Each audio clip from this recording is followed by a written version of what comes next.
seated, everyone.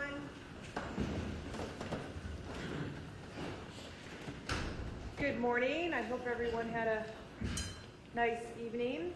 I was up late watching a bad game. You know, what you can do. At this time, the state is prepared to proceed with its next witness. I believe that is the medical examiner. Is that correct? That's correct, Judge. With the court's permission, the state will have like to call our next witness, Dr. Robert Shadie. Very good. Thank you.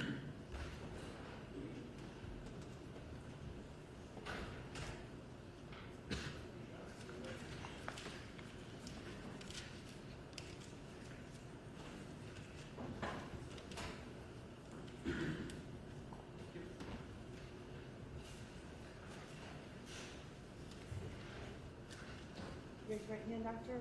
Do you solemnly swear that the testimony that you're about to give is the truth, whole truth, and nothing but the truth? Please take the witness stand.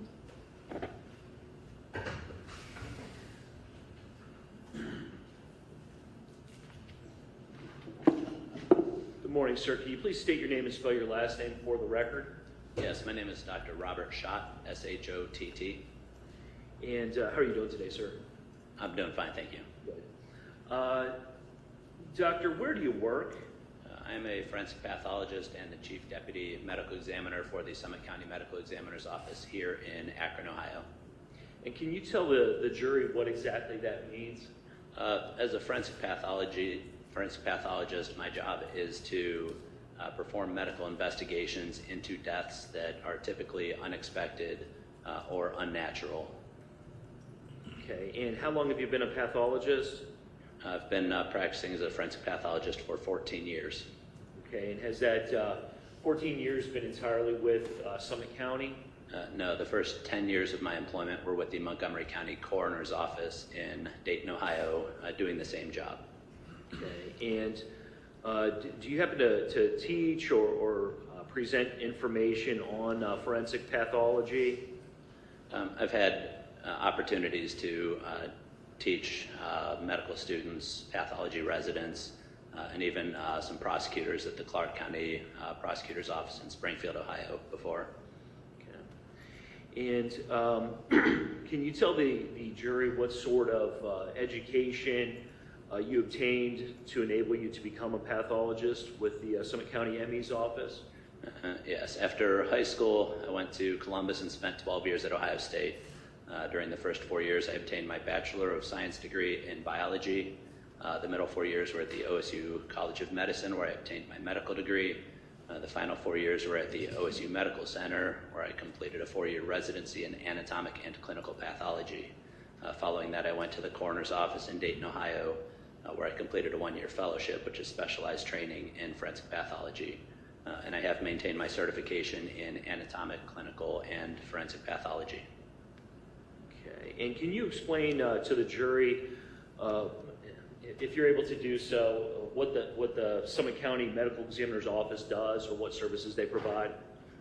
So at the Medical Examiner's Office, we are tasked with investigating deaths that appear to be non-natural or unexpected.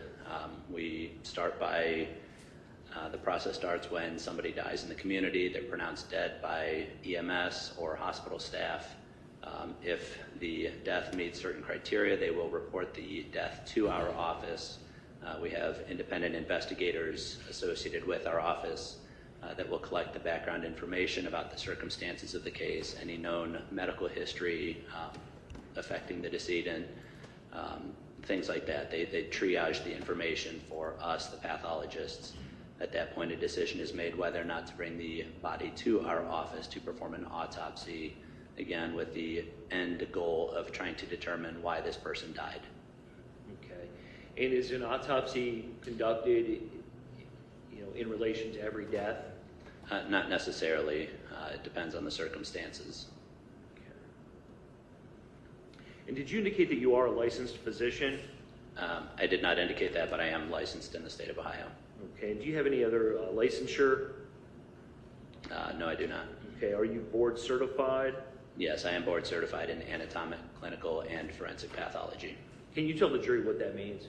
Board certification just means that after you've gone through your education, you jump through a few extra hoops, you take lengthy exams, you get people to co-sign for you that are also licensed and board certified physicians, just as extra steps to confirm that you are dedicated to doing the job as best as you can. Okay, and do you have any idea how many autopsies you've performed? Yes, I've performed about 3,600 forensic autopsies in my career. 3,600? Yes. Can you describe for the jury what you do when you conduct an autopsy? So an autopsy is a medical procedure. Like other doctors, it starts with the history followed by the physical exam. The history involves me reviewing the information that my investigators collected relating to the circumstances surrounding the death. I review that information prior to doing the autopsy itself, which involves an external examination, photographs, collection of evidence, collection of body fluids for toxicology testing, all that sort of stuff before we proceed to the internal exam itself, looking at the bones, the organs, the systems to try to figure out what exactly was the cause of death, what killed this person. Okay, great, thank you. And so you indicated that there is a report of investigation that's provided to you. Yes.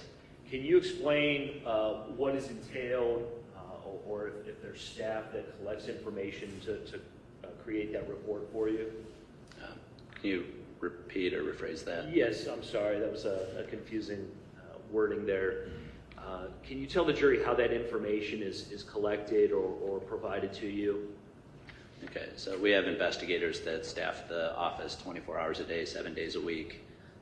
They take the phone call from the medics or law enforcement or hospital staff. They get the background information. They may go to the scene and take their own photographs depending on where the death occurs. They collect information about the circumstances, the address, who's involved, who's the next of kin, family members, things like that, so we can get additional information as the process continues. They put that into a preliminary report, which is what I review prior to doing the autopsy, and then over the subsequent days and weeks, they will prepare a final report of investigation that details, just kind of crystallizes all that information into a narrative form. Okay, and I want to direct your attention to June 3rd of 2022. Do you recall doing any work on or around that date? Yes. Okay, and do you recall performing an autopsy for Ethan Liming? Yes, I did. Okay, and in anticipation of performing that, do you know if a report of investigation was conducted by your office? Yes, our investigators did collect information. The final report was written afterwards, but the original information was there before I performed the autopsy. Okay, and so just so we're clear, a report of investigation was ultimately prepared? Yes. Relative to this autopsy? Yes, it was. And you did have the opportunity to see it previously? Yes. If you were to see it today, would you recognize it? Yes. Okay, Your Honor, with the court's permission, I'd like to approach the witness. You may. This has previously been marked State's Exhibit 38. It's been provided to defense counsel, Your Honor. Doctor, if you could take a quick look at that and let me know if you do in fact recognize it.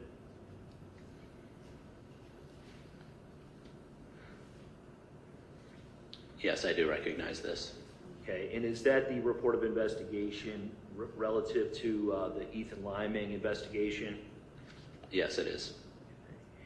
And so, if I'm understanding correctly, that document was maybe not available to you at the time of autopsy? Correct. Okay, but it was put together around that same time? Yes, the information in this report was collected the night of June 2nd, 2022, overnight into June 3rd, with some follow-up information possibly included into this report as it became available to us. Okay. And so around June 3rd, were you working in your capacity as a pathologist for Summit County, for the Summit County Medical Examiner? Yes, I was. Okay. And did you perform the autopsy on Ethan Liming? Yes, I did. Okay. How did you become aware that needed to be done? Usually before, if I'm on autopsy duty, I will call in from home in the morning and talk to the overnight investigators to see if there were any cases that came in overnight and to get some background information prior to even reviewing what they've put in the preliminary investigative report.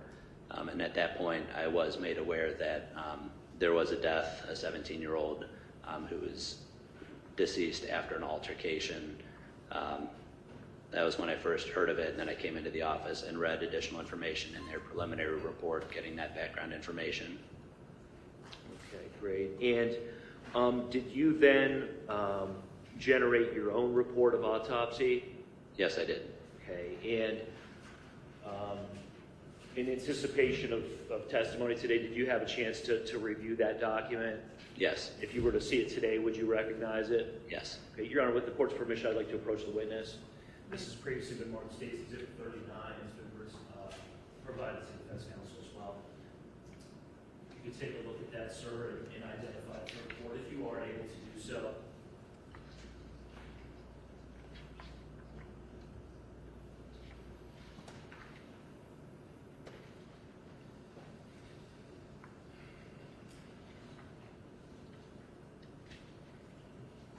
Yes, I recognize this. Okay, can you tell the jury what it is, please? State's Exhibit 39 is a copy of my final report of autopsy that I prepared relating to the death of Ethan Liming. Great, thank you. Okay, and is that report that I've just provided to you a fair and accurate copy of the original report? Yes, it is. Okay, and does your signature appear on that report? Yes. Are the documents that I've just provided you kept in the ordinary course of business at your office? Yes, they are. Okay, and are they conducted at or soon after the time of autopsy? Yes. Okay, and is it a regular practice for the pathologist at your office to make such reports? Yes. Okay. Doctor, if you could please let the jury know how it is that you identify the deceased when you're performing an autopsy. We use a variety of mechanisms to identify decedents when they come to our office. Sometimes it's based on family or friends that are there at the time of the death or at the time the decedent is pronounced when our investigators go there. Sometimes hospitals do the identification process. Sometimes we'll use fingerprints or dental records or DNA if we have to. But commonly it's we identify them based on family or friends that are at the scene. Okay, and in this case, do you know how that was done? Yeah, it was based on law enforcement and people at the scene of the death relayed the information to our investigators, and it was confirmed by next of kin conversations. Okay, and who did you identify as being the deceased? The deceased was identified as Ethan David Liming. Okay, and were you able to determine an age for Ethan? He was reported to us as being 17 years old. Okay, and at some point in this process, do you make any efforts to determine things like height or weight? Yes. Okay, and was that done in this case? Yes. Okay, did you determine how tall Ethan was? Yes, he was measured as being 5 feet 9 inches tall at our facility. 5 feet 9 inches tall? Yes. Okay, and can you tell the jury how it is that you measure someone in the course of an autopsy? Usually it's either a tape measure or we also have something made out of, it's basically a measuring tool made out of PVC that's got a tape measure attached to it that allows us to put one end at the feet, one end at the top of the head to get a measurement that I would say is accurate to within an inch, if not narrower. Okay, great. And were you able to determine how much Ethan weighed? Yes, we weighed him at 172 pounds. Okay, and can you tell the jury how it is that you take someone's weight in the course of an autopsy? We have a scale in our office that is certified on an annual basis that the body is weighed on. I'm sorry, you said 172 pounds? Yes. Okay, and then as part of the process, do you perform any sort of toxicology screens? Yes. Okay, do you know what the findings were in this case? In this case, the only drug of abuse or alcohol, the only thing that was found was a metabolite of marijuana, THC, the active component in marijuana. We do not quantify the amount of it, nor do we know when he was exposed to it, or how much, or how he was exposed. We just found a metabolite of THC in his it was his blood or his urine. It was in a urine drug screen. Okay, thank you. And in the course of an autopsy, are photographs taken? Yes, Do you personally take those, or does somebody else? I take those photographs. And if you were to see them, would you recognize them? Yes. Your Honor, with the court's permission, I would like to introduce State's Exhibit number 40. It is the ME's PowerPoint. It's been provided to defense counsel, Your Honor. No objection? No objection. You may proceed.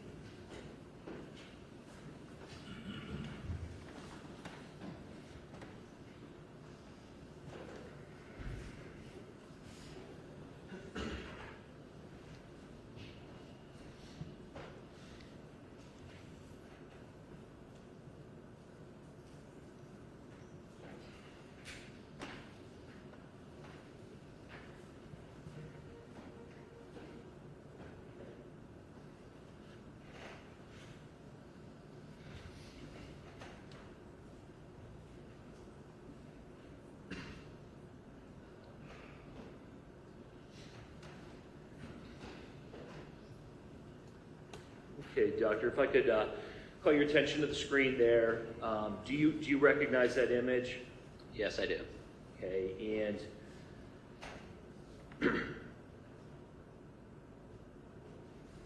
can you let the jury know how it is that you create these PowerPoints? I open a blank PowerPoint presentation. I pull photographs from our case file over into it. I add text features explaining what's on the photographs or some of the background information from the course. The information I pull from my report, so it's all directly from the report, just distilled into the PowerPoint. I only use a small subset, 25% or fewer photos that were taken at the autopsy. Only a small portion of them actually make it into the PowerPoint, just documenting the most significant findings from the autopsy. Okay, great. And do you do that same process every time, or do you change it up sometimes? That's the general process I use for every court PowerPoint I prepare. Great, thank you. Can you explain to the jury what's contained on slide number 1 and why you include that information? The first slide is an overview slide. It's the name of the decedent. It's our medical examiner's case number in our file system is in the year 2022 is the 1,908th case that was reported to our office that year. The date of death, June 2, 2022. The logos at the bottom corners are for the medical examiner's office itself, and then the overall county logo under whom we operate. We're a county level office. The photograph at the top is a cleaned up photograph. This is after we've taken our initial photographs, after we've taken our evidence, collected clothing, any property, washed the body, washed the dried blood off. And so this is the identification photograph of Ethan Liming that I took on the morning of June 3rd, 2022. Okay, and Doctor, if you could let the jury know the significance of slide number 2, please. Slide number 2 is a summary of the findings, specifically the traumatic injuries that I identified during the autopsy of Ethan. Multiple blunt injuries. So on the head, he had some abrasions, which are scrapes. Contusions are bruises. Lacerations are cuts. So he's got those primarily around the left eye and then around the mouth and the lips. He's got an abraded laceration, so it's a cut on the back of his head that's surrounded by a round scraped area right on the bony prominence on the back of the head.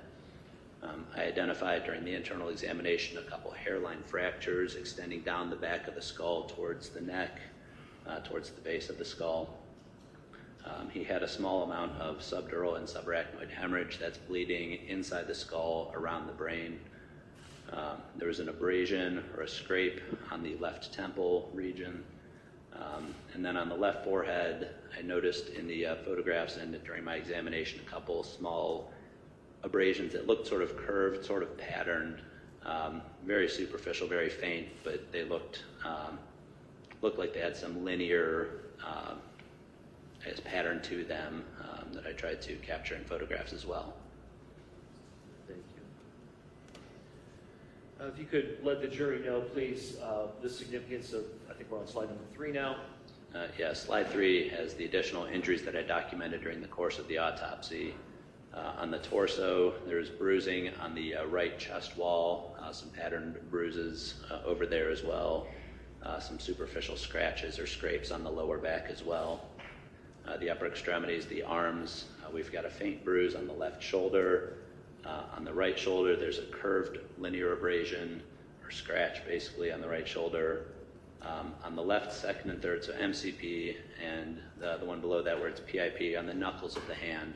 So on the left hand, the second and third fingers, the knuckles where the hand connects to the fingers themselves, that's the MCP or the metacarpophalangeal joint. There's bruising on those two knuckles. And then on the third through fifth, the proximal interphalangeal, so the next knuckle up on the third, fourth, and fifth fingers, there were some scrapes on these fingers on the left hand. The lower extremities on the legs, he's got scattered abrasions on the knees and the feet, just some superficial scratches and scrapes on the knees and feet as well. Can you explain to the jury what's going on in the next slide, please? All right, this slide is the first photograph. We take these in every case. First thing I do when I go back to examine the body, we open the body bag and I take a series of first photographs before we've made any changes whatsoever. So we have not removed clothing, we've not drawn any fluids for toxicology, we haven't washed the body or done anything. This is just open the body bag and take some photographs, document what we see. So the text at the bottom explains there's extensive blood on the face. That's from wounds that are on the left eyebrow and around the lips, the mouth, those lacerations that I described. Paper bags were placed on the hands at the scene to collect any evidence, any kind of traumatic death that appears to be related to possible, like a fight or possibly homicide. We will preserve evidence at the scene by putting bags over the hands, and then at the autopsy we can take fingernail scrapings or clippings to check for DNA if the law enforcement agency desires to do that. We just do that to preserve evidence at the scene. So we haven't even cut the bags off the hands for this set of photographs. And then that yellow band around the right wrist is the identification band placed there at the scene by my investigator. Great, thank you. Can you please tell us about the next slide? Okay, so this slide, this is after we've collected all that evidence, removed clothing, and washed away the dried blood. So we're looking at the injuries surrounding the left eye and the left temple in these two photographs. So there are scrapes, there's bruising and swelling around that left eye. There's two small cuts over the eyebrow or just below the eyebrow above the left eye. That's very commonly seen in blunt force injuries to the face where the skin gets pushed up against the bone of that orbital ridge. It's a little sharper bone. You get cuts up there pretty easily with a head injury, pretty commonly. So we do have some bruising, a little scrape below the eye on that left side. And then on the left temple, you have that kind of non-pattern. You can't really see any pattern to it, just that dark reddish purple abrasion or scraping of the skin. Again, that mottled abrasion as I describe it. The left forehead, I can't really see in here. It was a very faint pattern impression. Yeah, I can't see it at all here. It's two faint sort of curved lines.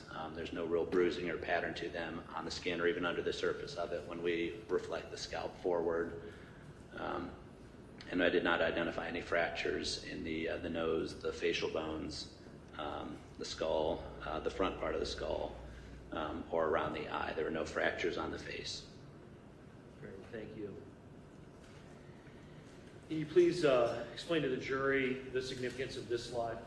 Okay, this is back to one of the first photographs from earlier on in the autopsy. You can see some of the blood trickling towards the right side of the screen from those lacerations by the left eyebrow. So we're looking at kind of the left forehead here. And you can kind of see these little curved patterns right in the middle of the screen. maybe 3 lines, 2 of them on the outside sort of curving away as you get up closer to the hairline, with a faint, short one in the middle. I can't say exactly what that is or what it's from. It's a very faint pattern. It's not associated with bruising or fracture of the underlying skull, but it could be associated with an object that was in contact with the skin sometime around the time of death or afterwards. I can't say much beyond that. Great, thank you. Your Honor, I'm sorry, are you able to turn on the marking tool for this witness? I am.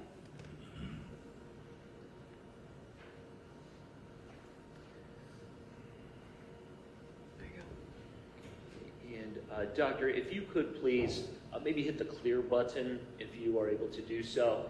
And then if you could touch the screen and mark the pattern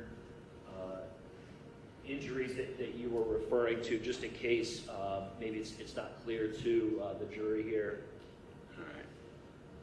So these 2 green lines are just on the outside of the faint purple lines that you can see right between them. And then I'll try to circle the shorter one in the middle. So there's faint but linear. I mean, they're continuous with themselves. This could be a pattern from something that was in contact with the skin. I don't have much to say beyond that. Okay. So you can't say for sure what would have caused that pattern? Correct. Great, thank you. Could you please explain to the jury the significance of this slide here and why you included this information? All right, this slide shows the injuries of the mouth and the nose and the lips that I identified during the autopsy. These are also blunt force injuries caused by something hard striking the face, striking the mouth region, the nose. There's blood in the nose, there's blood in the mouth, and it's coming from mostly these cuts on the lips, on the outside on the left side, but also on the inside of the lips across the front where the teeth are. Pretty commonly seen in blunt force injuries of the face when the lips are pushed up against the sharp edges of the teeth. So we've got some lacerations, there's some swelling, some bruising associated with that. There's blood in the nose, but again, the nose is not broken, the jaw is not broken, the mandible, the upper jaw is not fractured. The teeth all felt like they were intact at the time. So we've got some ugly looking cuts and bruises, but no deep or bony injury associated with them. And Doctor, if you could please, just so we're clear, can you mark where you believe the cuts are? Yes. So on the left lower lip, there's a pretty good cut, and then on the inside of the lower lip, all across the just kind of the tooth line there, we've got cuts on that lower lip. There's also some superficial abrasions and bruising on the upper lip, right in the middle. Great, thank you. So those dark spots there, that's not simply just dried blood or something on there? No, there's dried blood in the right nostril and within the mouth itself, but the dark purple stuff within the skin, that's actually bruising, like internal bleeding in the lips due to, again, a blunt force injury.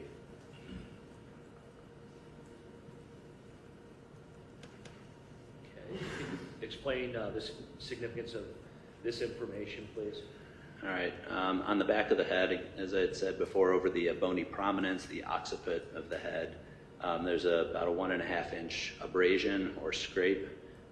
Towards the bottom of that, towards the neck side of that, there's a 1/2 inch laceration through the scalp. Again, this is a blunt force injury that's caused by something striking the head or the head striking something hard enough to scrape the skin and also cut it by virtue of the skin being kind of crushed up between whatever object it was and the back of the skull itself. This is a pretty common injury when somebody falls backwards, striking their head on the ground. Okay. And so you say that there is a laceration in there? Yes. Could you mark that, please, for the jury? Yes, and the difference between the left picture and the right picture is, photographed before I've shaved the hair around it to better identify and document the injury. The one on the right is after I've shaved the hair away. But right towards the bottom part of that abrasion, that big scrape in the back of his head, there is one cut that's a 1/2 inch or so in length.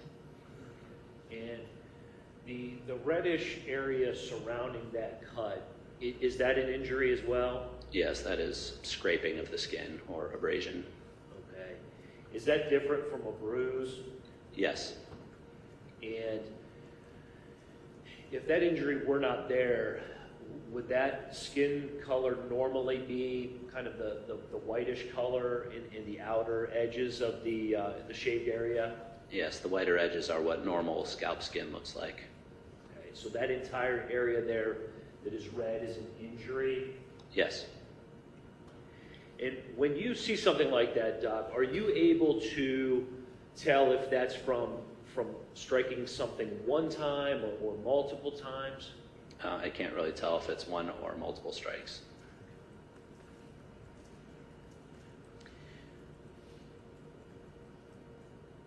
Could you please explain this slide for us? All right. On the right side of the chest wall over the rib cage, there was a sort of V-shaped or sort of oval-shaped patterned bruise. It was noted at the scene.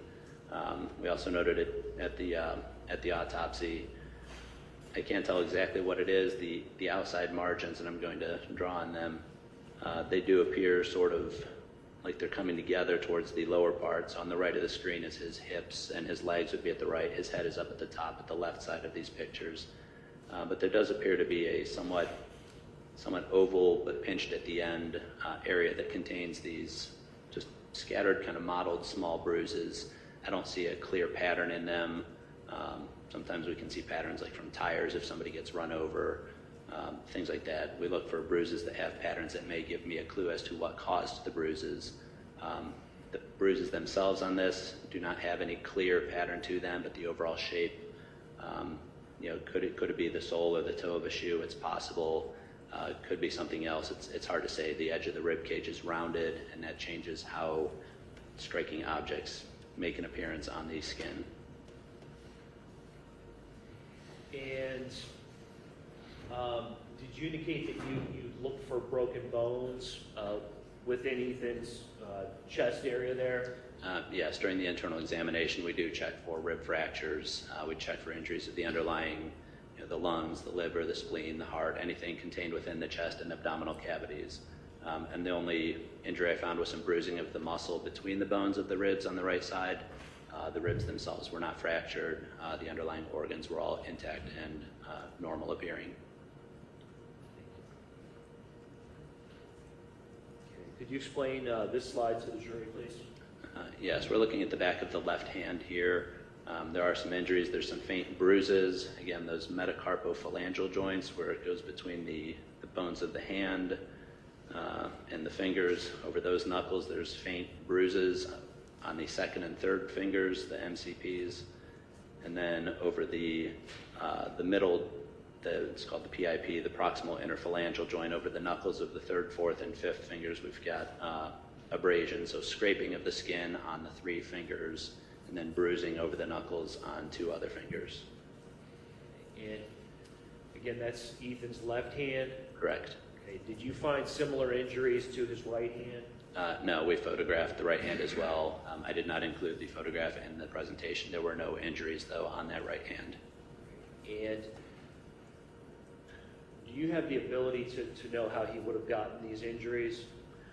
No, these are, again, blunt force injuries. It's caused by the hand hitting something or being hit by something that's hard enough to crush some of the small blood vessels over the 2 knuckles and scrape the skin on 3 of the knuckles, but I can't say what exactly caused that injury. There's no pattern to them, nothing that tells me what caused these injuries. And in this next slide here, can you please explain to the jury why you included that information? Okay. As I detailed earlier, there are several other superficial injuries on the arms, the legs, the back that were noted. I don't know exactly when they happened or exactly how they happened, but these are just things that I noted and documented during the course of the autopsy. The top left photograph, there's a kind of curved scratch on the outside of the right shoulder. The top right photo shows a faint bruise on the outside of the left shoulder. The bottom left picture shows 2 sort of parallel curved abrasions on the right lower back, as well as some irregular abrasions over the central lower back and maybe a small bruise on the right hip.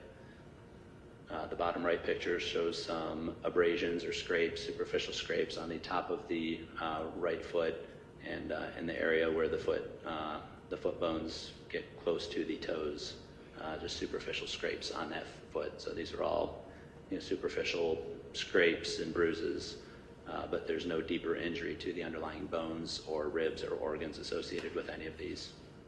Great, thank you, doctor. And just so the jury is aware, can you explain the darker coloration in bottom left and what the meaning of that is? Yes, the skin of the lower back and on the side, kind of you can see on this picture on the bottom left corner, that's not traumatic injury. That's just how the blood settles due to gravity after somebody has died. The blood settles towards the dependent part. So if he's laying on his back after he's deceased, that blood will settle towards his back. It's pale over the shoulders and over the buttocks because those are pressure points that keep the blood from settling in those areas. But that's normal finding that we would see after death. It has nothing to do with the injuries or the cause of death. Thank you. And can you explain to the jury why you included this slide in the presentation? Yes, this slide is the summary of findings. Basically, it's going over everything I found and kind of the interpretation or what I made out of them, how I determined the cause of death. So the main ones were blunt force injuries of the face and the back of the head that resulted in what was likely a rapid arrhythmia of the heart due to trauma of the brain and the brain stem. This kind of pattern where you have an abrasion with a cut on the back of the head, we do see, it's in the textbooks, it's consistent with an unprotected fall from standing height. You can see it with older folks that fall on a concrete floor in their basement. Could be somebody who is knocked out in a fight and falls and hits their head on the pavement. Could be other causes as well. Possible pattern injuries on the left forehead and the right chest. They could be associated with a shoe or some other object, but I could not say for sure what caused those pattern injuries, but there were no underlying injuries of the ribs or the skull or the forehead deeper than just what was on the skin. The toxicology findings was just, again, that THC metabolite indicating that at some point Ethan had been exposed to marijuana. I don't know when or how that happened. Okay. And can you please explain, just so the jury's aware, how the arrhythmia would be caused from the brainstem trauma? So the brainstem is sort of the most basic part of the brain. It really controls our consciousness. It also sends through nerves that connect to the rest of the body. It does help control your heart rate, your rhythm, to make sure that your heart is beating in time with sufficient, rhythm to supply oxygen to the brain itself. The brainstem controls all that. So if you have an injury of the brainstem, that's the most vulnerable part of the brain and the one that's most likely to result in death if it's injured. I don't have direct injury to the rest of the brain. There's a little bit of bleeding around the brain, but not sufficient to cause death. The fractures on the back of the skull are they're linear. They're not depressed. They did not hit the brain itself. They did not fracture inward. They're just linear cracks basically in the skull. So the only mechanism of injury that I could find based on my education and experience that would explain why Ethan died was that the fall caused his head to hit the ground, leading to jarring of the brain and the brainstem, which led to an arrhythmia, which ultimately resulted in his death. Okay. And do you have any idea how long it would take for someone to die once they suffer that sort of an injury? It could be seconds to minutes. It's very variable.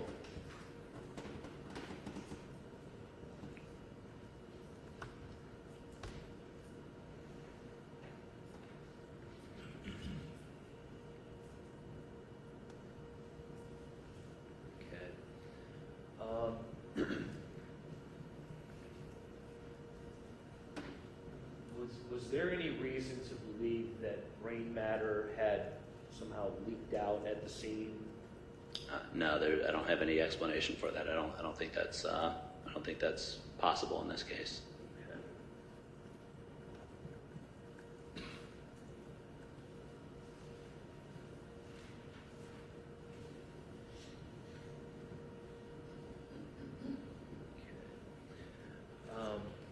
Doctor, were you aware if there was any vomit or other bodily fluids found on Ethan when you examined him?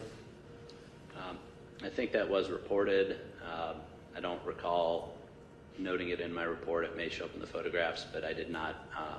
Sometimes we do see stomach contents that do come out during or after death, just as a result of pressure building up. After you've died, and you do have pressure build up in the abdomen sometimes, and the sphincter that prevents food from coming up loosens at the time of death. So it's not something that I typically would note as an extraordinary finding. So it may have been there. I don't recall. Okay. Do you know if there was blood or vomit found, if that would be a voluntary or an involuntary thing? Typically, it's involuntary. In my experience with the cases I see, it's typically an involuntary, just something that happens sometimes after death or at the time of death.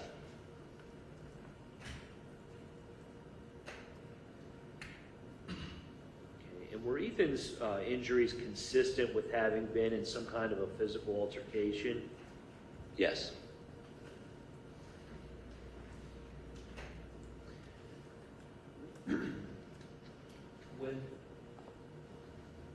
When someone falls down, do they have any sort of mechanism to protect themselves ordinarily? Commonly, yes, people will sort of flex forward. If they're falling backwards, they'll flex forward. Sometimes they'll try to twist. Some of those are more voluntary movements.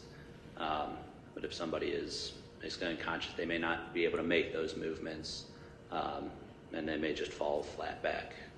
Okay. And so, were the injuries that you found consistent with someone who was not doing these voluntary movements to protect themselves? Yes, they are consistent with an unprotected fall.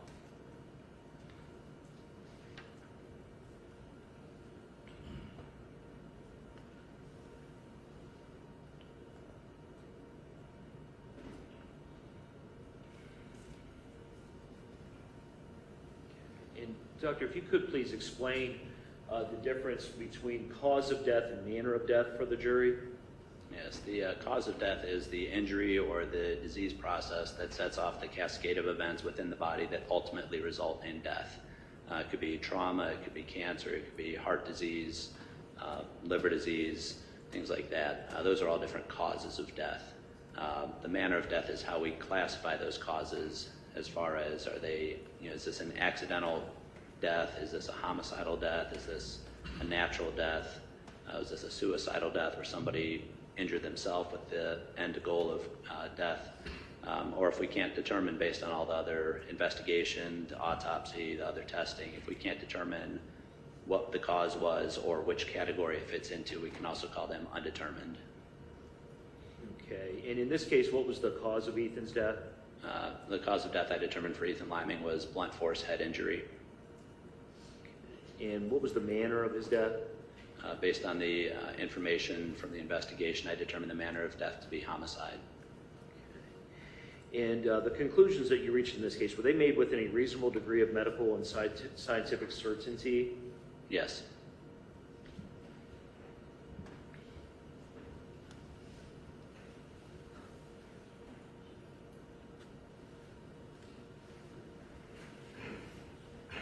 That's all the questions I have, sir. Thank you.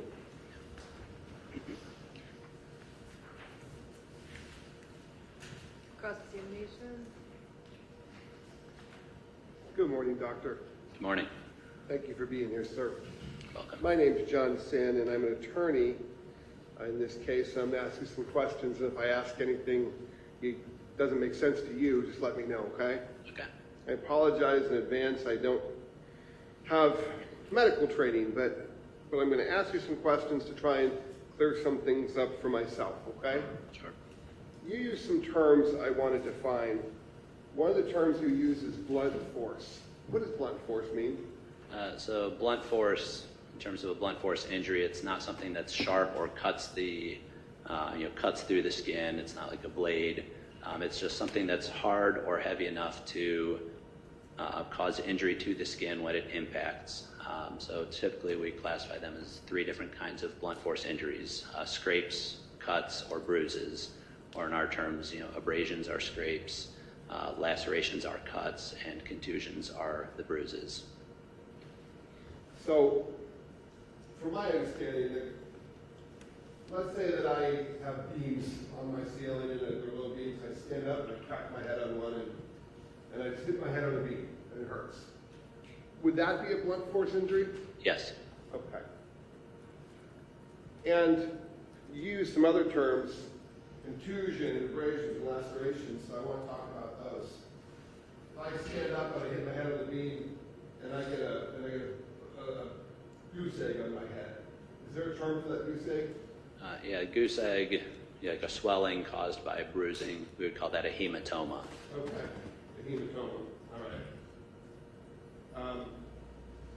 Let's say that I hit my head and I reach up there and I get just a little bit of sticky stuff on my hand and I make a little bit of blood and hit my head. What do we call that? Well, the injury that bleeds is typically a laceration or a cut. You can bleed a little from a scrape or an abrasion as well. Okay, so there would be an abrasion or a scrape caused by blunt force trauma? Yes. Is there a way to signify a degree of seriousness with blunt force trauma? Do you say something like super heavy blunt force trauma versus light blunt force trauma? Or is it all about the causation and what it causes? It's more about the downstream effects of what happens as a result of that cut or abrasion. We measure them to see their size, but that doesn't necessarily indicate the depth or the severity of the underlying injury. You use words like superficial. What does superficial mean? Usually means like shallow, just on the surface of the skin, typically in my usage. Is there an opposite word for superficial that is in your vernacular? I could use deep for a deeper cut or deeper scratch that may be more likely to bleed. So when you're talking about superficial, you're talking specifically kind of in a medical term about the depth or the significance of a scratch or abrasion or laceration, right? Yes. You would use it like some of us would be like, oh, that person's so superficial or something like that. It's talking about a cut. Correct. Some of the other terms you used specific to Ethan, what's rigor mortis and what's livor mortis? So rigor mortis or rigor mortis is the stiffening of the muscles and the joints following death. It takes some time to set in after you die, and then it sticks around for a couple days, and then eventually that stiffness goes away, and we become loose again. That's rigor mortis. Livor mortis or livor mortis is the settling of the blood due to gravity, like we saw in that one picture on the bottom left in the PowerPoint. That's just settling of blood due to gravity. That starts immediately as soon as the heart stops beating and gets darker over time, and eventually it will fix. So you can get a rough estimate of the time of death based on looking at the stiffness of the body and the settling of the blood. You said that rigor mortis was absent, so Ethan didn't have rigor mortis stiffening yet. But livor mortis was present in a posterior distribution and was blanching with light pressure. And I think that's the big purple bruise-looking thing you see, right? Just to clarify, what you're referring to is the report of investigation. Oh, sorry. That's not yours, that's your investigator. That's my investigator at the scene, which was shortly after the time of death. My assessment is on page 4 of my report the following day. So shortly, based on, you reviewed this report of investigation, right? Yes. So what I'm looking at, though, is your investigator saying that when he was out there, even on the scene, Ethan's blood is already pooling to the posterior distribution, which means it's starting to go towards gravity, right? Yep. The other pumping, gravity's pulling it, and that causes blanching. That causes the blood to pool, but early on you can, basically like pinching your own finger, it will turn white. You can blanch, you can push the blood out of that, and then the blood will flow back into those vessels due to gravity. After a period of time, 6-12 hours, the red blood cells in those vessels start to die because they're not getting oxygen. And at that point, the hemoglobin comes out of the red blood cells and chemically binds to the surrounding tissue, and you can no longer blanch it. So you can push as hard as you want, and it will stay that darker red-purple color. So at the scene, it was still blanching when our investigator pushed at it. So, from my position as a layman, your blood carries oxygen, and your heart pumps it, and there's a pressure that pushes it through your circulatory system, and it's just carrying all this oxygen. It's trying to keep us, alive, and it keeps our skin looking one way. In my case, it's peachy and red type thing. But when that blood pressure is no longer there, and the heart's no longer pumping that blood, all that fluid starts to settle, and folks start discoloring to some degree. Yes.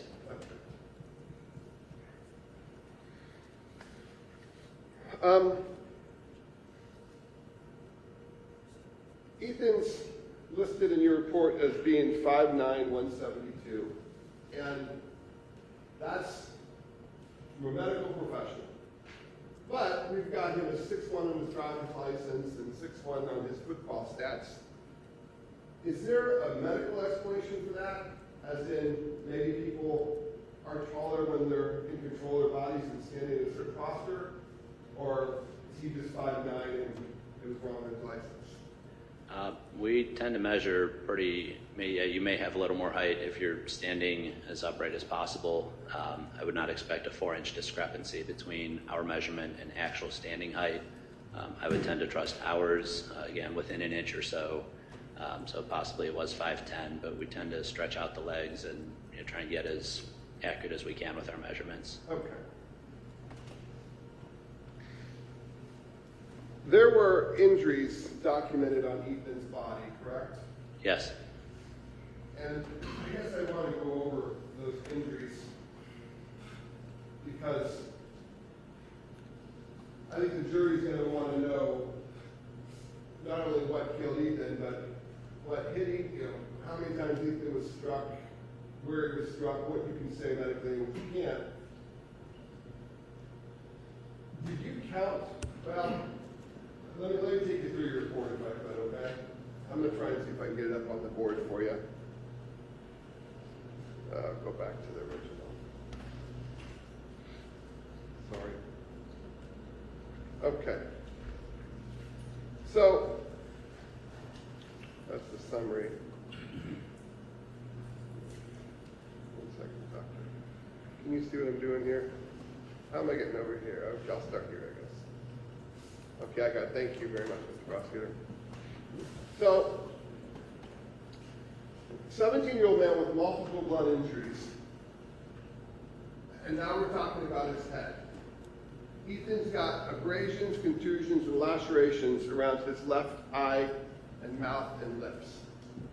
Can you tell how many different strikes, or I don't want to say blunt force instances he has, because I'm not sure if that's what you're saying.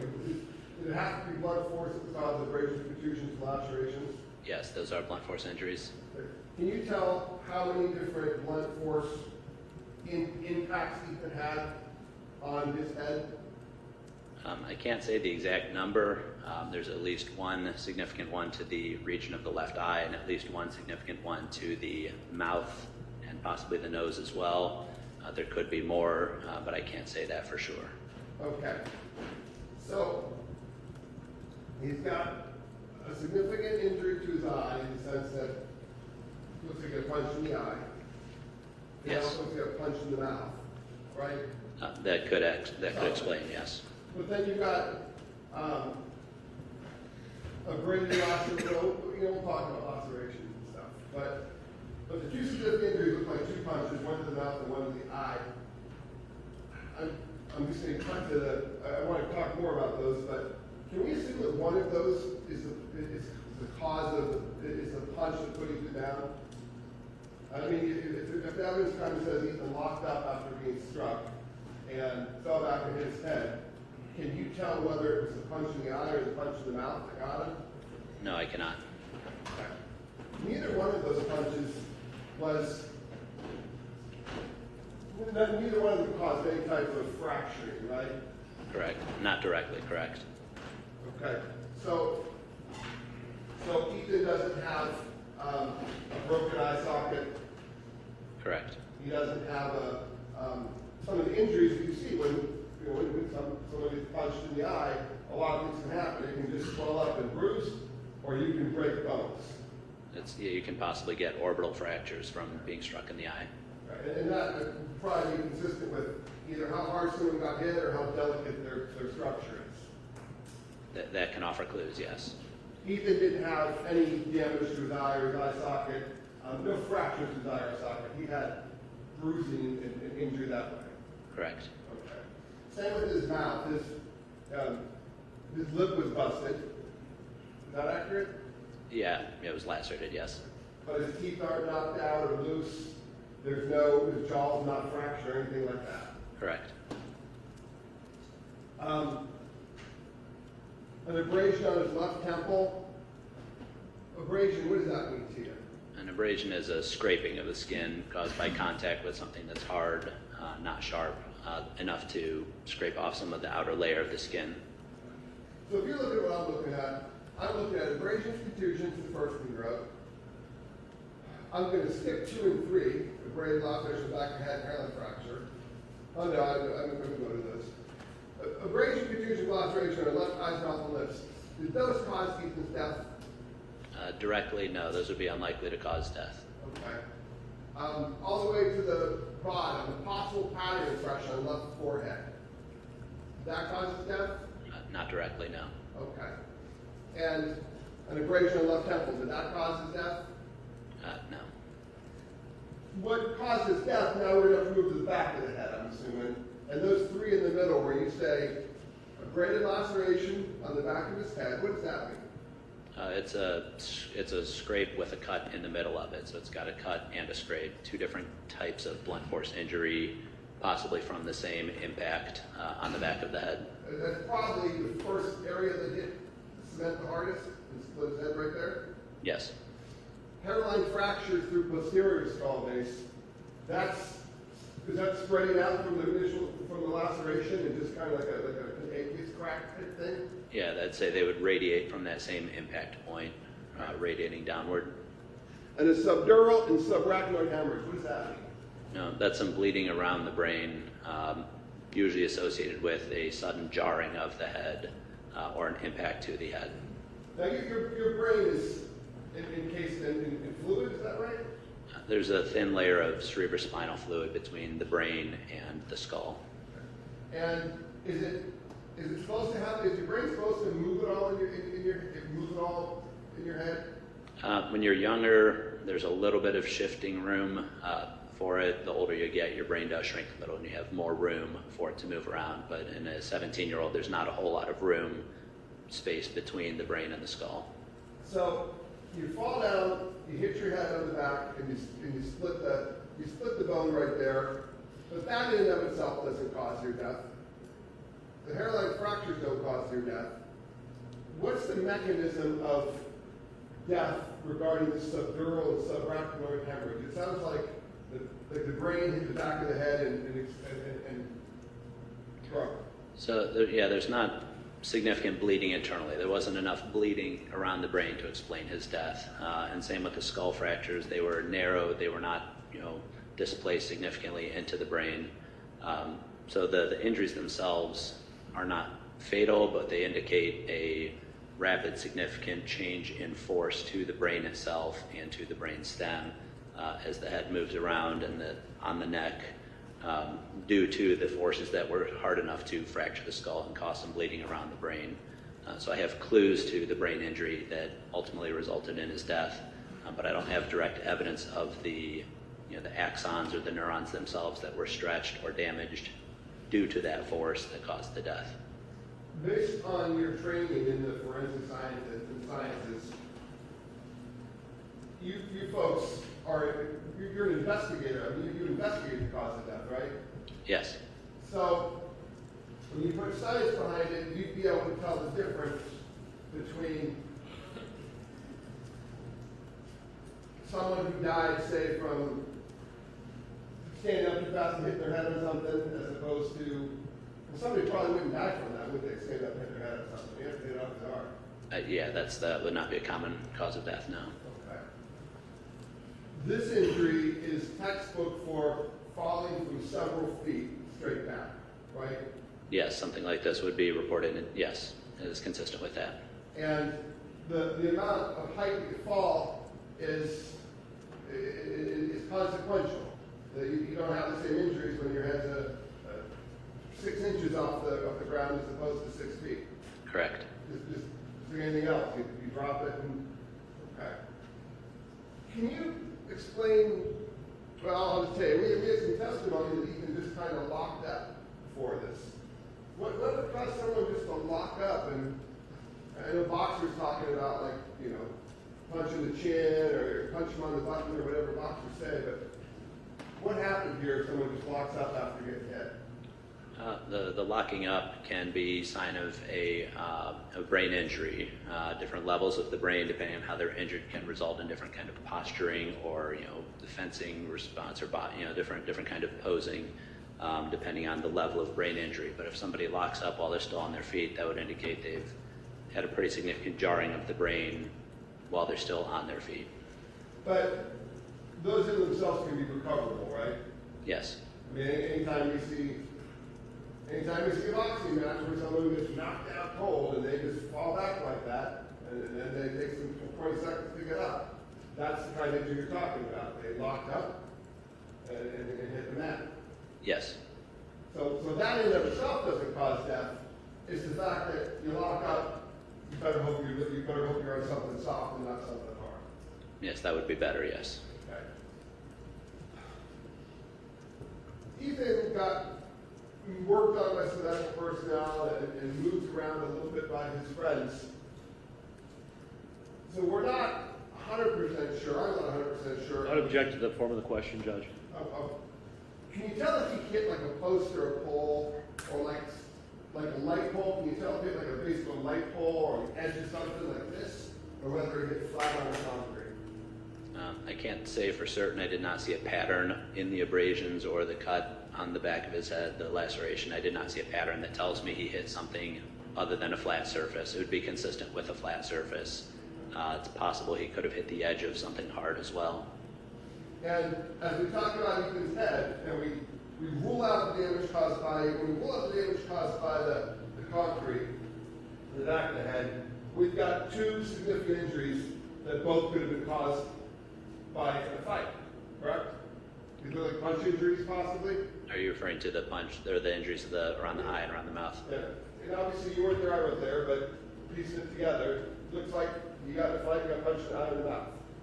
Yes, it does appear like that, yes. But not hard enough to cause fractures, but hard enough to freeze him up and put him backwards. Yes, that would make sense, yes.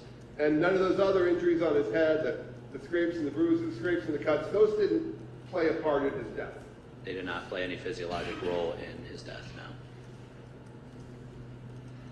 But I still think the jury's kind of want to piece together I would what object happened to the here. form of the question, Judge. Sustained. Torso, he's got chest wall contusions and abrasions on lower back, okay?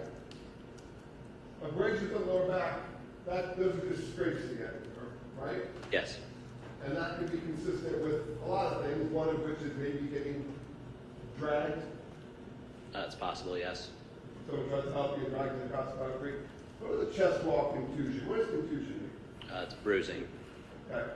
And he's got one of those. He's got an area of modeled contusion. They're not all connected, so it's either multiple strikes or something, it could be knuckles or something. It could be one strike with an unusually shaped object or an irregular shaped object causing multiple, bruises that aren't quite connected to each other. Okay. So he's got a bruise on the side, and it could be from a punch, it could be from a kick, it could be from anything like that, but it's I would object to the form of the question, Judge. he's got a chest wall contusion. Can you point to what a chest wall is? The chest wall is anywhere covered by the ribs, so in this case it's below the armpit on the right side. Okay. Did that chest wall contusion play any part in his death? No, it did not directly physiologically contribute, no. Okay.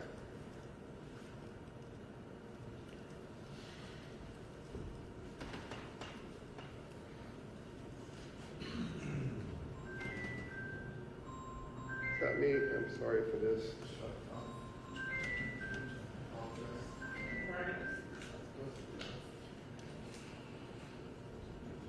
The deputy's going to confiscate that. I wish you would.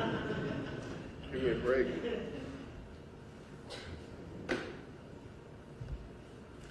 Now, either you probably get used to graphic pictures, but I don't know if the rest of us do. Abrasions with bruising, swelling around the left eye. Is that the punch we're talking about, the whole thing? This whole area here, is that from one blunt force trauma? That could all be caused by one blunt force injury. The scrape on the side of the temple, the abrasion over here on the temple, that's on a little bit of a different plane. So you have everything here is kind of like in this plane, but then you have the temple is a little different side. So it'd be kind of hard to punch somebody and have the impact wrap around to the temple. So those would be separate things. Theoretically, would a punch in the eye and then maybe scraping your head on the ground, getting dragged across the ground, would that be consistent with those two injuries? It's possible. I'm not sure what caused the injury on the temple, but all the injuries around the eye itself and on the eyebrow are consistent with a single punch to the face. But nothing's broken in there, no broken bones, no fractures, nothing like that. Correct. So other than the fact that that could have been the knockout punch that caused him to freeze up, that injury in itself is not a life-threatening injury. Correct.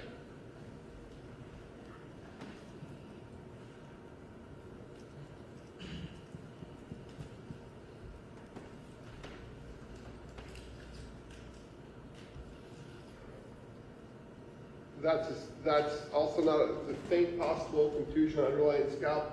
Are we in the front? I guess I can't really tell where we're at now. Are we back in the back where the okay. This is the left forehead above that left eye laceration. So that's not a life-threatening injury. Correct. Now this looks like he got punched in the, well, what does this look like to you? I mean, it's a blunt force injury of the mouth region, the nose, possibly more than one, possibly just one, causing the bruising and the cuts on the lips and bleeding within the nose there in the right nostril. So this, I noticed Ethan's lips that it has some discoloration on the lips. Are those abrasions or scrapes caused by the lip hitting the teeth? Are those not abrasions or scrape at all? Are those discolorations?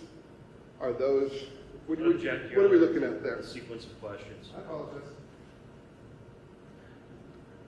The purple discolorations on the lips are bruising, so that's bleeding within the tissue caused by it being, again, a blunt force injury, crushing the tissue up against the bone of the jaws and the teeth themselves, leading to some bleeding within the tissue.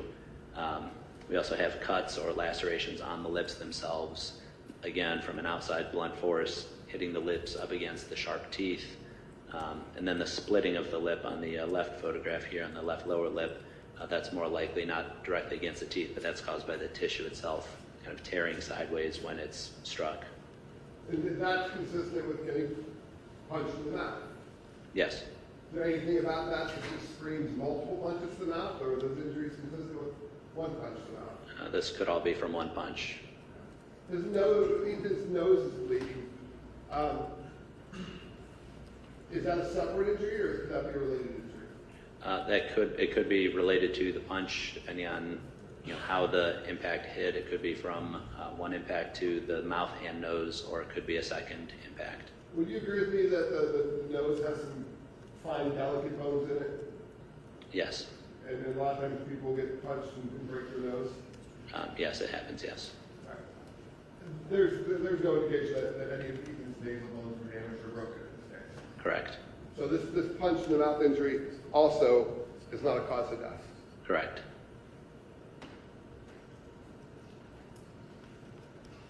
This is the cause of death, right? This is the injury that most likely explains why Mr. Lammy is dead. Textbook, fall back, hit his head. How quickly, after an injury like this, when the brain, what do we call them, hemorrhages? The subdural and subarachnoid hemorrhage. Is that an instant thing? I mean, they're going to develop over time. I mean, you have, on that impact, the brain does get jarred around, and some of the vessels that connect the brain to the blood supply do tear, leading to that bleeding around the brain. So it's going to start basically immediately on impact, but it's going to take a few seconds or minutes to reach its peak. So the cut and the bruise in itself isn't what stopped Ethan's life. It's that brain hemorrhage, right? It's not even the hemorrhage. This is just a marker of the significance of the head impact that jarred the brain. It's actually internal. It's not even the bleeding in the brain that killed him. It's the jarring of the brain itself and the neurons and the cells And within that's the brain. a pretty significant injury. Which one? Yeah, this one right here, the hit to the back of the head, that's significant. Is it recoverable? By itself, yes. Okay. But that in itself is recoverable, but when it gets in there and it causes this bleed, that's not recoverable. In this case, it was not. Is there any reason to believe that this bleed occurred at a later time, or that there could have been an intervention that could have caught it or anything like that? No, I don't believe so. Ethan was gone the minute there was no hope after his head hit that thing. Is that safe to say? No, I would say it does not appear this was recoverable based on the circumstances as reported. Okay. And nothing that happened afterwards contributed to what already happened, which is his brain dying. Not sure what events you're talking about I mean, he after. got kicked in the side after this by somebody. Did that have anything to do with his death? No. He got punched after this. He's already gone. Most likely, yes.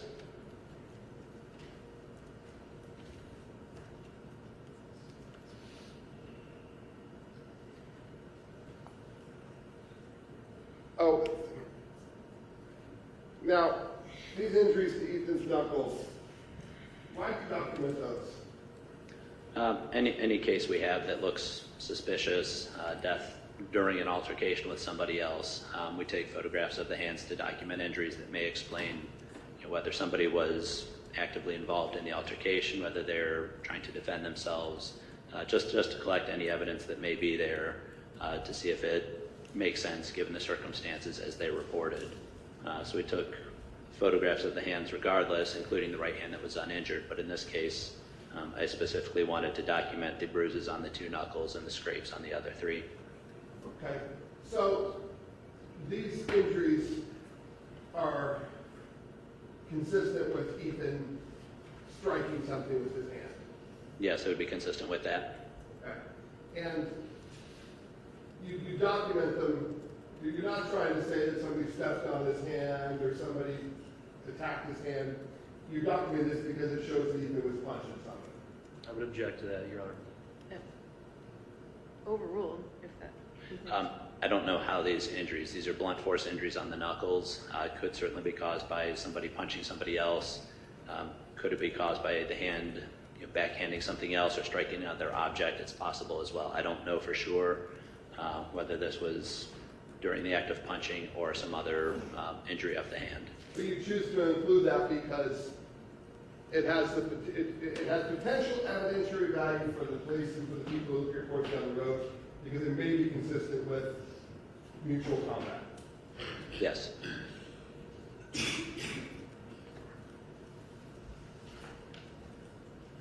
So thank you for your time today.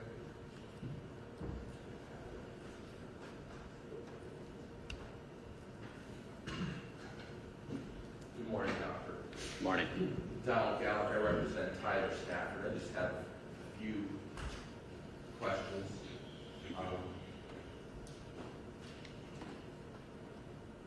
One thing you were asked about during your direct examination is how this was ruled, and you said it was a homicide. You classified it as a homicide. Yes. Now I want to make a distinction. You don't make a legal opinion that it's homicide. Correct.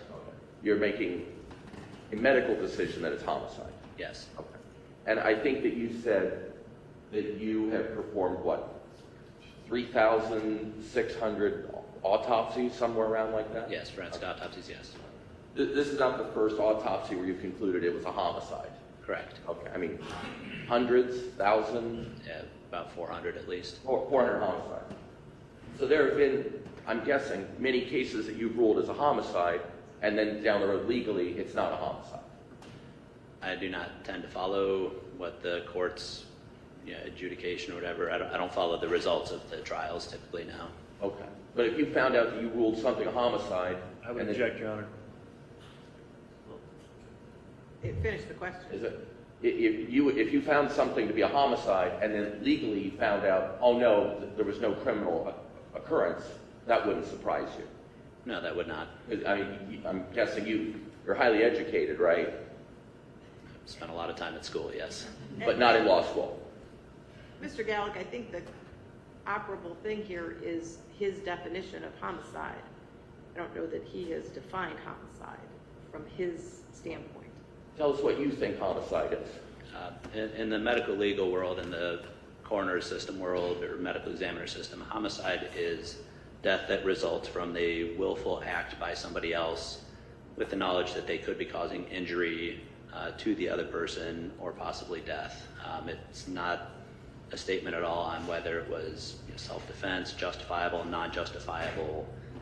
It is not anything about those circumstances, just somebody else caused an injury to someone else that ultimately resulted in their death.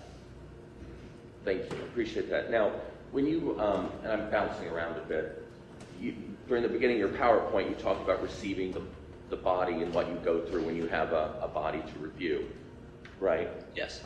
Are you given any information along with that body? And what I mean is, do they bring someone in and say, hey, this is John Smith, figure out what happened?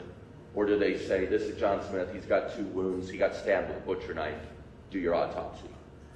We do collect information. Our investigators will go to the scene. They will talk to the medics, police, or if it goes to the ER, they'll talk to those doctors. So they will collect some of that, the circumstances, the information about the circumstances that will get reported to me, but it does not ultimately affect.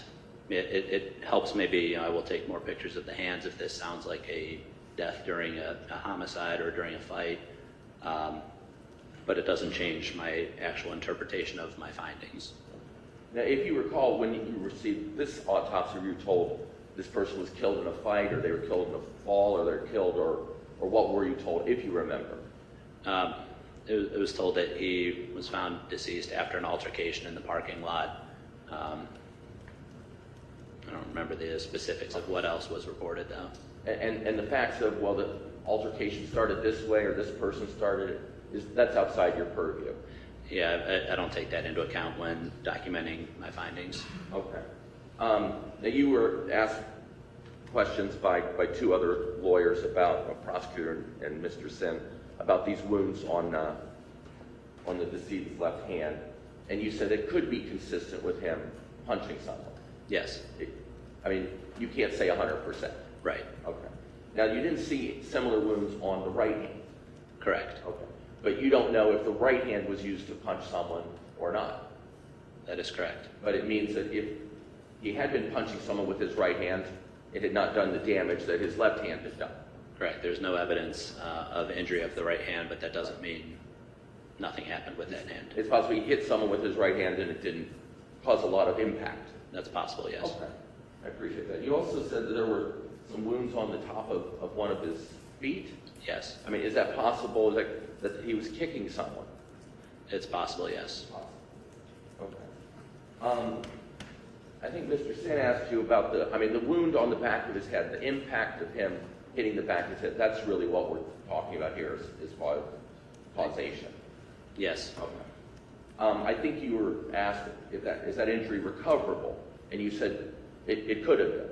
By itself, yes, an abrasion and a cut on the back of the head could be recoverable, yes. And to try and just translate this into common language, that means it's possible someone to have an injury from that kind of fall and recover their health.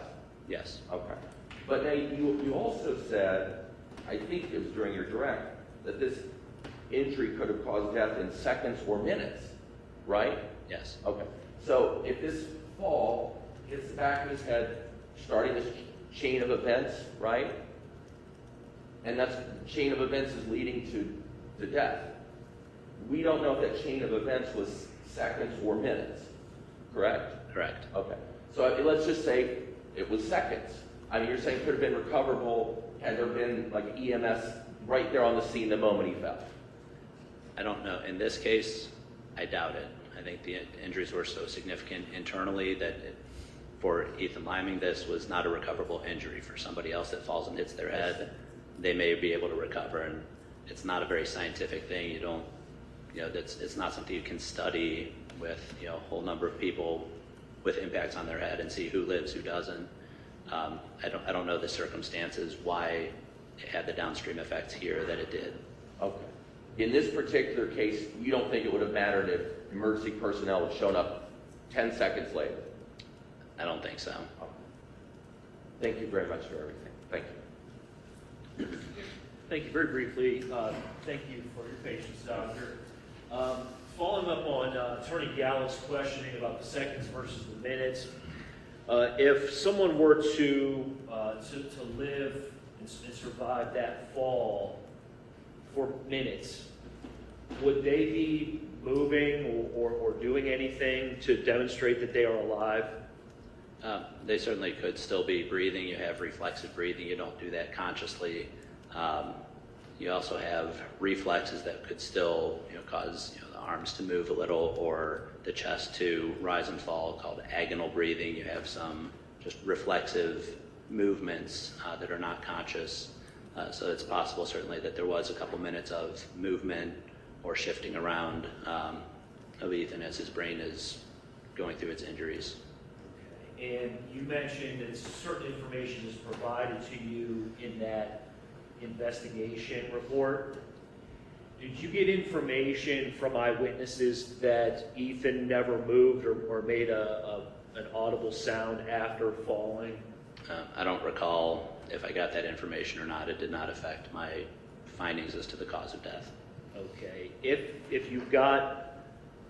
you received information that he never moved after falling, would that lead you to believe that death was instantaneous, or if it dragged out for a couple of minutes? It's hard to say. I mean, if there's purposeful movement, then he's clearly alive. If it's just that reflexive stuff, he may be essentially brain dead with a heart that's not beating right, but the brain may still be causing the muscles to move, or the reflexes, just the nerves themselves. Time of death is kind of a sticky definition in itself. Okay, thank you. You talked quite a bit about the injuries on the left hand. Are you able to know if those injuries were from this incident, or if they were possibly from something that had happened earlier that day, completely unrelated? No, I can't tell the timing on these injuries. I can't say within minutes or hours. I don't know when these occurred. Okay, and related to that, the timeline of the injuries, do you know if some of these injuries could have possibly occurred or been caused on Ethan after his actual death? Generally unlikely. After you die and your heart stops beating, we talked about the blood settling due to gravity. What that also means is you don't have blood pressure pushing blood into injured skin or tissue. So if you have somebody who's dead and you scratch their skin, they're not going to bleed into it. They're not going to get a red mark or anything like that. It's just going to look like a scratch on basically like a car seat or something. It's not going to change color very much because you don't have blood pressure bleeding into areas that are basically where the body's already dead. Okay, and you were asked about the bloody nose that we saw in the photograph there of Ethan. Can you tell the jury what causes a bloody nose? Bloody noses are usually caused by some sort of trauma, breaking the blood vessels right under the skin on the inside of the nose. Could be external trauma, could be internal trauma. Sometimes people just get bloody noses because the blood vessels are pretty big and right under the skin, a very thin layer up in the nose. So it's fairly easy to rupture them and cause bleeding in the nose. Okay, and so when someone gets a bloody nose, is there actually a tear in the skin within the nostril? Yes. And were you able to determine where that tear was within Ethan's nostril? No. And you indicated, I think in response to Attorney Sin's question, that it's possible that the mouth injuries and the bloody nose could have been from one strike to the face. Yes. It's possible that it could be multiple strikes, right? Correct. And he asked you some questions about the eye injury and whether that could be one strike. If I understood correctly, you seem to believe that it was at least multiple strikes.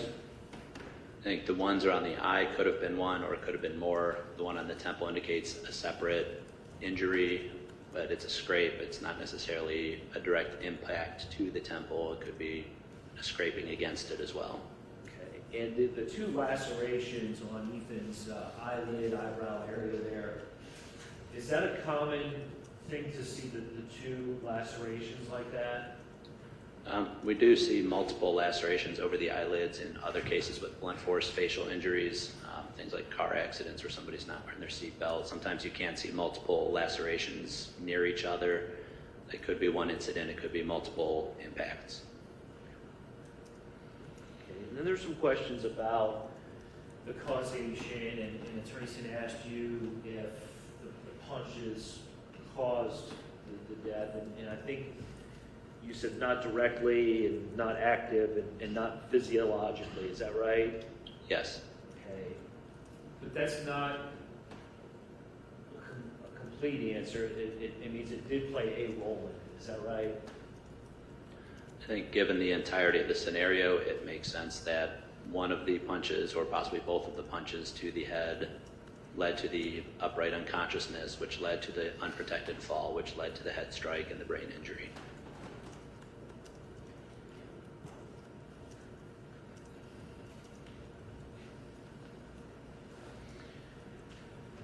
Do you know, is there a way to sort of quantify for the jury the amount of force that would be necessary to cause this sort of an injury? I don't know. I think it's going to depend a lot on the circumstances and the individual. I don't think it's going to be the same from person to person, the same amount of force or acceleration that leads to unconsciousness from a head strike. I don't know that. Did anything in your autopsy lead you to believe that Ethan was perhaps not in good health? No, I did not see any other evidence of medical disease. Nothing wrong with the heart, the lungs. No, there's no indication that he was not healthy. And you said he was 17 years old? Yes.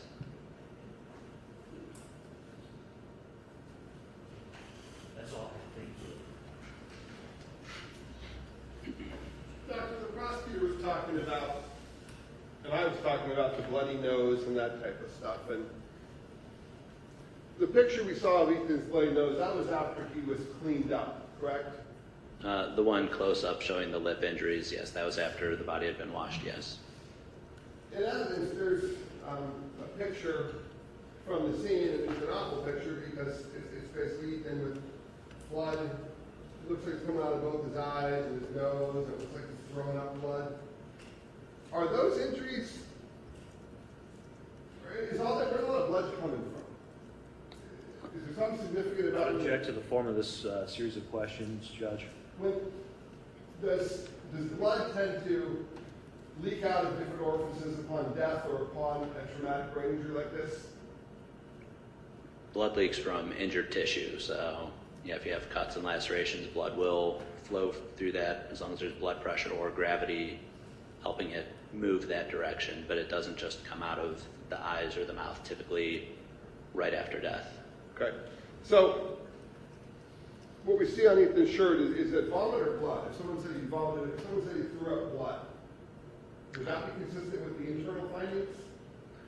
He did not have blood in the stomach, so I don't think that is consistent. I think any blood on the shirt would have had to have come from the facial injuries themselves, the cuts over the left eyebrow, and then the lips and the nose. Okay. And those areas can bleed significantly and still not be life-threatening. Correct. And in this case, Ethan didn't die from blood loss or from trauma to the front of his face. He died from I would object. I think this has already been asked and answered about 5 times, Judge. Okay, I'll throw that. The prosecutor talked about, and co-counsel talked about whether Ethan died instantaneously, or he died minutes, or he died seconds later. He was dying no matter what we do for the minute his head hit the I would ground. object again. This has been asked and answered. And I'm going somewhere with it. Can we at least say that Ethan would have been unconscious from that point on, whether he's involuntarily, unconsciously breathing or respirating or anything that you do upon death? Can we say that we know that he would have been there for any of this, even unconscious and then his head hit the ground? Yes, that is my impression, yes, or my opinion, yes. Thank you. Mr. Gallo? Anything further? No, thank you, Judge. Doctor, thank you very much. You may step down. Ladies and gentlemen, at this time, we will take our morning break, just a 10 to 15-minute break, if you would remain in the jury room, and we'll reconvene in just a few minutes. All rise.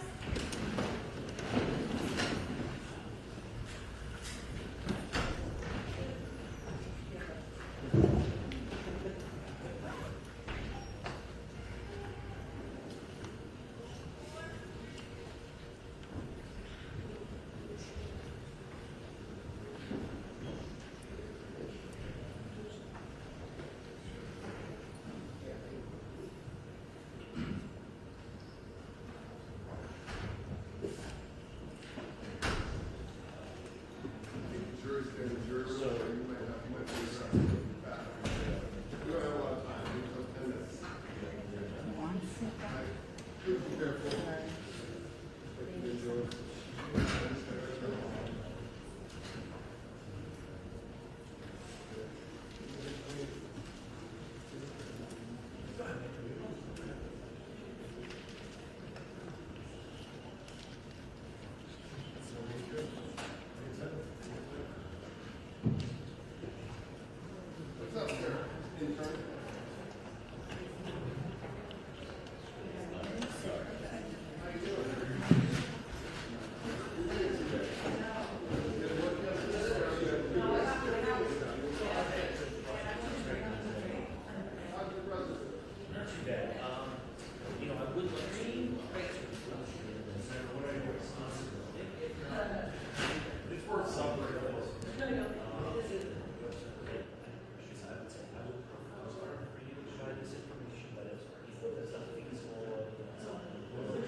something, sir? No, I'll take the answer, sorry.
Thank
Ma'am, you have to find the seats, so Ethan is But you're in my seat.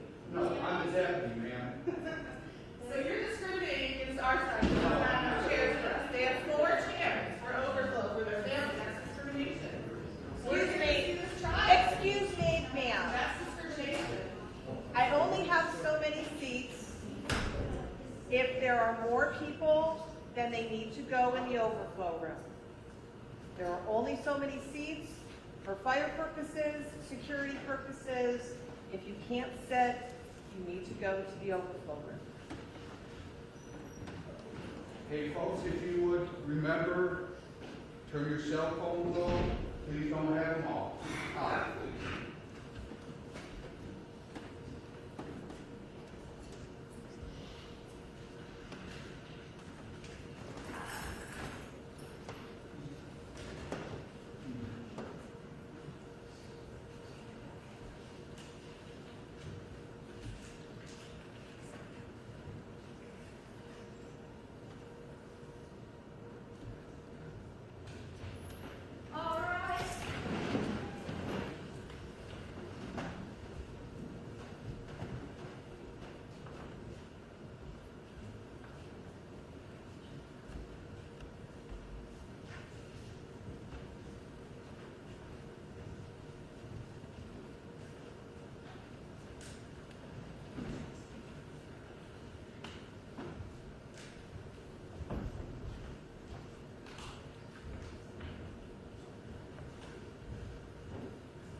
Please be seated.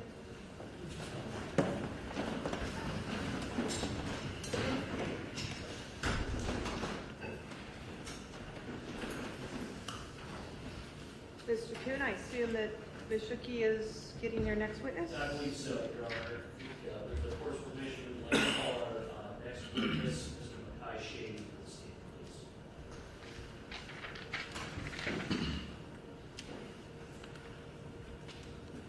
Shuki, come over here. Over here. And raise your right hand. Do you solemnly swear that the testimony that you're about to give is the truth, the whole truth, and nothing but the truth? You take the witness.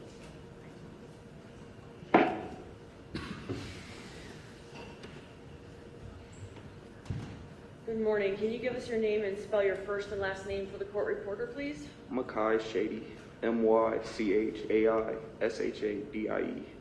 All right. And Makai, how old are you? 18. Okay.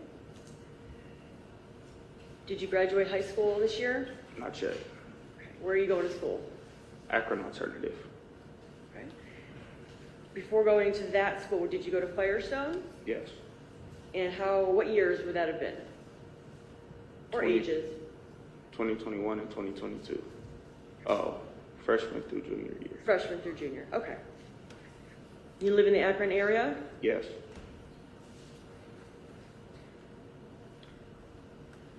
And right now, besides going to school, are you working? Yes. Where are you working? I do landscaping. Okay. You work with your friend Lamarian? Yes. So we heard from Lamarian yesterday. How long have you known him? Since 6th grade. Been friends that whole time? No. No. Tell us about that. Well, I've known him since 6th grade, but we didn't become friends till like our freshman year. Okay, in high school. All right. And how do you know Ethan Limey? I met Ethan in the 4th grade. 4th grade? Yes. How would you describe your acquaintanceship or friendship with Ethan? Good associates. Sorry, say it again? Good associates. Okay. Describe that. Did you guys hang out or you just knew each other? We knew each other and we talked when we seen each other, but we didn't really hang out outside of school. Okay. How about inside school? Not really. We just talked when we seen each other. All right. Ever play any sports or anything with Ethan? Pick up basketball. And where would you guys play that? I Promise in the school around the corner from Firestone. Okay. So I want to talk to you about what happened, of course, on June 2nd of 2022, okay? At that time, on that day, it's our understanding that was the first day of summer break, is that right? Yes. And what were your plans that day? we were gonna get some weed or some marijuana and hang out. Okay, and who's we? Me and Lamarion. And have you speak up a little bit? Me and Lamarion. Okay, you can, I don't know if you could scoot that forward, the microphone a little bit, just so we want to hear you well. Okay. So you and Lamarion were going to hang out, and you said smoke some weed? Mm-hmm. All right. Well, where was that going to happen? At his house, at Lamarion's house. All right. Did you go to his house? Yes. And what time of day is this?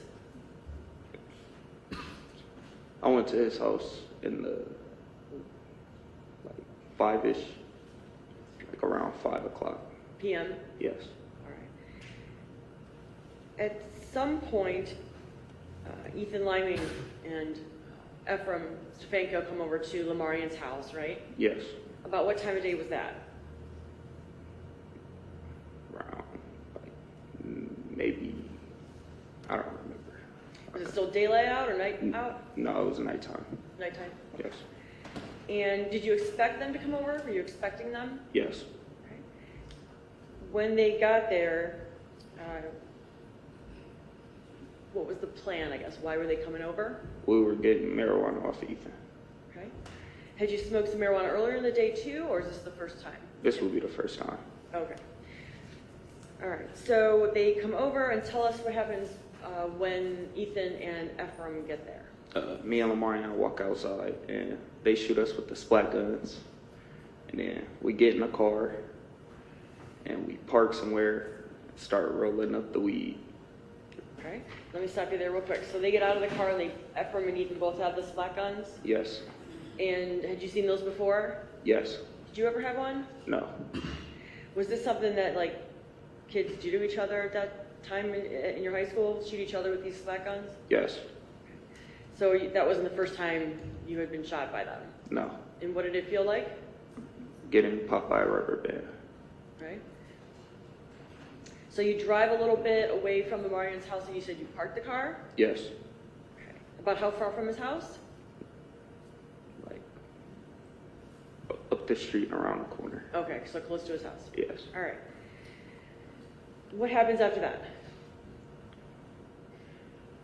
You guys are in the car, you said that you're rolling up the We marijuana. smoke one blunt, and we start the second one. And then Ethan gets a text from somebody else that he was going to go serve to. Okay. And we said we were going to go with him. And then he was driving down the street. We seen the people at I Promise Win Basketball, and he asked if we wanted to go shoot him. And we said yes. Okay. And when you say you saw people at the I Promise School, where at the I Promise School? On the basketball court. Okay.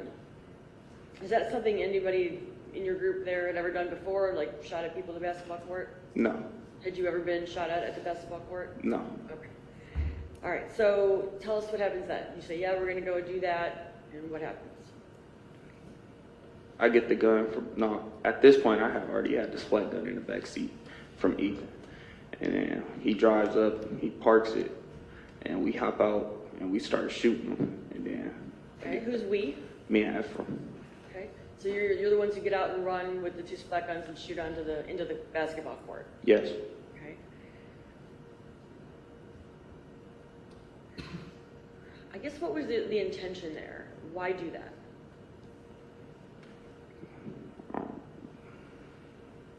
Something to do as a kid, a teenager. I don't know. We can agree, not a smart idea. Yes. So you shoot into the basketball court, Yes. and then what happens? The people we shooting at, they react.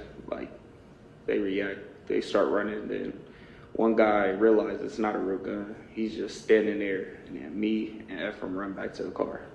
Okay. You get back to the car, what do you do? I get in the car and I hand Ethan the splat gun. Ephraim gets in the car, and then Ethan gets out the car because somebody had walked up to the car. Somebody had what? Somebody had came up to the car. Okay, somebody from the basketball court. Yes. And what, if you remember, what side of the car did that person walk up to? The driver's side. And Ethan is out of the car? Yes, he had got out the car. So you can't really say why he got out of the car, right? But what was his demeanor when he was getting out of the car? How was he acting? He had a smile on his face. Okay. He was laughing.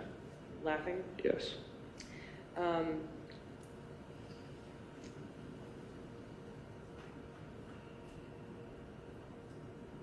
when the person came up to the car to where Ethan was, Yes.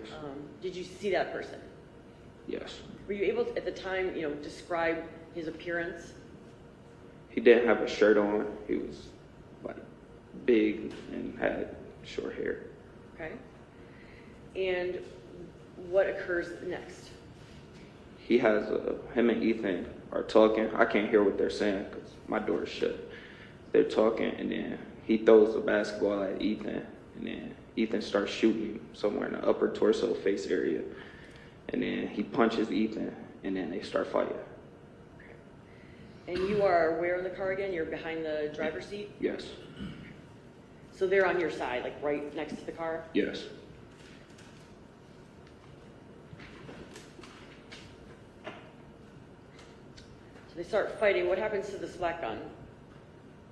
He took it. Who took it from Ethan? Yes.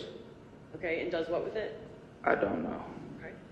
And so what do you see happening? They start fighting one-on-one? Yes. And when you say fighting, what do you mean? Throwing punches at each other. Okay. Anybody, being more of the, I guess, winner in that at that point, or is it just one-on-one? It was one-on-one, and then two other people, the two other guys on the court ran up, and they started jumping Ethan. You said they start what? Jumping Ethan. Okay, so you use the word jumping. What do you Yes. mean by that? It's 3-on-1. Okay. So you said the first guy's throwing punches and Ethan's throwing them back, and then two other ones come over. And are they also throwing punches? Or Yes. Physically throwing Yes. punches? Okay. So it's you said it's 3-on-1 at that point? Yes. And are they still next to the vehicle, or do they move in They anywhere else? move more like in front of the car. Like they start moving down the parking lot. Okay. Is anybody, when you say moving, is anybody backing away or back up as they're moving, or is it just everybody's moving together? during this They time? all, it's like a crowd just moving that way. Okay. And so these are it's Ethan and the three people that were over in the basketball court? Yes. Was there a fourth person at all? Yeah.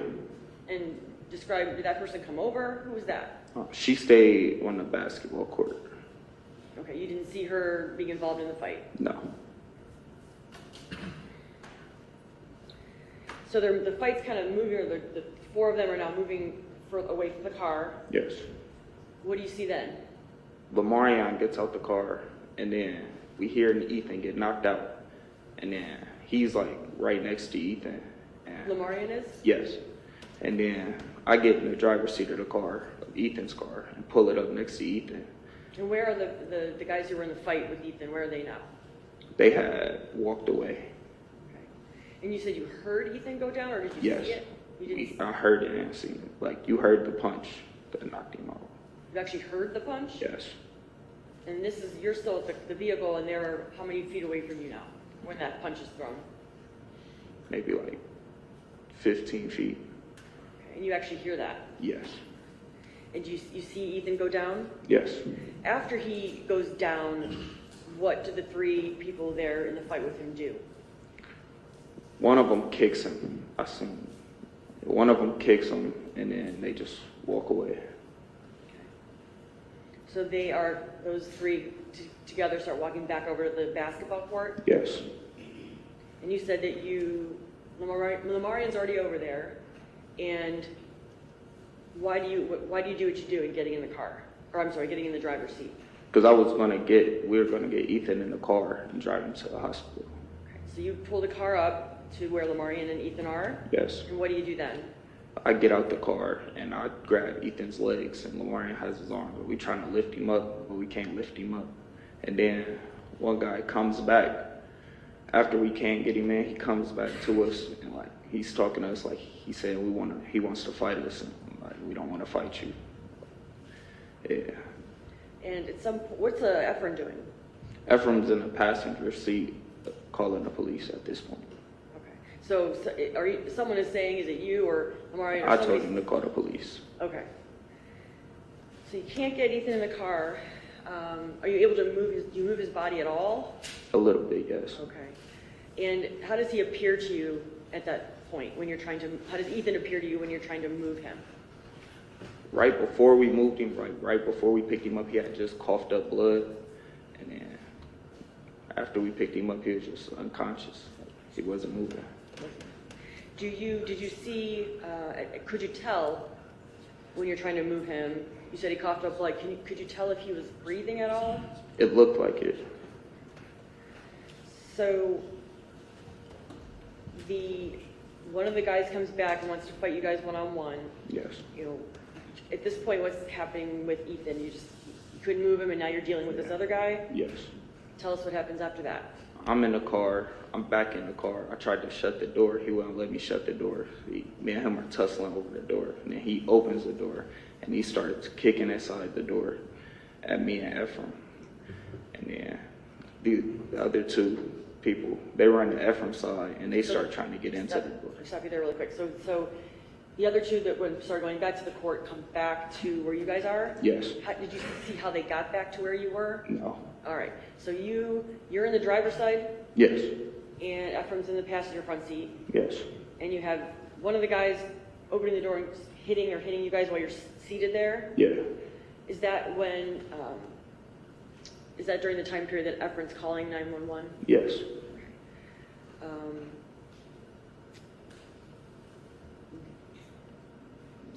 So the 911, rephrase that. Ephraim's, you can see him actually on the phone, you can hear him talking to 911. Yes. And what happens as he's doing that? I don't know. Okay. Are you just kind of focused or dealing with the guy trying to hit you? Yes. Does he hit you? Yes. And you said the other two come back from the court and they're on the passenger side door? Yes. Ephraim's side? Yes. And what are those two doing? They trying to get into the car. They How? telling Ephraim open the door, hitting the window, and kicking the door in the window, trying to get inside. Are they saying anything at that point? I wouldn't know. Okay. So basically your car's kind of, surrounded on both sides of the doors. Yes. What happens after that? The guy that was on my side, the driver's side, he moves to maybe the back of the car or the other side. So I get out the car and I tell Lamarion, we gotta run. So I start running, Lamarion follows me. And then we run down the street to our friend's house. To a friend's house? Yes. And that's close to the I Promise school? Yes. What do you do at the friend's house? We bang on the door, And what is your purpose? trying to get inside so we can get some help. What happened to you had a phone with you that day? Yes. That night? What happened to your phone? I left it in the car. Why did you feel you had to run? They were talking about getting real guns, and I wasn't standing to get shot, so I ran. Did you see where Ephraim went or what happened with him? No, I didn't.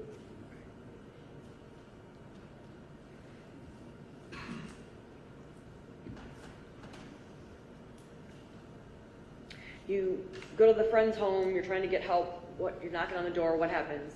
Nobody answered, so we ran to Lamarion's house. And what do you do when you get there? We tell his mom what happened, and we use her phone to call a friend. To call A friend. and why were you calling a friend? To come help us, come to the house, and so we could go back to the scene. You wanted to go back to the scene? Yeah, Why were you going to do that? we wanted to make sure Ethan was okay. So, did you go back to the scene? No, his mom told us to stay at his house. Lamarion's mom said to stay at the house? Yes. Okay, and does she go somewhere then? Yes. Okay.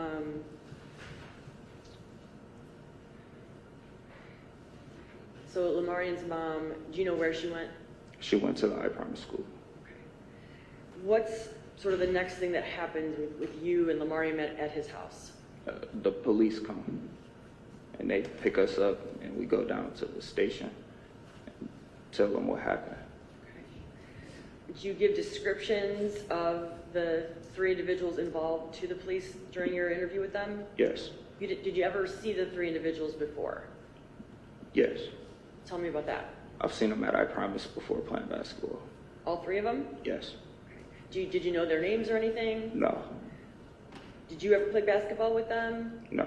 All right, you just saw them there before. Yes.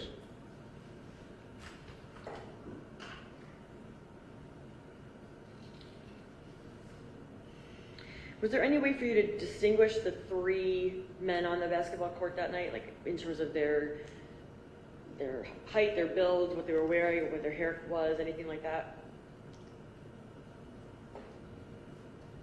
I don't remember. Okay. At the time that you were interviewed by police, would you have been able to give them a description then? Of one of them, yes. Okay.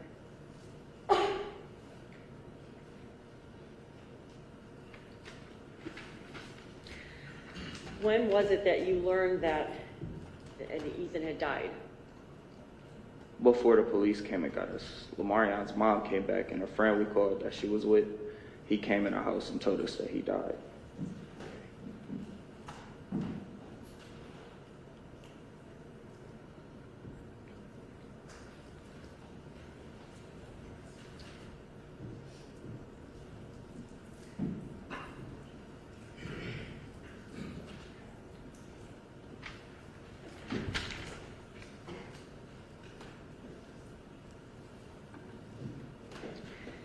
Were you injured at all in the fight that was going on? No major injuries. Sorry? No major injuries. What do you mean by that? Like, I wasn't bleeding anywhere. I had got kicked in a private area.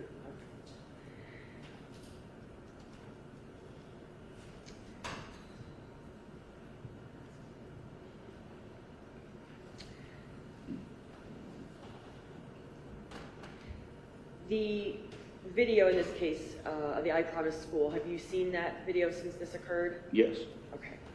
And we've seen it a number of times, but I just want to at least play a little bit of it so you can identify the people you're talking about. Okay.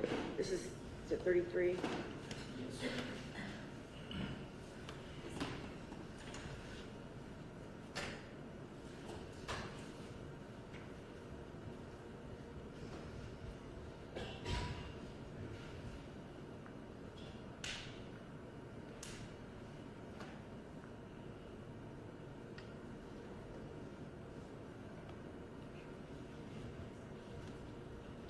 Okay, I'm starting it at about 149 on the counter.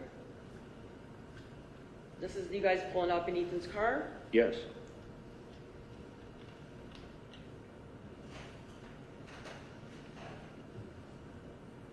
And which one of these two are you? The one that just stopped running. The one Just who's went going back to the car. now? Yep. Ephraim's the one who goes further than you? Yes.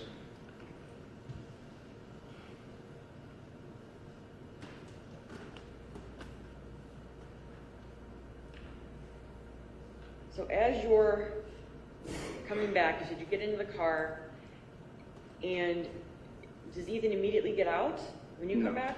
No. So you get in the car and you have the splat gun, Yes. and what do you do with it? I handed it to Ethan. Okay.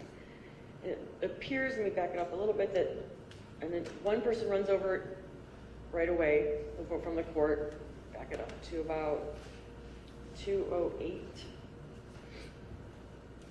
So I'm sorry, this is you guys shooting again, and you go back.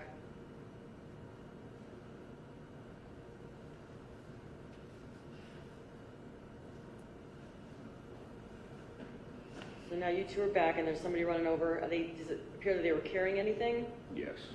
Yes. Is that the basketball you were talking about? Yes.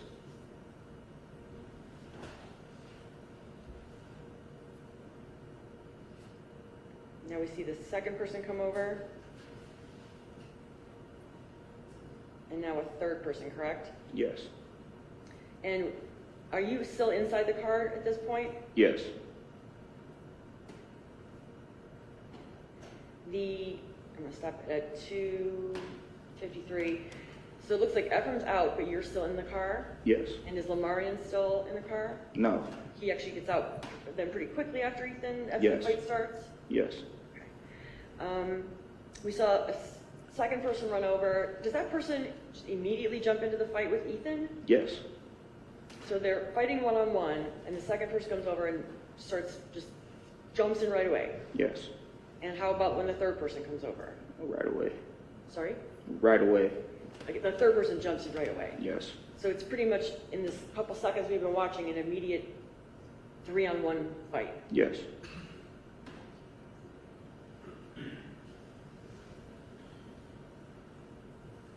So playing it again, I'm sorry, at about 2:58.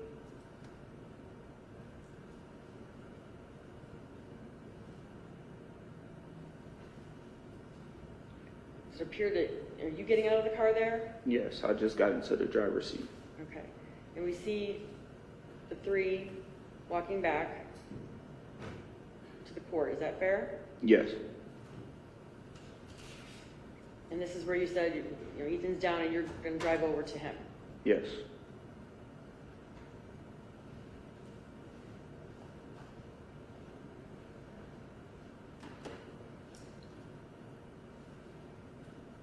And you said Lamarian's already over there with Ethan, right? Yes.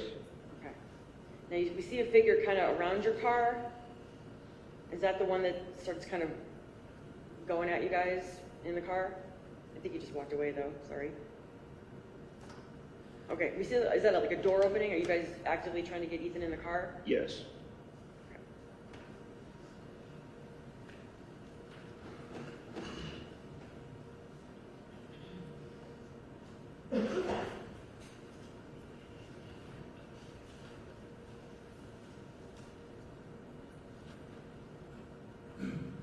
What are you guys doing here?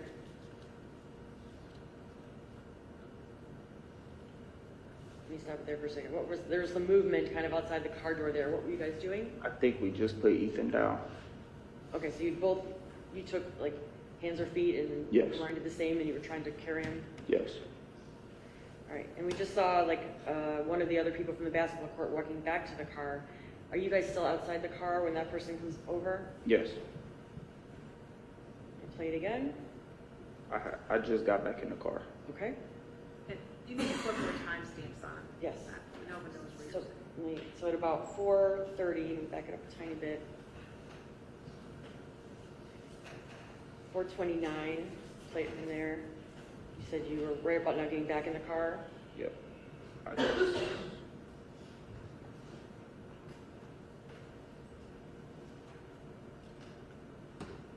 What's happening now at about 4:43? he's trying to get the door open from me. Who is? I'm sorry, what did you say? The guy's trying to open the door for me. That's when me and him are fighting for the door. Okay. Okay.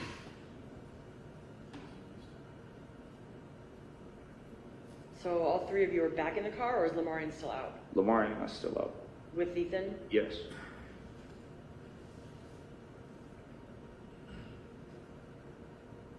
So what is that person outside the car doing? Still trying to get in?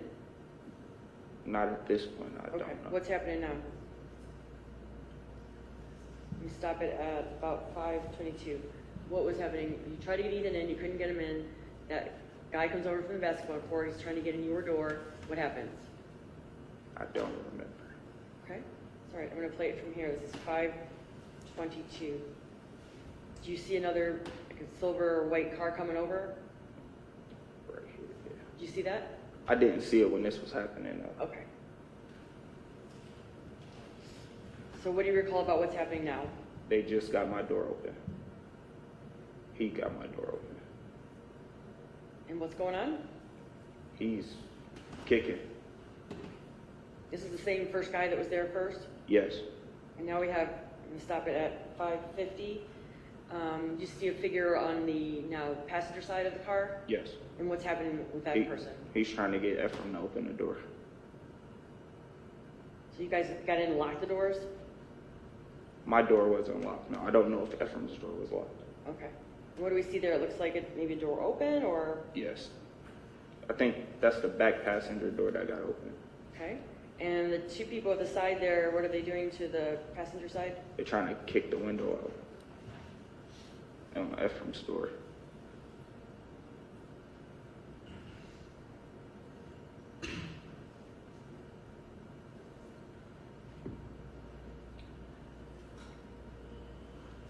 So I'm gonna go back just a little bit there. I'm gonna go to 6:20 on the counter. Tell us when you see or if you see yourself leaving, running away. Mm-hmm. Did you see that at all? Yes. Okay. And who's now do we see running by the McDonald's here at 6:30? Me and Lamar, yeah. And you didn't see that before, but was that Ephraim? Yes.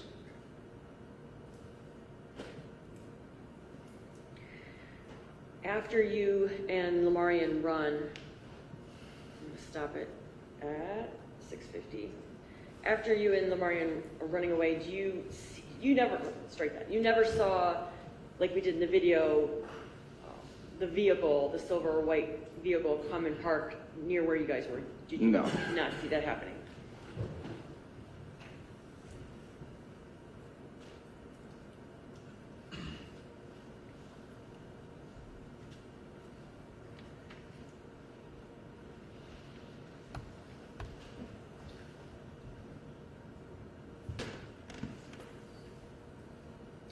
So,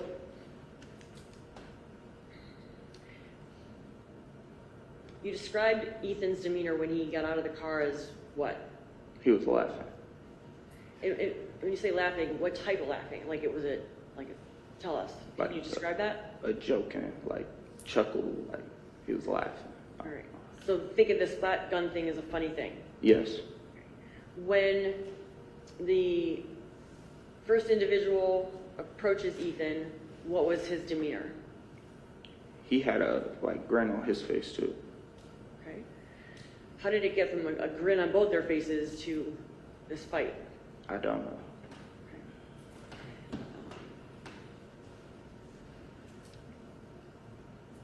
And I think you stated this, I just want to be clear. After Ethan is knocked out, you hear the punch, he's knocked to the ground.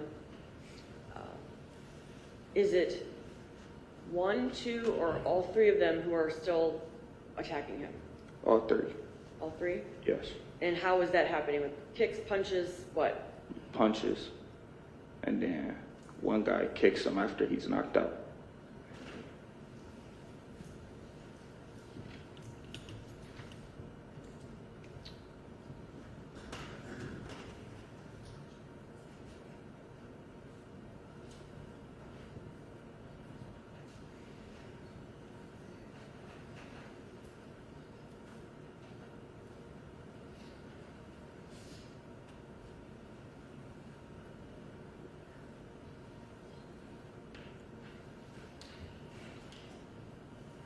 I want to clarify. So, did you, Lamarian or Ephraim, ever get involved in this fight that Ethan was in, the 3-on-1 fight? No. That was just Ethan and the three guys from the court. Yes. And from where you could see the fight, I know it moved away from you some. How many times did you see Ethan go to the ground Once. from that punch that you heard? Yes. And when you guys were shooting into the court, when you and Ephraim were running over there and shooting into the court, where were the people on the basketball court? In the middle of the court. Okay, so there's one sort of door to get in, right? Yes. And they were in the middle of between both sides, I guess. Yes. Okay. Do you know when you were shooting at them whether your flat gel things were hitting them? I don't know. Maybe. All right.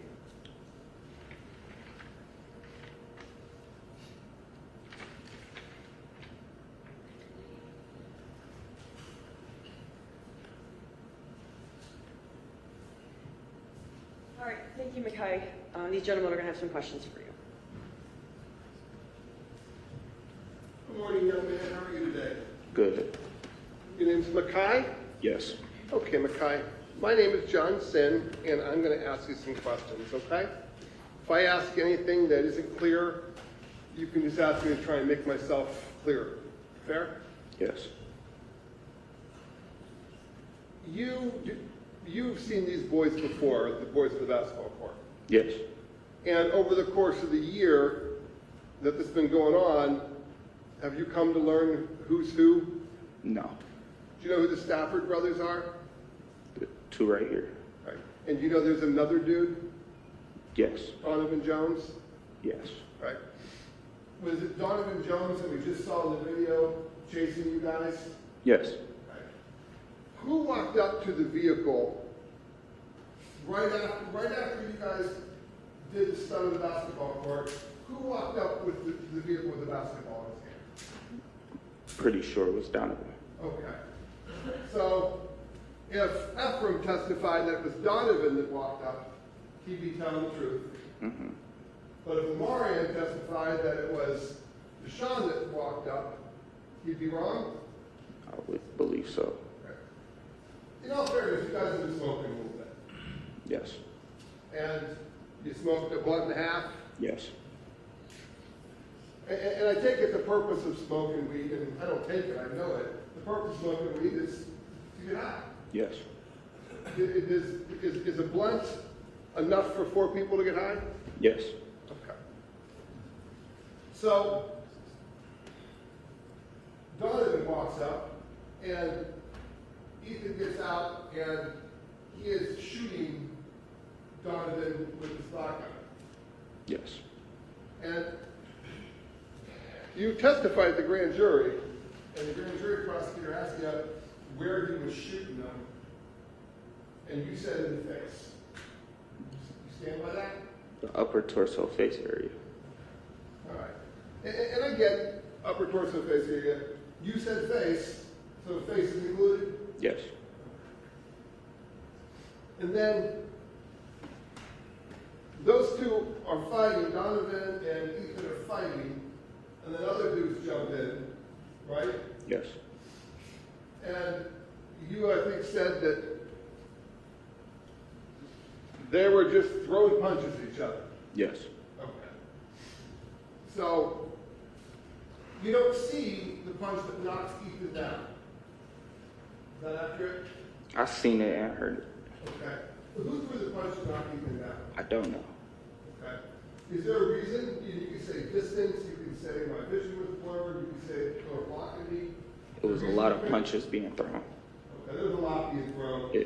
So you couldn't tell which one knocked him out. Yes. Was Ethan backing up or going forward? He was backing up. Was he in the area where all those potholes are? I don't know if you saw it in the videos. You never went that, I promise, huh? I've been there. Okay. But you probably don't know what the condition of the parking lot was back then as opposed to today. No. Okay, I understand. So Ethan's backing up. You don't see him go down. You don't see exactly who knocked him down, but he goes down. Do you think you hear the punch, or do you think you hear the hit on the ground? The punch. Okay. And Ethan just kind of freezes up? Yes. And Ethan goes down, and everybody assumes he's knocked out, right? Yes. And at some point, you've now got eyes on this thing, Yes. and you now know who the 3 boys are. I mean, you got eyes on the 3 boys. Yes. And one of them goes up after Ethan's down and kicks him in the side. Yes. Who was that? I don't know. Okay. Was it one kick that you saw? I seen one kick, yes. Okay. And you didn't see any stomping or pounding, ground pounding? Not to my knowledge.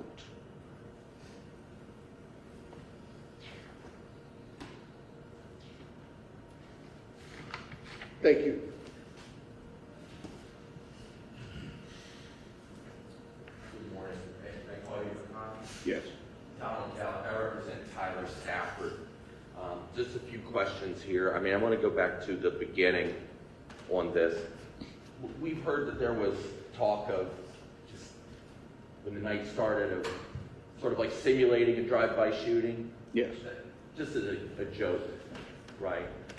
And in your mind, was that driving by somewhere and maybe like rolling down the windows and shooting out at somebody out the windows of the car? Something Yes. But that's not how the plan went, right?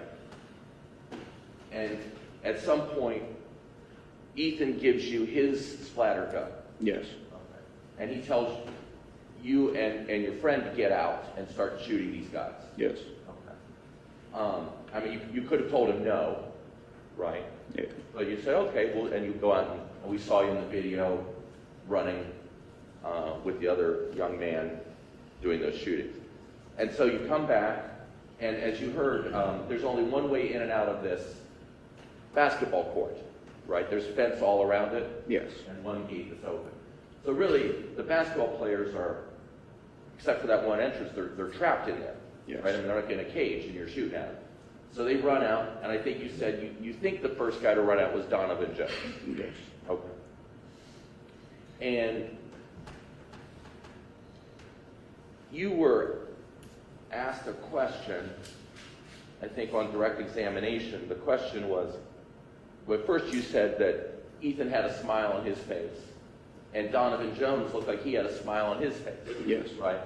And then the question you were asked was, well, how did it get from, both of them having smiles on their faces to it turning into a fight? And you said, I don't know.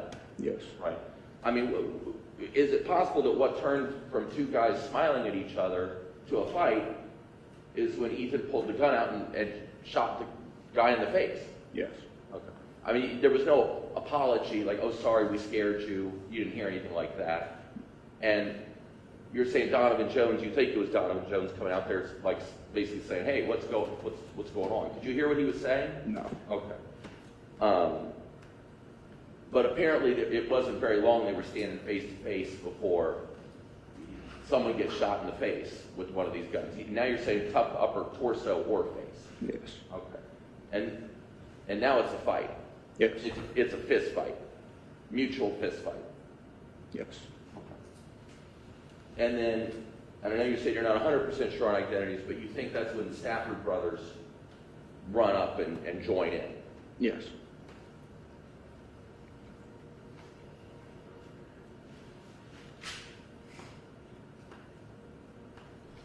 Now, you said you saw someone kick Ethan when he was laying down.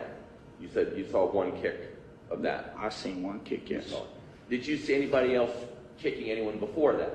Not that I'm aware of, no. Do you know if Ethan kicked anybody during this fight? Not that I'm aware of. Okay. I heard you say that you heard someone when they were running towards the car, someone said, hey, it's not a real gun, or hey, I don't think it's a real gun. Did you say something like that? No. You didn't say that today? Okay. And when this fight was going on, you said it was about 15 feet away? Yes. Okay. You were asked a little bit about this, but you couldn't see the pavement. You don't know if the pavement had potholes or near a sewer grating. Did you know one way or the other? No. Okay. Okay. And if we said this whole fight, this whole fist fight, the whole thing lasted about a minute and 15 seconds, is that possible? Does that sound about right? Yes. And when Ethan was down, you said you tried to pick him up and move him, like get him into the car maybe. Yes. And is it possible Donovan Jones came in and interfered on that? Yes. Okay. Was someone on a phone call with 911? Yes. Who was that? Ephraim. Did you see who you think is Donovan Jones attack him? He was on the phone? No, he was on my side. He was on your side? Yeah. Okay. So how did Donovan Jones stop you guys from getting Ethan into the car? He was telling us we wanted to fight him, and we're like, we don't want to fight you right now. We're trying to get our friend some help. So you're trying to help somebody, a friend that you believe seriously injured. Yes. And Donovan Jones is saying, hey, let's have some more. Yes. Let's have some more fist fights. Yes. And you weren't interested in any of that. Okay. And then basically at that point, are you taking off running and then Donovan Jones is chasing you? Not yet, no. What's that? Not yet. I had got back in the car first. Oh, okay. And then was it later that Yes. that you ran out? Yes. Okay. And then is Donovan Jones the guy he's not wearing a shirt? Yes. And he's chasing you, we saw you in that video. Yes. Right. Thank you very much for your help.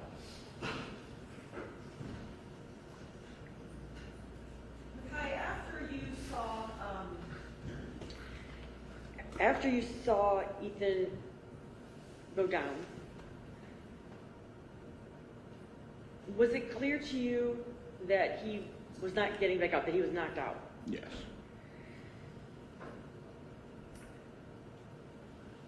And defendants are still around him when he's knocked out, Yes. right? Okay. And I just want to clarify, because it was a little confusing. So you definitely saw one of the three of the defendants kick him when he's unconscious, Yes. and it's clear to you that he's unconscious. Yes. And you said in your initial testimony that punches were continued to be thrown on, punching Ethan when he was down as well. Is that what you said? I believe so. Okay. So just describe that for us. So he's on the ground, passed out, and how is someone punching him? Are they getting on the ground with him? How is that? I don't remember. Okay, but you do remember he was also getting punched as well as kicked. I just remember seeing somebody kick him. Okay, that's what I want to clarify, because I think you said punches earlier and then kicks. Did you see anybody punching him when he was on the ground from where you were? No. Okay. All right.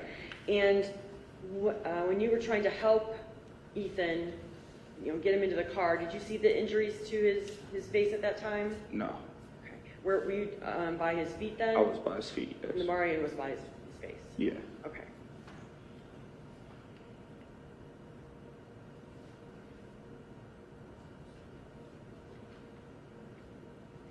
And I think you said on cross-examination, as the fight is moving away, it's 3-on-1 at that point, right? Yes. And I think you said, and correct me if I'm wrong, that Ethan was the one sort of backing away from where you guys were. Yes. The three around him are coming at him, and he's backing away. Yes. Matt, do you have anything?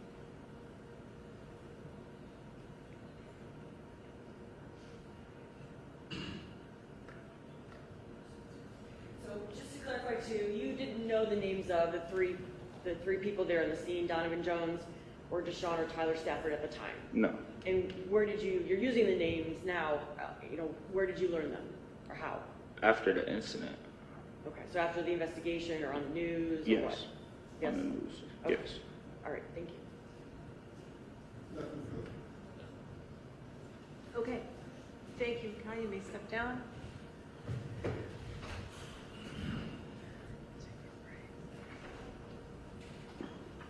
All right, ladies and gentlemen, it is almost noon. Let's take our lunch break at this time. It's about 10 to 12. If you would return to the jury room in about an hour at 10 to 1, and we will get started as soon as we can after lunch. Once again, don't talk to anyone about this case, and I will see you after lunch. All rise.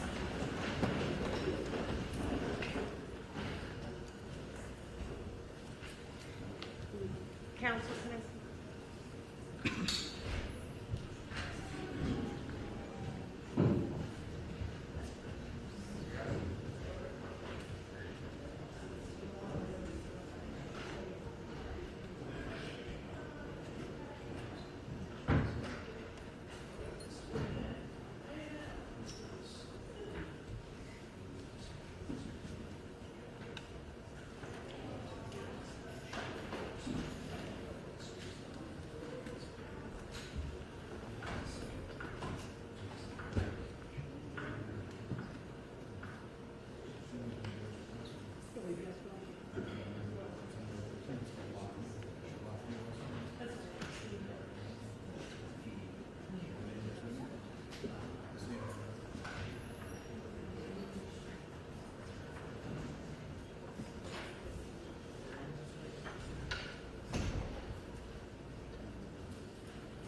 Deputy, I'll talk to you in just a moment.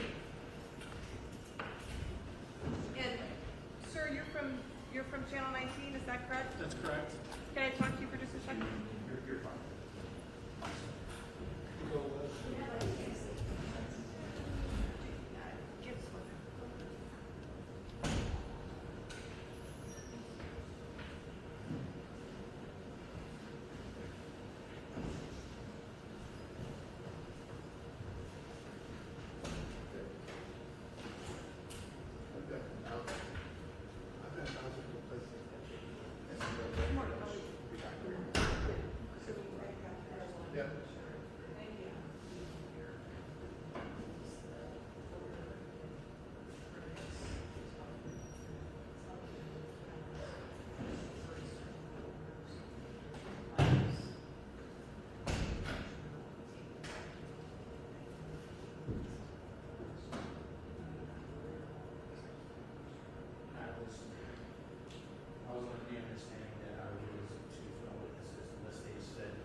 for a minute?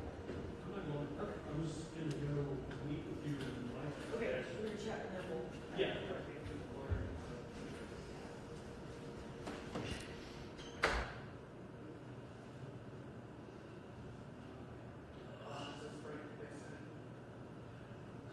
It's usually 45 minutes. Well, I would say one then, actually, because they usually don't work exactly.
No, this is Christopher Clark. I'm not sure.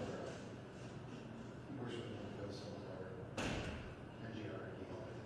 NGR. Southern County ADM Board. Thank you. Oh, there it is. No, that's fine.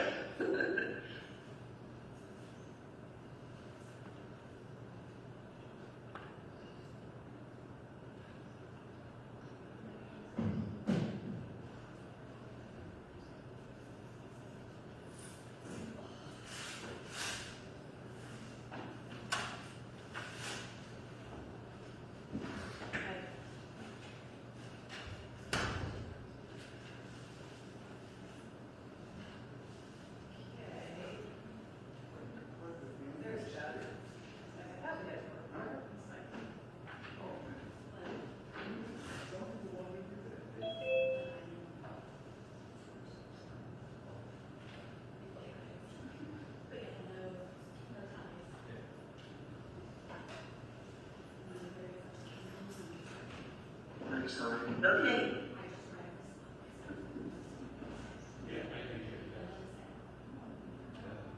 All right, at North Coast, Mr. Gibbons, you can hear me, correct? Yes, we can. All right. All right, this is State of Ohio versus Daniel Gibbons, 2016-10-3520. We are conducting proceedings today via video.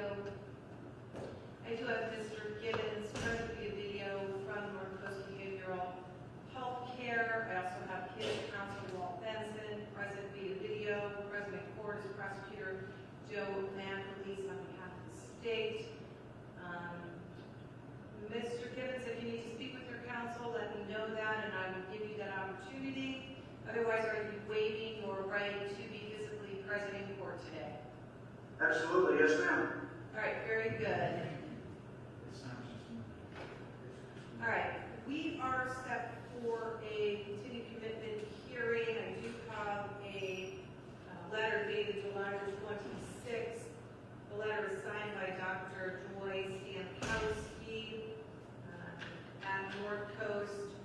Attached to that is a 90-page report that is authored by Dr. Tribedi, Tribedi, dated July the 25th. Mr. Benson, you've seen a copy of that, I assume? I have, Lord, thank you. Okay. So I believe this is a 6-month status to address Mr. Gibbons' placement and level of movement privileges. Also present is President Clark from the exam board. Is there any, and I'm sorry, also present is Sean Lynch, and who else do we have in North Coast? Martinez, social worker. All right, very good. So anyone from the treatment team or Mr. Freeman Clark, anything that you would like to add or put on the record related to this report? Your Honor, I'd like to just mention a few things. So CSS continues to see Daniel regularly at the hospital. I see him about once a month. He, by and large, is doing what we want him to do there. He's attending groups and not getting into any kind of trouble, which has never really been a big issue with Daniel anyway, other than the substance use stuff. But I did want to make the court aware that a number of different times when talking to him, he's made really derogatory comments about CSS and their staff. And that's concerning because he needs to work with them. They are the contract agency with the ADM board. He's made statements about staff in the group home, about his case manager, about medication disagreements that he has with the staff. And there's processes for him to address those kinds of things when he's out of the hospital. But it's just sort of an attitude thing that I wanted the court to be aware of, that I've got some concern about. All right. Mr. Lynch from CSS or caseworker, anything else you'd like to add? Nothing from CSS, Your Honor. All right, Mr. Benson? Well, I'm curious why we're just hearing about this now, right, as the hearing starts. And, you know, it's impossible to defend against something that I don't know anything about. So, Well, I guess what I would say is I'm not sure, in fact, I'm sure that it is not affecting the recommendations or anything contained in the report. I think Mr. Green and Clark just wanted to make me aware that, you know, there's some, obviously, through Mr. Gibbons' history, there's been some issues with attitude and substance use, and while he's doing better, Mr. Green and Clark just wanted me to know that it's maybe not perfect yet, and maybe never will be, but, you know, Mr. Benson, I guess, as to the recommendations of the report, I'm not sure that those changed at all. understood. So, you know, we would stipulate, you know, to the contents of the report. You know, I do see everything in the report indicates that he's doing quite well. And I'm very, very happy to see that, because I know when we were last in court, the beginning of the year, we were talking about, you know, probably a shorter stay at North Coast, is my recollection. And so I've talked to Daniel, and you know, we're both fine with what the recommendations are, but you know, quite frankly, if you know he continues on this track, you know, we would absolutely want to see him out of North Coast, you know, next time around. So that's, I guess, our position where we're at. All right, Mr. Beckwith, anything on behalf of the state? Thank you, Your Honor. At this time, the state would stipulate to the findings in the report. I did have the opportunity to read and review. As long as there's no changes to the current recommendation, the state has no objection to those continued levels. We'd ask that the court follow the recommendation. Okay, Mr. Gibbons, how are you doing today? I'm doing pretty good. Thanks for asking.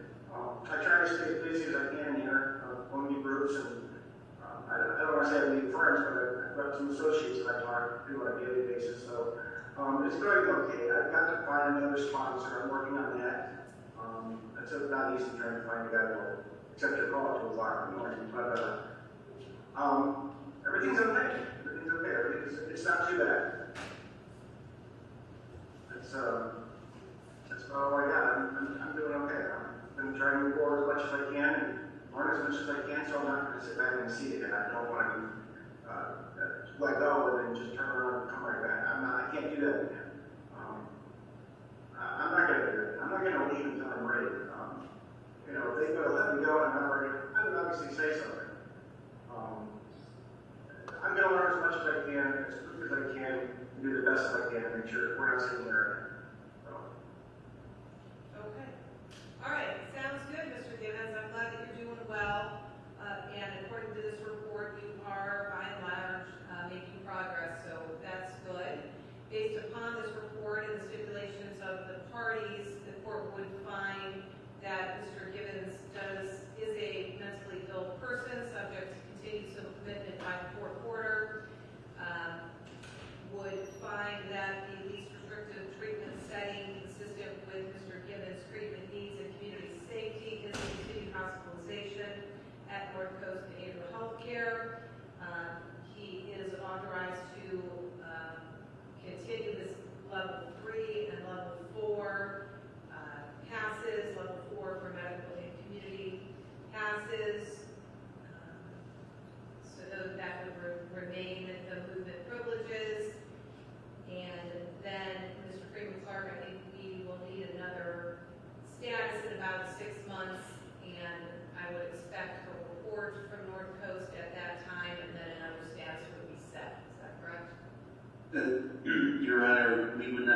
due for a hearing for 2 years.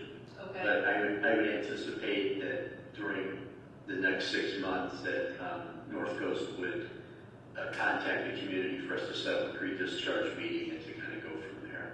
Okay, given his status and, you know, the history here and what his, what everyone's objectives were when Mr. Davis went back to North Coast. Okay? Anything further, Mr. Mann, please? No, Your Honor, thank you. Mr. Benson? No, thank you, Your Honor. All right, thank you, everyone. Thank you, Mr. Gibbons. Take care. Thank you. Okay. Thanks, Judge. Thank you, Your Honor. Thanks, Judge.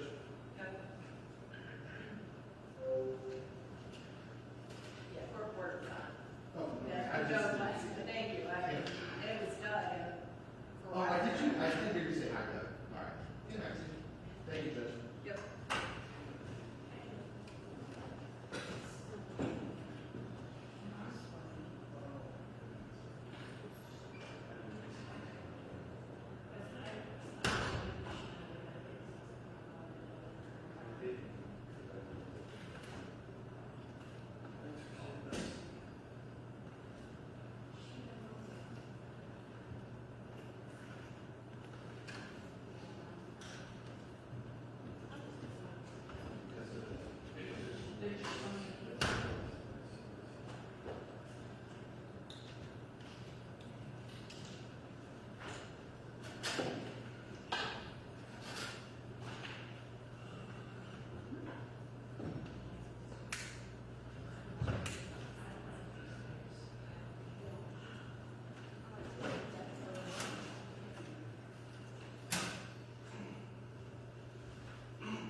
No problem.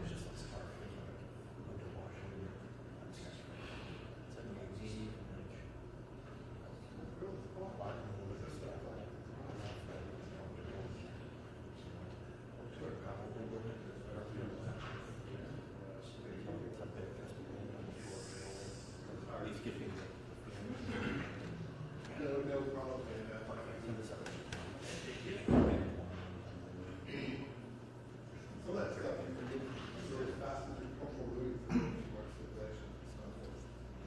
Should just take 10 minutes here.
Okay, folks, as before, please no cell phone usage, shut them off, please.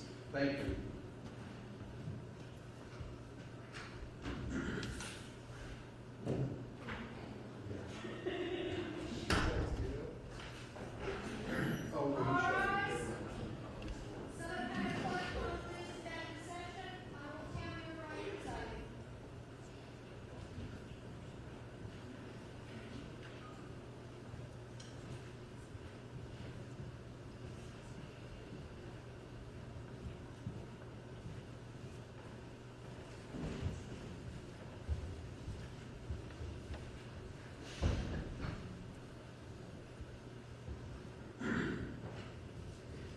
Okay, please be seated.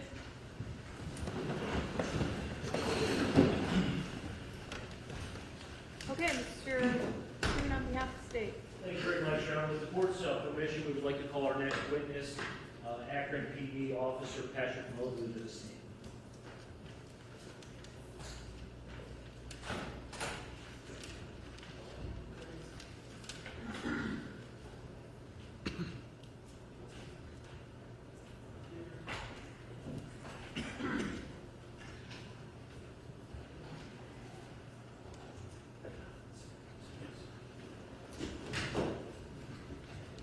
Please raise your right hand.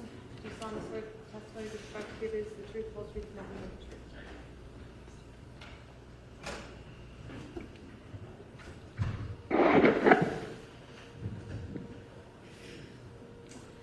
afternoon, sir. How are you today? Good, how are you? That's good, thank you. Can you please state your name and spell your last name before the court report? Sure, Officer Patrick Mobley, M-O-B-L-E-Y, And where do you work, sir? Akron Police Department. What do you do for the police department? I'm a patrolman. Okay, can you tell the jury what that means? I answer calls for service, dispatch calls, and do routine patrol. Okay, and how long have you been with APD? 24 and a half years. Is that the extent of your law enforcement career? It is. Okay, and is there a particular shift that you work? Right now I'm on day shift. It's 6:30 in the morning till 4:30 in the afternoon. Okay, and how long have you been on that shift? Ooh.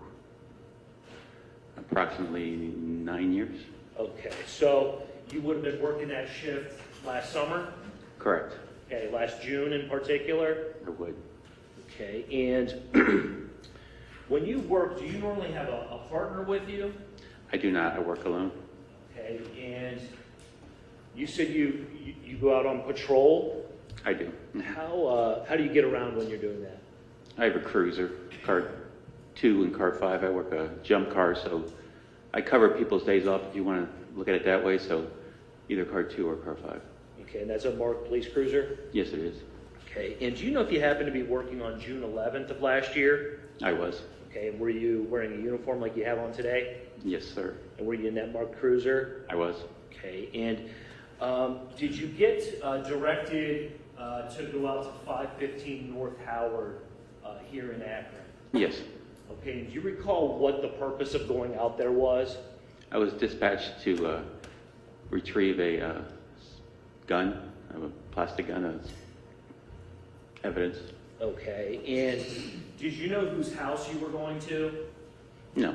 Okay, and did you get some sort of a description of this toy gun? It was a dispatch call, so I said pick up it's been a while, so I think it said splatter gun or orange gun or something along those lines. Okay, and do you recall who directed you to go out there? It was a dispatch call, but the person that put the call in was Detective Williams. Detective Williams Mm-hmm. instructed you to go out there?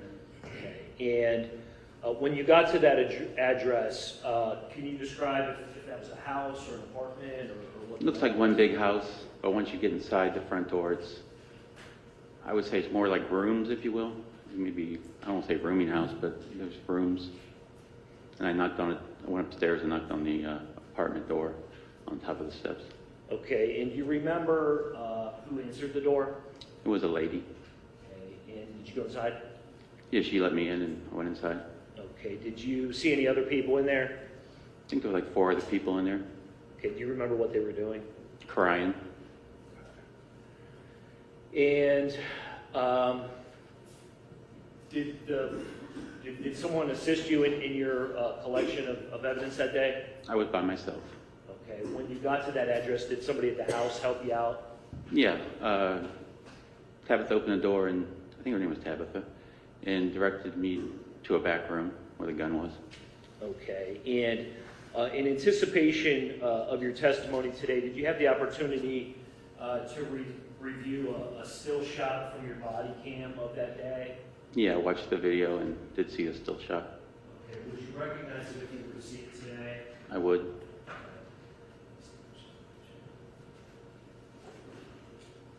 I'm going to show you what's been marked as State's Exhibit 41 and have you identified. If you are able to do so, Your Honor, this has been made available to the defense. They express no objection to it. Are you able to see that, sir? Yeah, I can see it right here. Okay, and it's a little bit grainy, but do you recognize what it is? Yes. Can you tell the jury what we're looking at there? That's the room that I go through that door to retrieve the splatter gun, and I was first drawn to the CO2 or paint gun that was sitting on top of the, I think it was a grill or a table there. Okay, before we get to that, sir, are you certain that that's from your body cam? Oh, yes. Okay. And does it appear to have a date and time stamp on it? Yes, it does. Okay. Can you tell the jury sort of where it's located in the image there? It's on the top right-hand corner. top line. Okay, and what is that date and time, if you can see it? Sure, June 11, 2022, 11 a.m. Okay, and so that is the date and time you were out there? Yes. Sir, next I'm going to show you what's previously been marked State's Exhibit 42. This image has also been made available to the defense, Your Honor, and they've expressed no objection to it. Sir, if you could take a look there. You could take a look at that image, and do you recognize that? Yes. Okay, can you please tell the jury what that is? I think it's either a CO2 or a paint gun. I did not know exactly which one it was, but that's where my eye first went when I entered the room. Okay, and in this image here, do we see the SplatRBall gun that you were there to collect? It's in the plastic Acme bag there, beside Okay. the Florence bleach. So sort of in the background there? Yes. Okay. And is that the item that you did in fact collect? That's the item I collected. Do both of these images reflect a true and accurate image of what you saw there at the scene? Yes, sir. When you were out there at 515 North Howard, did you encounter either of the Stafford brothers? No. And throughout your investigation, did you have any communication with them? No, sir. Additionally, throughout your investigation, did you collect any other evidence for this case? I did not.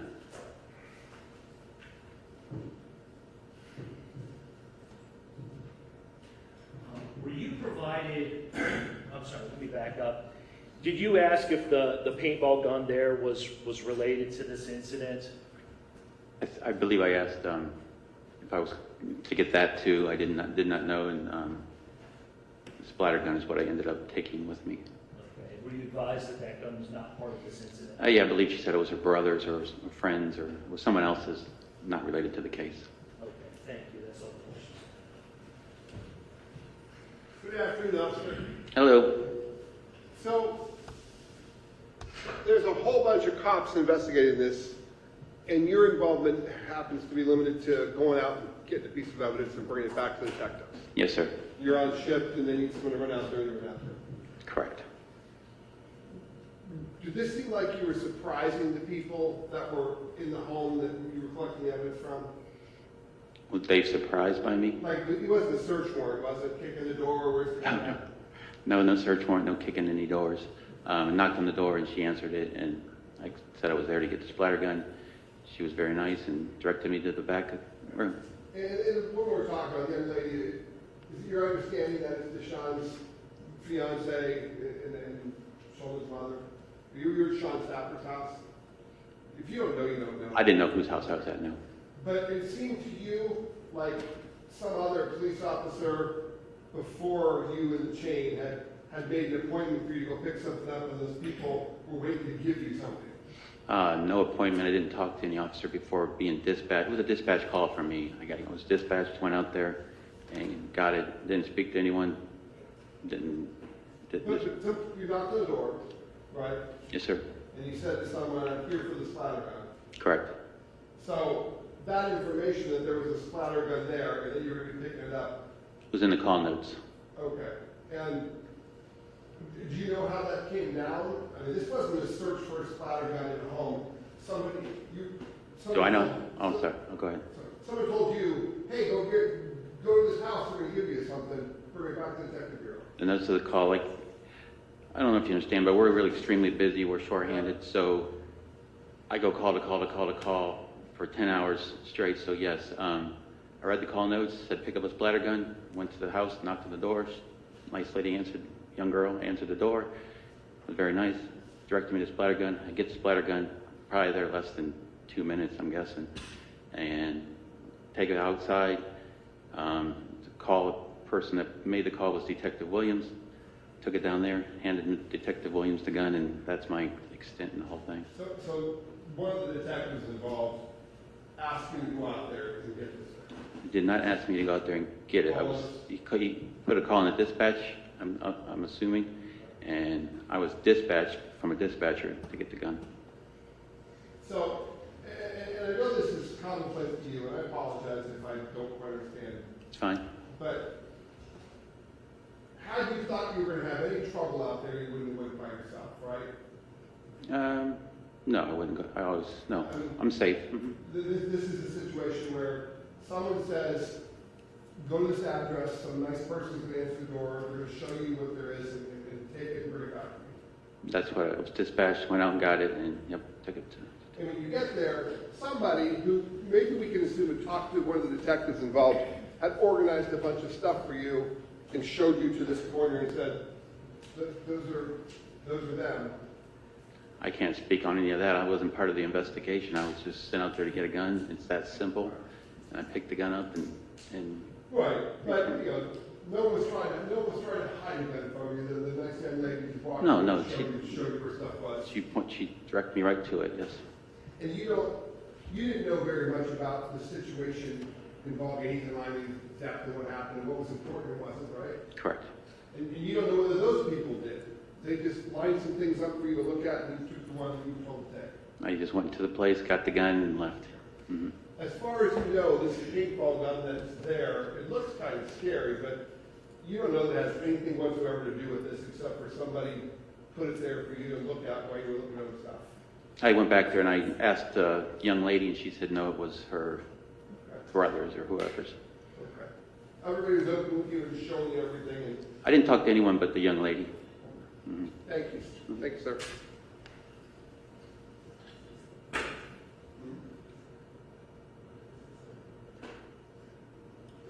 My co-counselor, sorry. To be clear, though. Yes. This is a picture the prosecutor showed you. You didn't even bother taking. I mean, that gun laying there on that grill. That's not one you took, right? The gun on the grill? Yeah, the thing next to the tank there, the thing next to the bottom of the thing. That's just a picture. You didn't collect that piece of evidence. It wasn't. Only thing I took out of the house was the gun in the Acme bag. You took a bag. You took whatever's in that plastic bag next to that red box, right? Between the bleach and the box, yes. And I hate to say it, but well, I hate to say it, but it looks gray and orange, and it looks like this thing right here. That's probably what you collected, right? Can you tell? I couldn't hear your question. I'm sorry, I'm talking. Do you remember what you grabbed? I grabbed an Acme bag with the orange gun in it, yes. And again, I know this isn't your case. Yeah. One of these type of things, maybe? Correct. Thank you, sir.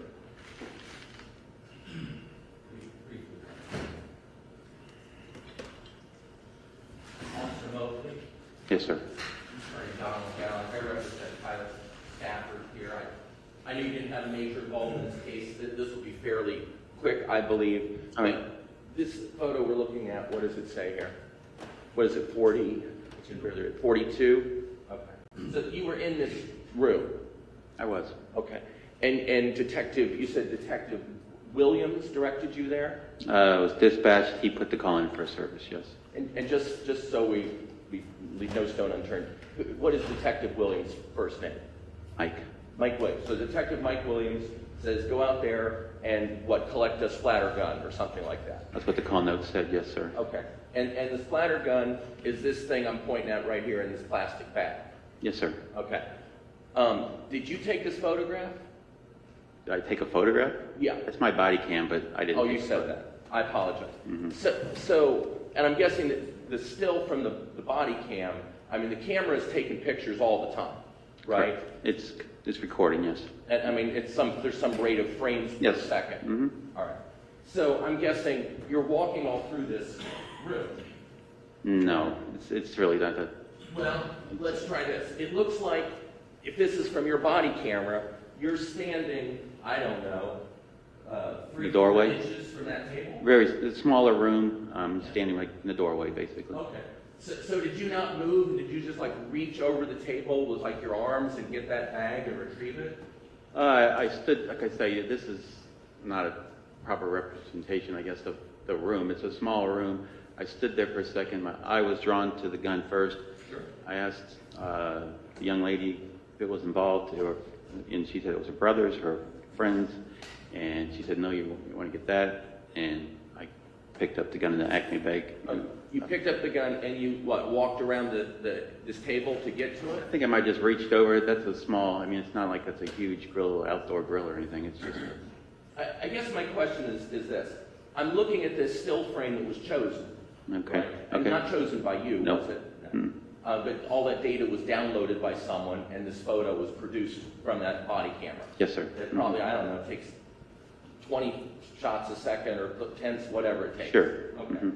The center of this photo, we can agree, is this paintball gun. Like, that tells me that's the subject of the photo. That's what it looks like to me. I was standing like probably right in front of that, so yeah, it would have caught the whole room for sure because it's a wide lens on the body camera, so it got the whole room, I'm assuming. And But it appears, and we know that this gun has nothing to do with this case. This paintball gun has nothing to do with this case. she told me that, yes. Okay, and as far as you know today, this paintball gun has nothing to do with this case. As far as I know, no. But you're saying it's just a coincidence that it's in the center of this table, in the center of this photograph. Well, I don't live there. I don't know why it's there, sir. I just got sent to pick up a gun. And like I said, you didn't choose this photograph. You didn't have any. Did not. That's Nope. already been asked and answered. Yeah. Well, I'm not accusing him. No, I didn't take a picture. But my point is, it seems like if we wanted to get a photo of this, that you would at some point would have walked, or maybe there's a photo somewhere of you standing right in front of this bag, where this bag is the center of the photograph. You see what I'm saying? I understand what you're saying, but like you say, this thing is recording and taking X amount of pictures every second, so the room is very small, so there would be no way for this gun not to be in my body camera. You just made my point. Yeah. Your camera's taking all these pictures all the time. Yes, sir. And this one is chosen. And let me guess, when your body camera is where it's somewhere around your torso? It's right here in the center. So if you lean back, it aims up. Yes. Right? If you lean forward, it goes down. Mhm. If you lean left, the photo is centered more towards the left or the right. Sure. We just happen to pick the one frame where there's a completely irrelevant piece of information in the center of the photo. Sustained, that was a statement, Okay. and I'm not sure what your point is, but go Okay. ahead. The point is we should ignore everything in this photo except this bag up here in the corner, right? You're asking me? As far as you know, this is the only relevant thing in the photo connected to this case. Again, when I went into the room, my eye was drawn to the gun first, so maybe that's why the picture is the way it is, but I asked the young lady in there, very nice young lady in there, if it was related. She told me no. I grabbed the gun and I leave.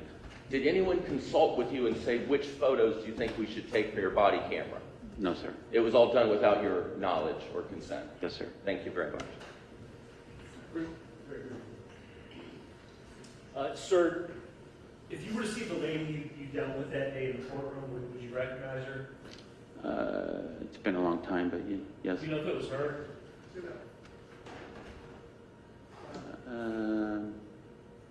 Stipulated this. No, I don't know. It was she. I thought she had like a red hair or. Okay. And then, so you were asked about this particular SplatRBall gun.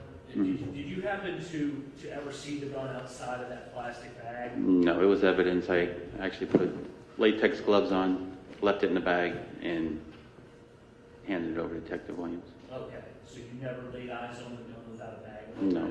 no, So sir. you wouldn't know if this is it or not? No, sir. Thank you, that's all I have. Thank you. All right. Thanks, everybody.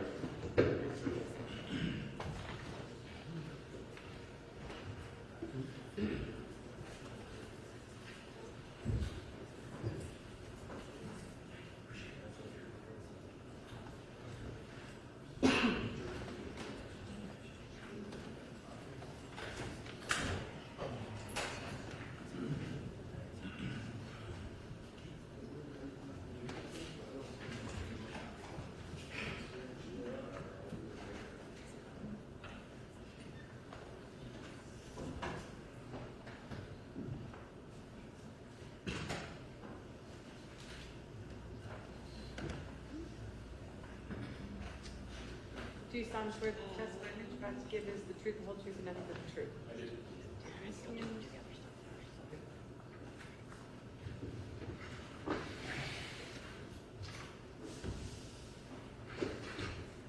Good afternoon. Afternoon. Can you give us your name, please? Michael Williams. And what's your occupation? I'm a police officer for the city of Akron, How long have you been a police officer with Akron? 24 and a half years. Okay. And in what capacity are you now with Akron? I'm currently assigned as a detective in the Midnight Major Crimes Unit and Felony Crimes Against Persons. How long have you been in that unit? About 2.5 years. Right. And prior to being in that unit there at the Detective Bureau, what other positions have you held with APD? I worked in patrol for approximately 14 of those years, and I was a school resource officer for about 9. I was on the SWAT team for 12 years and also honor guard. All right. I want to ask you some questions about, we're here, what happened on June 2nd of 2022. You were working that day? I was. Okay. And you were in the DB, the Detective Bureau at that time? Yes, I was assigned there. All right. How did you first get involved in this case? I was doing working on some other cases, and I was out by the Detective Bureau desk, and I heard a radio broadcast from a patrol officer indicating that there was a death. And where was that death? At the I Promise School on West Market Street. And you're pretty familiar with that school, right? I am familiar with it. How's that? During my time as a school resource officer, I was assigned at East and Miller South, but occasionally after school would let out, when there was a special event then it wasn't the I Promise School, it was actually a school that rotated schools as they were being rebuilt. I would go there and work after school events. All right. And just so our record is clear, the I Promise School is located in Akron, Summit County, Ohio.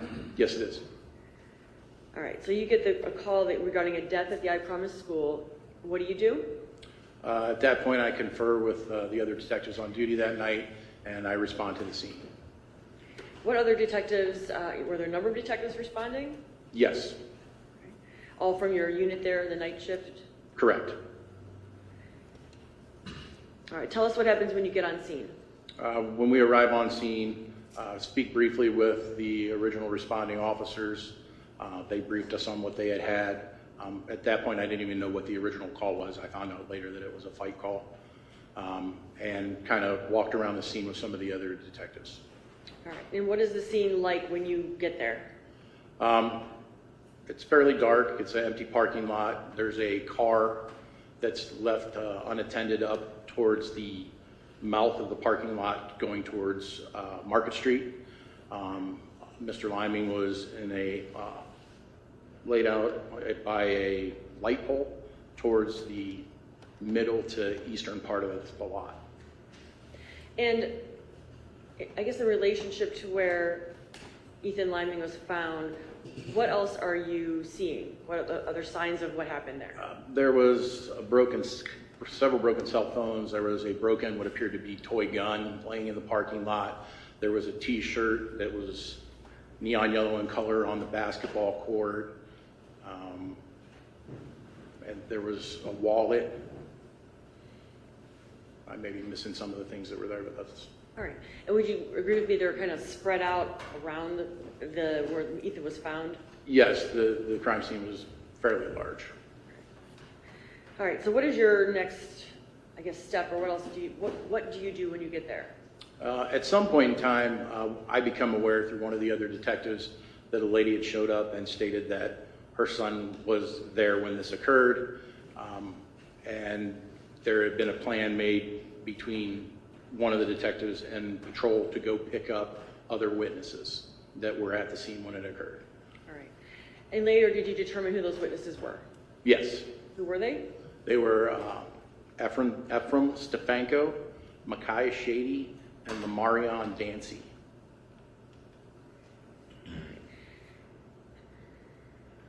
So after you learn that there were some witnesses then that are being picked up by patrol, and where were they going to be taken? They were going to be taken to the Detective Bureau at the station.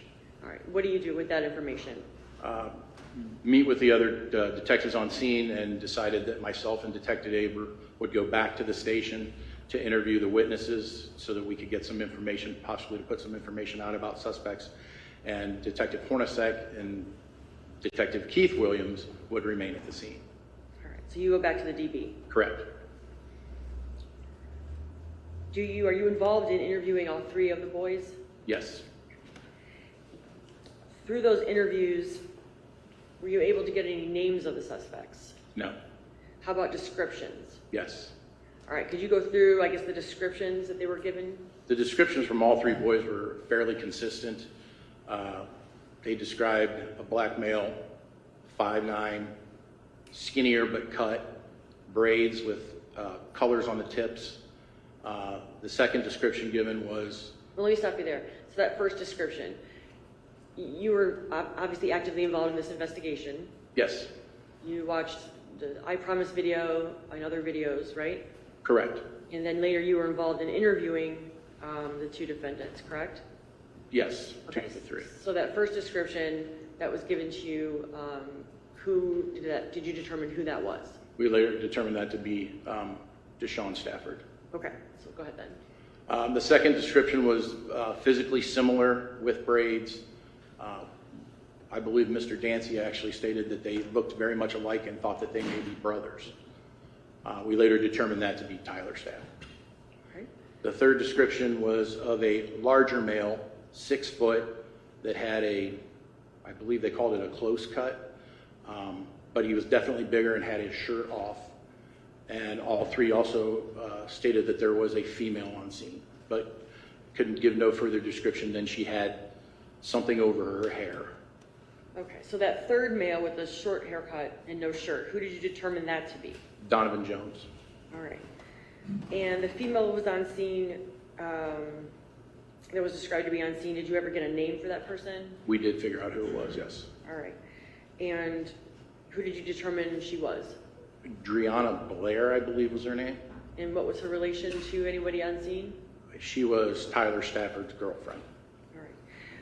Was the, I'm going to get back to a couple questions in regard to her, but so you're interviewing the 3 boys, and at the same time, are other detectives, crime scene unit officers, detectives, are they collecting all the evidence on scene and any video evidence? Yes, while we were interviewing the witnesses, they were processing the scene. Okay. And along with the descriptions of the suspects involved, were the 3 boys able to give you a description of the vehicle that they arrived or left in? Correct. They did give a description of the vehicle. What was the vehicle, or how was it described? The vehicle was described as a SUV, not a car, excuse me, not a minivan, but a smaller SUV. I believe the term crossover was actually used at one point. One of the boys actually said that he remembered seeing what he described it, what I determined to be a Chevrolet emblem. And I actually pulled up a picture on my cell phone of a Chevrolet emblem and showed it to him, and he said, yes, that was the emblem that was on the car. All right.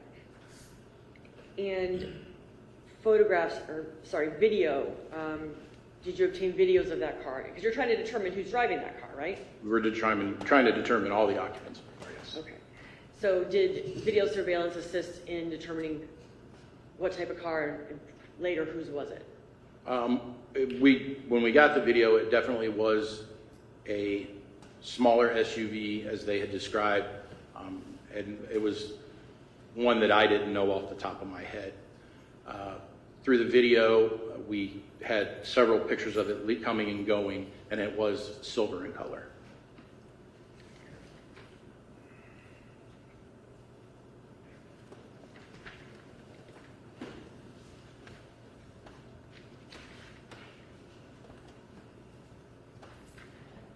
All right, thank you. Tell us, I guess, in the investigation, how you determine who the 3 men are who were at the basketball court and were involved in this. We received numerous Crime Stopper tips in the days following that gave names. Some gave even a car and a license plate through the Summit County Crime Stoppers. All right. So with that information, what do you do? With that information, we were able to obtain the names of Deshawn Stafford, Tyler Stafford, and Donovan Jones. We're actually in several of the tips. We began to research them to see if we could tie them to the car or where they lived and stuff like that so that we could continue to investigate. All right. And were you able to tie them to the vehicle? We were, yes. One of them actually gave a license plate, and I believe that the car, when we ran it, actually returned to Deshawn Stafford. Okay. And how do you go about locating that vehicle? We checked prior reports for Mr. Stafford. We checked registrations. We checked a website that we use called Clear, and we came up with an address of, I believe it was 515 North Howard. Okay, and did you go to that address?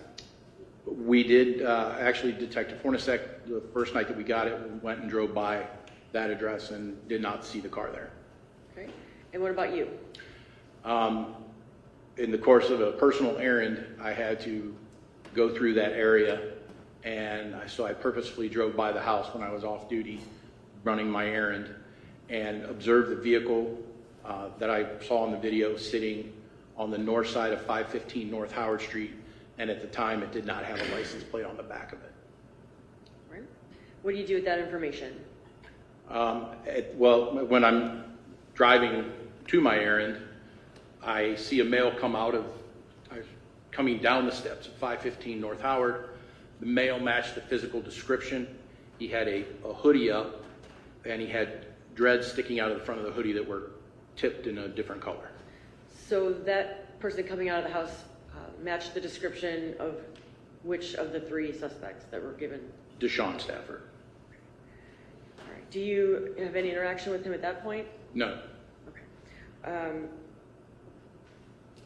After locating the car and someone who appeared to look like Deshawn Stafford, what do you do with that information? Well, after I completed my errand, I came back by the house and was able to get a picture of the vehicle sitting on the north side of 515 North Howard. That night when I came into work, I looked at the video again that we had from all the different sources, and in the picture there was visible damage to the front passenger side of the car that was parked by 515 North Howard. We compared that to the video, and we in the video could see that same damage, or what appeared to be that same damage on the car in the video from the crime scene. Okay, so now you've identified the car from the crime scene as going back to Deshawn Stafford at that 515 North Howard Street address. What's the next step in the investigation? At that point, we gathered as much as we could, and we presented it to prosecutors to see if we were able to sign after we did some photo arrays. You did photo arrays with the three boys? Correct. And how did they do with the photo arrays? I don't really know that because we're not permitted to be in the room because we personally know who the suspect is, so we have no part in the photo array itself. Let me rephrase that then. Do you know if any of the three boys picked out Deshawn Stafford? Yes. Okay. Let me back up a minute. You have information about the vehicle now. I guess it turned out to be a silver Captiva. Is that what it is? Correct, a Captiva. Okay. And you have some identifying information now for the people who were involved in the incident. When is it that, or did you at any time issue arrest warrants? Yes, we did. And when was that? I don't recall exactly when we issued the arrest warrant. I know it was a Friday, I can tell you that. Okay. And at that point, what were you basing your arrest warrant on? The Crime Stoppers tip, the video, the vehicle itself. All right. So, were you contacted when an arrest was made of the Stafford brothers? Yes, I was. After their arrest, are you involved in interviewing them? Yes, I was. And were you in? Okay. When you interview someone, where do you do it? After their arrest? The Detective Bureau. Over here at APD? In APD, and it's in interview rooms, we call them. Okay. And you said you were involved in both Tyler and Deshawn's interviews? Correct. During those interviews, did either one of them admit to being present at the scene of the basketball court there? They both did. Okay. So now they're putting themselves there as two of the three people there. Correct. And then later, I believe Donovan Jones was also arrested? Yes, it was a short time after. It was at a different location.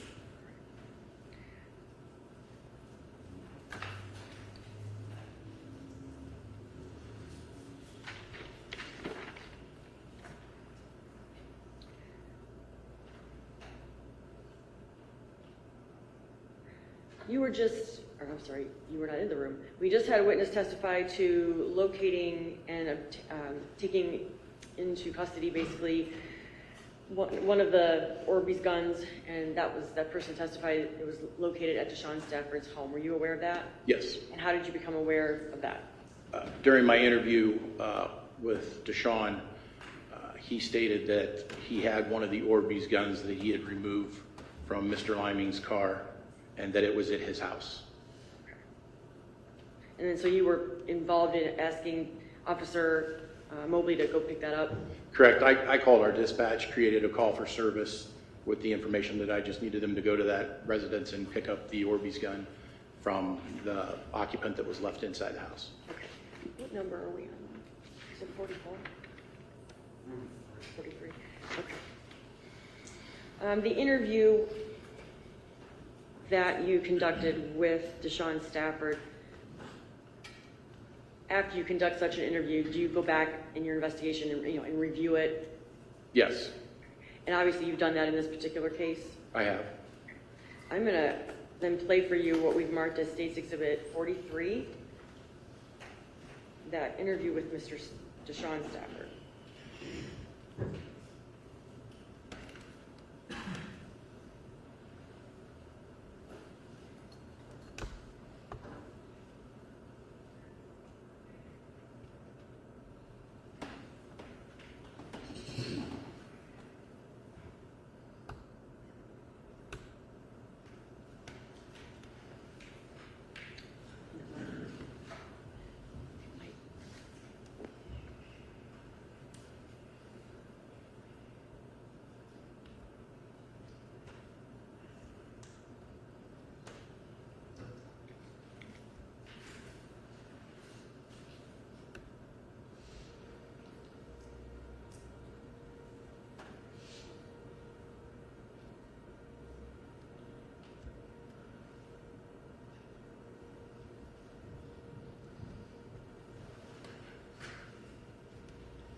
Up on the overhead here, this is State's Exhibit 43. Is this Mr. Stafford after arrest? Yes, it is. Okay. And part of this interview is an actual interview, but part of it is just a lot of dead time while he's waiting to be interviewed and after he's interviewed and things like that. Correct. The majority of it is.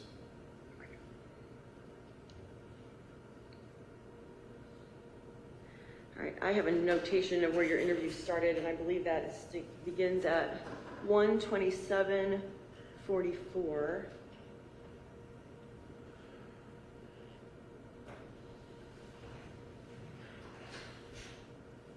If I could have just one moment, Judge.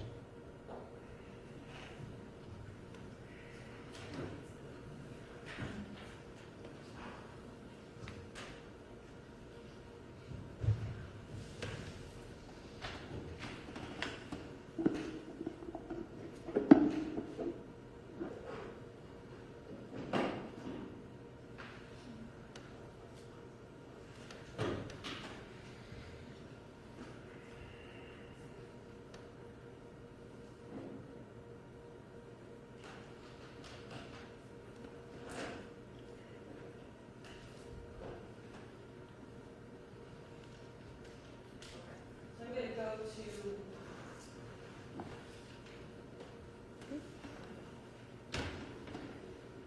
to 127, approximately 127 or so of the video.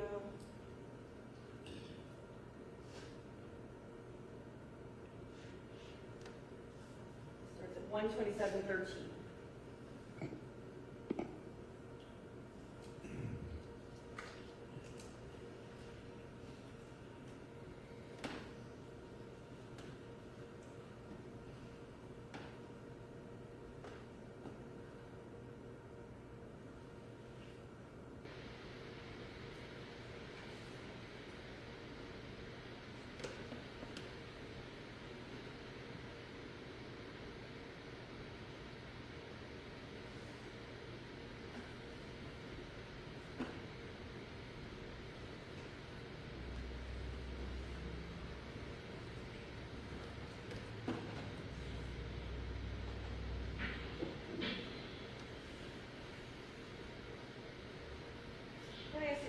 the question while we're waiting for that to begin, but he is in custody, it appears here with no shirt on and maybe no shoes on. Do you know why that is? I believe that he was still in bed when the U.S. Marshals served the warrant. So they just arrested him based on that?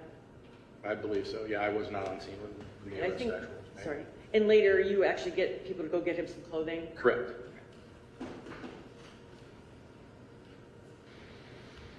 It looks like he was arrested about 9 days. They both were arrested 9 days after the assault. That's correct. Okay. I'm Detective Haber. With Akron Police Department, this is Detective Williams. All right. Real quick, just around. So did you have the ability to turn it up at all on your end? I'm as high as I am on my end, and I know it's going to be a little low. Try that. I don't. Information from you. How do you spell Deshawn?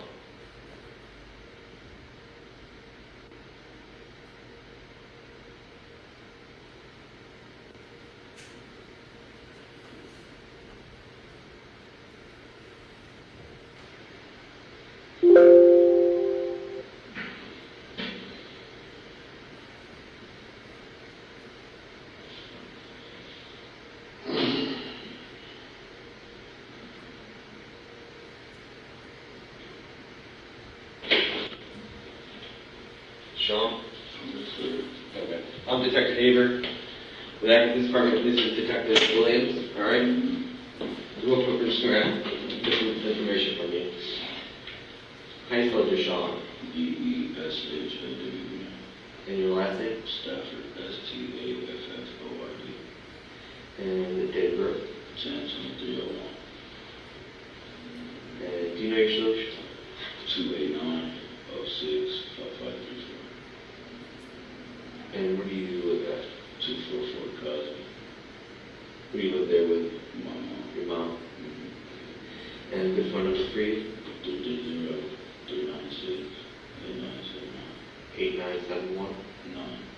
8979? Okay. All right. So, we have to read this to everybody, okay?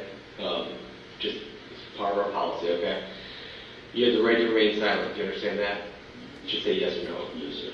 Anything you say can and will be used against you in court of law. Do you understand that? Yes, sir. You have the right to talk to a lawyer, have him or her present while you're being questioned. Do you understand that? Yes, sir. If you cannot afford to hire a lawyer, one will be appointed to represent you before any question if you wish. Do you understand that? Yes, sir. You can decide at any time to exercise these rights and not answer any questions or make any statements. Do you understand that? Yes, sir. All right. Having these rights in mind, that I explained to you, do you want to talk to us and explain what happened that night in your side of the story? Am I going to jail? If you're under arrest right now, so I'm going to jail. More than likely. But now is your time to tell your side of the story. Because we only have one side of the story. And there's always two sides to every story. If you want to tell us your side of the story, we're more than happy to sit here and hear what you have to say to us.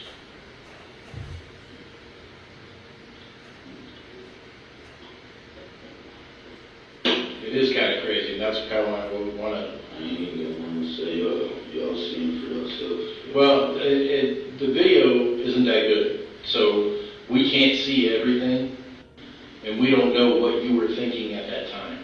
You know what I mean? It's all about to show you. Just know this. I literally got shot in my leg.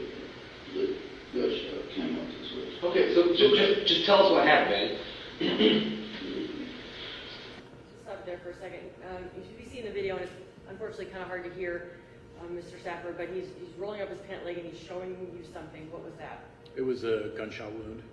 Not involved in this, nothing involved It in had this. happened prior. They was chasing us on the court with the guns or we was playing basketball.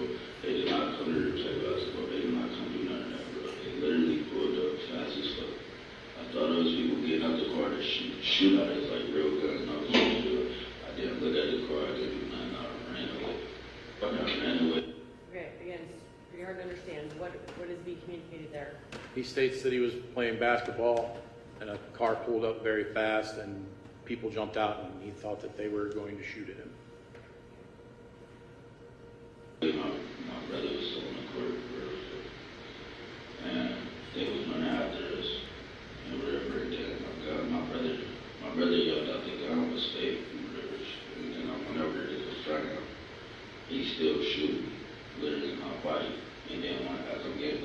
shot me all in my face and shit.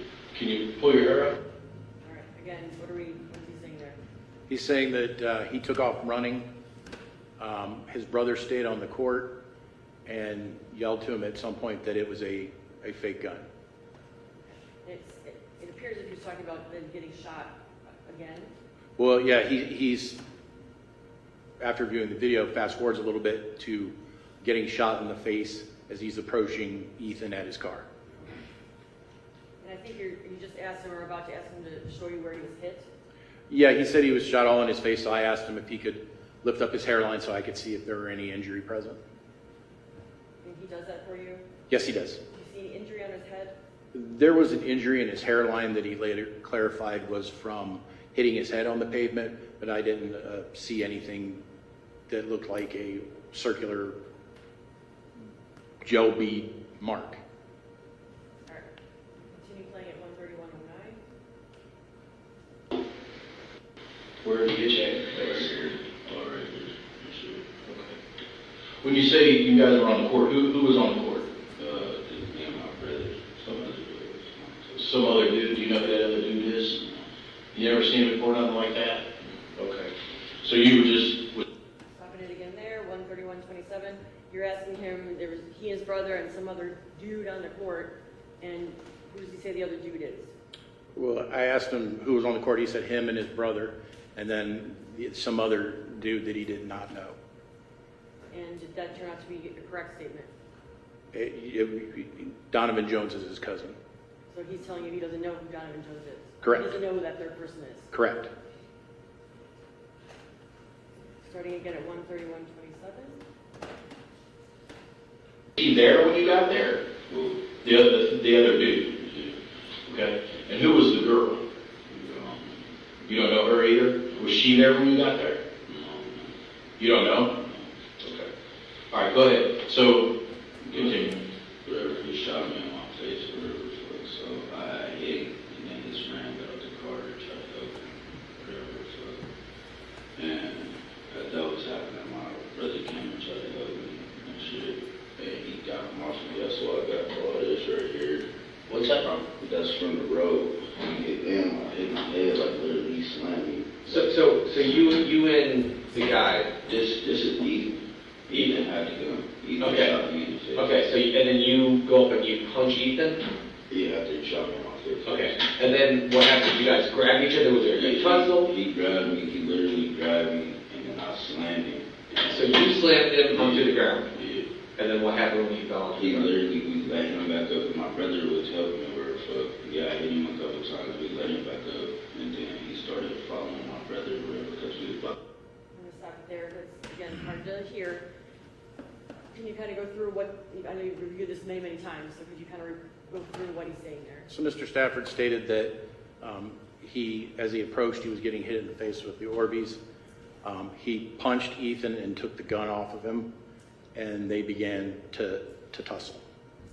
There was something about him being on the ground and letting him up. Correct. He had I would call it an abrasion, a road rash type injury on his arm, and he stated that he got that from the road when he slammed Ethan.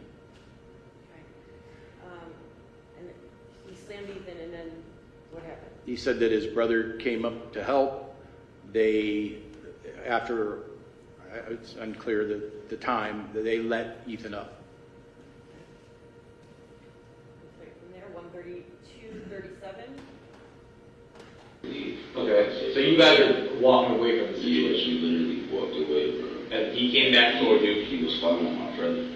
And Your brother, Tyler? Yeah. Okay. And my brother had called my name. That's when I ran over to him and I hit him and he fell on the ground. So you punched him and he fell down the ground. So when you say he was following you, where were you at when you turned around when your brother called you? I'm by the car confronting the other dudes. I was about to fight them too for shooting. By the blue car? The blue car. Okay. So I'm over there confronting them. I'm about to fight them too, whatever the fuck. But Ethan's still trying to fight my brother and shit. He's squaring up with my brother. Okay. And so when he called me over there, I literally hit him. He went right to sleep and shit. Okay, so then when he fell, what happened after that? I hit him. Stop there, 133.25. He says he hits Ethan, and what did he say, something about sleep or something? What was that comment? I didn't hear that, I'm Let me sorry. Back it up for you. So like you hit him and then something sleep. Let me back it up to 1:30, 1:36. Was she there when you got there? You don't know? Okay. All right, go ahead. So, continue. Whatever, he shot me in my face or whatever, so I hit him, and then his friend got out the car and tried to help him, whatever the fuck. And as that was happening, my brother came and tried to help me and shit, and he got him off me. That's why I got all this right here. What's that from? That's from the road. He hit him, I hit my head, like literally he slammed me. So you and the guy. This is Ethan. Ethan had the gun. Ethan Okay. shot me in the face. Okay, so and then you go up and you punch Ethan? Yeah, after he shot me in my face. Okay. And then what happened? You guys grab each other? Was there a tussle? He grabbed me, he literally grabbed me, and then I slammed him. So you slammed him onto the ground? Yeah. And then what happened when he fell? He literally, we let him back up, and my brother was helping me where the fuck. Yeah, I hit him a couple times, we let him back up, and then he started following my brother because we was about to leave. Okay, so you guys are walking away from the Yeah, situation? she literally walked away, bro. And he came back toward you? He was following my brother.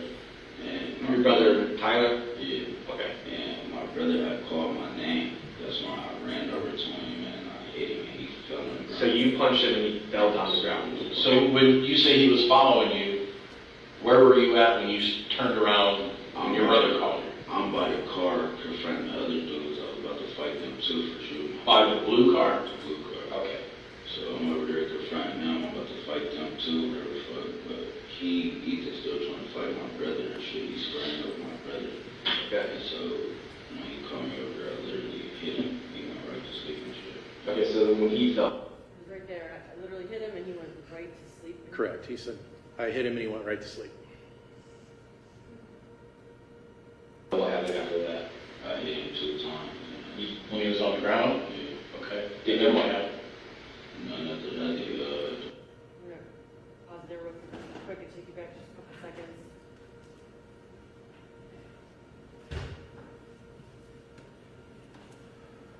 At 1:32:39. Walking away from the Yeah, situation? she literally walked away, bro. And he came back toward you? He was following my brother. And Your brother, Tyler? Yeah. Okay. And my brother had called my name. That's when I ran over to him and I hit him and he fell on the ground. So you punched him and he fell down the ground? So when you say he was following you, where were you at when you turned around and your brother called you? I'm by the car confronting the other dudes. I was about to fight them too for shooting. By the blue car? The blue car. Okay. So I'm over there confronting them. I'm about to fight them too, whatever the fuck. But Ethan's still trying to fight my brother and shit. He's squaring up my brother. Okay. And so when he called me over there, I literally hit him. He went right to sleep and shit. Okay, so when he fell, what happened after that? I hit him 2 times. When he was on the ground? Yeah. Okay. Then what happened? None after that, the motherfucking friends, they tried to come jump in still and shit, but the other nigga, the one with the dreads, he ran away, and then the light skin nigga followed him and shit. Okay. And what? Stop it at 1:33:43. Again, unfortunately harder to hear in the courtroom. But after Ethan, when he says he punched Ethan and Ethan went right to sleep, went to the ground, what did he say after that? What did he do to Ethan? I simply asked him what happened after that, and he said he hit him 2 more times, and I clarified while he was on the ground, and he stated he did. Is it hit or punched or just Hit, the word I used. hit? He said 2 more times while he's on the ground. Correct. And it appeared as if, or correct me if I'm wrong, that he said when he was walking away and his brother called to him and then he walked back over, did he indicate that they were actually, Ethan and Tyler were actually fighting at that point? Yeah, Or they the said words, squaring up or something like see, the that? words he used was squaring, they were squaring up, and Tyler called his name. So not actively fighting, but squaring up. Squaring up, yes, was the word he used. Continuing at 1:33:43. About the white kid, the other white kid? I think he was in the car though, no, we ain't even touch him. Like, literally after we knocked that nigga out, we didn't even touch nobody else. Was Ethan one of the ones that came over to the court and shot at you? Yes. He was? He had the gun and literally ran toward, like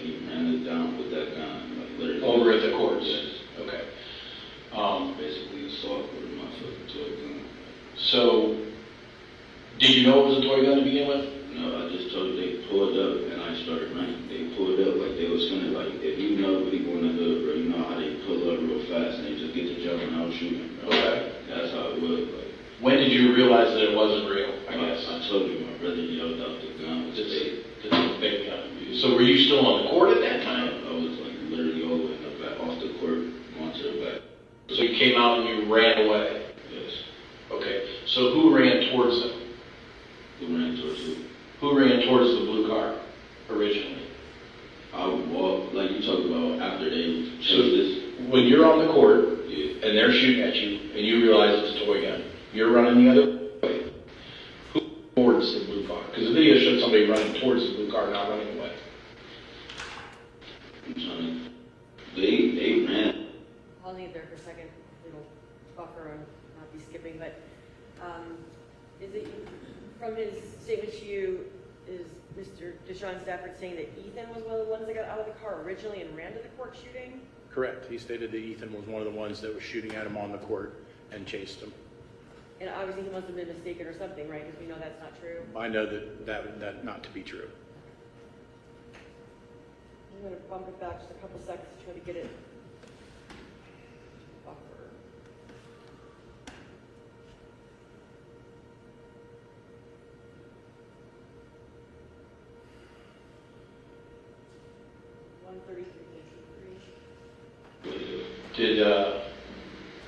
Was Ethan one of the ones that came over to the court and shot at you? Yes. He was. He had the gun and literally ran towards, like he ran it down with that gun. Like literally. Over at the court? Yes. Okay. Basically assault with a motherfucking toy gun. So, did you know it was a toy gun to begin with? No, I just told you they pulled up and I started running. They pulled up like they was gonna, like, if you know people in the hood, bro, you know how they pull up real fast and they just get to jumping out shooting, bro. Okay. That's how it was. Like, when did you realize that it wasn't real, I guess? I told you, my brother yelled out the gun was fake. It's a fake gun.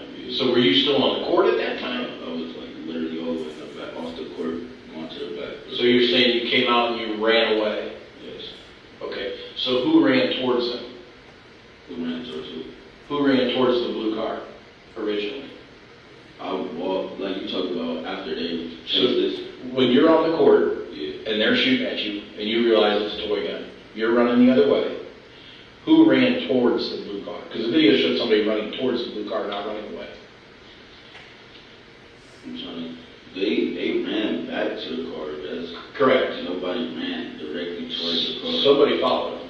Yeah, we can see that. I followed him back to the car. Okay, okay. That was So I just told you. I went to there to confront him about shooting us. Okay, so that was you that did. Literally, and when I'm walking up to him, he literally shoot me all in my shit, literally. Okay. So that's when you hit him and then you grabbed and you slammed That's him. what I'm saying. And then Tyler. I tried to talk to him literally, but he literally just kept shooting me. He shot me in my face and shit, so I hit him. Okay. So when he was knocked down, you said you hit him a couple times. Yes, I did. Who kicked him? I don't know. You don't know? Was it you? No. No. Was it the other guy that you don't know? I don't know. You don't know? He probably, for real, to be honest with you, he probably got kicked when we was testing, like, when I sprayed my arm and shit, he probably got kicked back there because we was both on the ground. Is that the marks on your hands from hitting him or from? This from scraping on the concrete. When you slammed him? Yeah, this is from scraping on the concrete and shit. I think this is from hitting when I, knocked him out? Yeah, Okay. that's my knuckle fucked up and shit. Is he broken or anything? That's probably broken out. Did you go to the hospital? So, so the whole thing, you guys were, he gets knocked down, the whole thing happened afterwards, correct? And then they moved the car to go get him. What happened after that? And you said you started confronting other guys in the car. We confronted the dude in the car. They moved the car, like we got in the car and literally drove off and left. Who, did you move their car, that blue car off the parking lot? Who moved that? You don't know? I ain't taking nobody shit. Did Tyler move the car? Did you see their car? Stop it at 136:56. Is what's being asked now about Ethan's car? Correct. That somebody moved it, we know that from the video, right? Correct. And are you asking him who moved it? Yes. And what is his answer? He doesn't know. Beginning at the same time, 136:56. Right. But I threw up. I don't know what happened. Y'all seen it throw up in the sand. I I was thrown up. I literally hit my head on the concrete right here, bro. Like, literally under my hair, bro. I couldn't do shit. I was literally disoriented. Almost passed up. How did you drive your car home? Yes. How did you hit your head? Slamming Ethan. He literally grabbed my head, bro. He literally grabbed my head. And then when I picked him up, literally went down. We both went down. I got my head up. My head was literally bleeding. So I was like, Okay. Stopping at 137, 29. He says something there about throwing up. Is that what he said? Correct. What did he say? We were inquiring about the car, and he said he didn't know that he literally threw up from hitting his head. And later, when you're reviewing the I Promise School video, can you see that? Yes, you can see Mr. Stafford vomit in the video. Right. And after he throws up, in watching that video, where does he go? Back and stands by his gray Captiva. And in that video, can you see Donovan Jones at that time? Or is he run off chasing the boys? At that time, he had already chased Ephraim towards Market Street. Okay, so through your investigation, who would have been of the three men there, the one to get in Ethan's car and drive it to the side of the parking lot? Tyler Stafford moved the car. Okay. Starting it at 137.29. Did you grab any of the phones? When someone called 911, you were there? I don't know. I didn't touch nobody's shit. You didn't touch anybody's phone? I didn't touch nobody's shit. Okay. So you were never inside the car, reached inside the blue car? Yeah, I reached inside the car for that gun. That gun that they had, it's in my house. Okay. Okay. Did you take the gun? Yeah, I took the gun. I was about to use it for evidence for I didn't know the little nigga died until the next morning, bro, because I was going to report they asked for shooting at us after basketball. And then all I see is the next morning this dude was dead, bro. Let me ask you this, why didn't you just call us that night? Because I didn't know he was fucking dead. Well, I mean, you said you were going to call the reporter for shooting at you, but it would be irrelevant. I didn't feel like it was that serious. I'm like, fuck, because I'm not a snitch. I'm not about to just, I'm like, oh yeah, they caught up here, whatever, so they shot at me, this and I'm not about to do that. I literally, so, I got a question for you. Since you reached in the car to get the gun, all right, there's a third person there that nobody seems to know. Who? Well, you said there's three dudes. There's you and your brother, and you didn't know the other guy, correct? No. Okay. So, somebody moved the car. So if you reach into the car, do you have a problem if we collect your DNA? Because we're swabbing the car for DNA, and if you were in the car, we need to be able to match your DNA up to that so that we can figure out whose DNA is the one we don't know. Do you have any problem with that? Definitely got a problem with my DNA, but I gotta have a lawyer for all that other shit. Okay, well we're gonna get a search warrant for your DNA right now, and we're gonna come back and you're gonna have to give it to us. So we'll get the judge to sign a court order, and you need any water or anything? There's a guy going right now to pick some up for you. Yeah, we'll get you the restroom in just a minute. Okay, stopping it at 139.30. So right there at the end, you asked me if you wanted less water, and is that when you're saying, you said something about they're picking them up right now? What are you referring to? The jail clothes. The clothes for him to put on? Yeah. Okay. And then backing up a little further from that, you asked him why he kind of states he took the gun as evidence and he was going to report it, but then what did he say? He did report it? I asked him when he said he took the gun out of the car, he said he took it as evidence because he was going to report them for shooting the toy gun at them. I said, okay, why did you not call that night? And he said, I didn't know that he had died. And I said, that the fact that he died is irrelevant. You said you were going to call because they were shooting at you with the toy gun. Why didn't you call? And he said, I didn't think it was that big of a deal.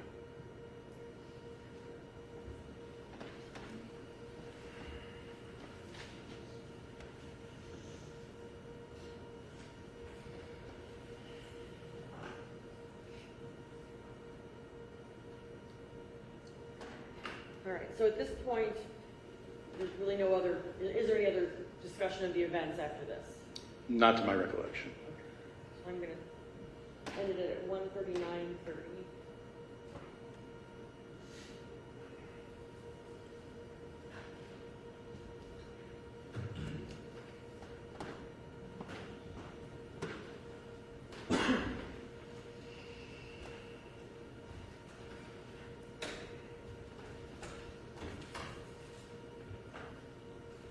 Did you determine through your investigation and interviewing all 6 individuals involved, right?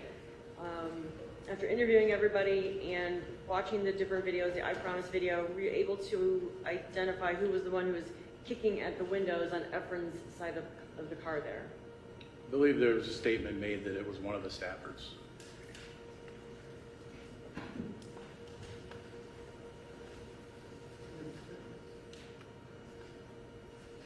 The statement we just played, which I think I marked as State's Exhibit 43, Deshawn Stafford's statement, is that a fair and accurate copy of that statement?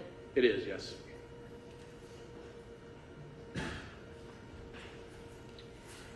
The vehicle, the Kia, Ethan's vehicle, are you aware if the keys were in the vehicle when that it had been moved by Tyler and set there? Are you aware if the keys were there or somewhere else? The keys were never found. The keys to the vehicle were never found? No.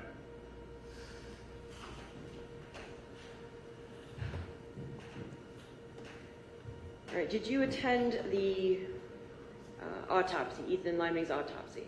I did not. Okay.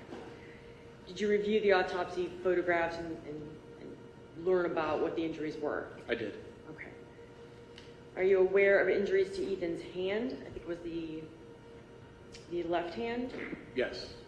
So it's your understanding there were abrasions on his left hand, the knuckle sort of area? Correct. Through your investigation, did you ever determine whether Ethan Liming is right-handed or left-handed? He's right-handed. And how did you know that? Through pictures of him playing baseball, he throws right-handed. Was there any injury to his right hand that you were aware of? No.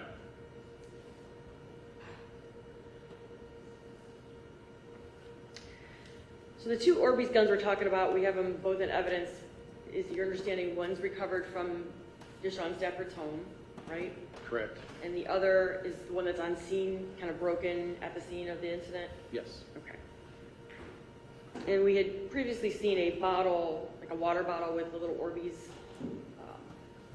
gel balls in that bottle. You've seen that bottle as well? Yes. And where was that recovered again? Mr. Liming's car. Okay. Was that the only bottle that was recovered with that many pellets, or not pellets, gel balls in it? To my knowledge, yes.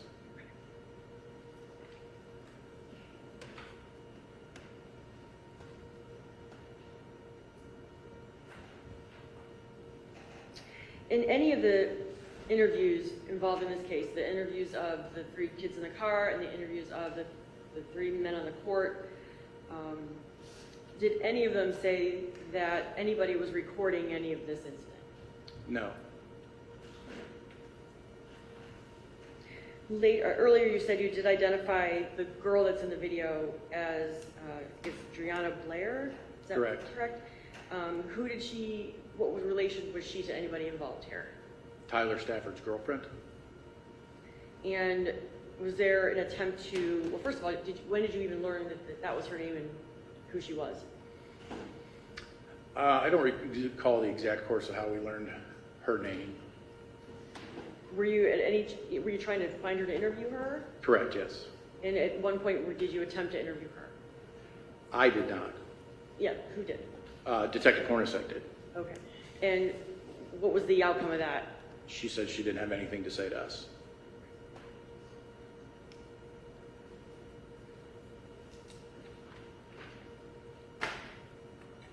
There was some questioning early on in this case about the scene and about some markings on the ground. I'm going to show you what I marked previously. This case is 3.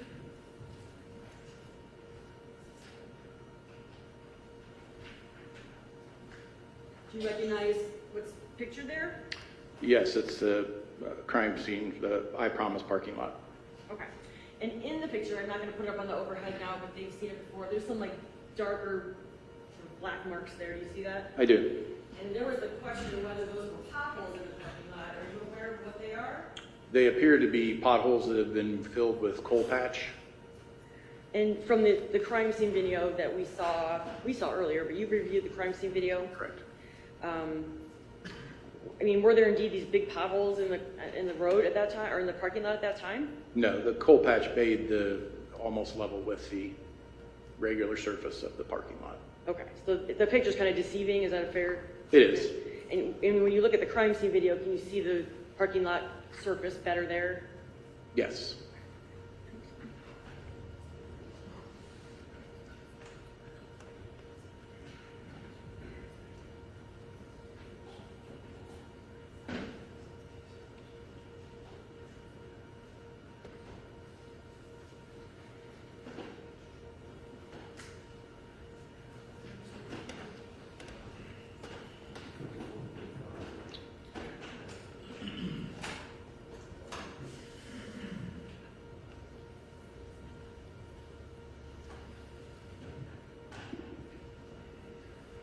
And I think I'm on 45.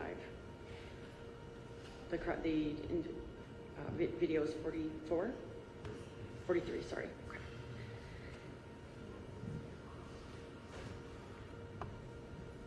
And just because it's been brought up several times, I just want to make sure we all are on the same page. I'm going to show you what I've marked as State's Exhibit. Well, did you guys show that?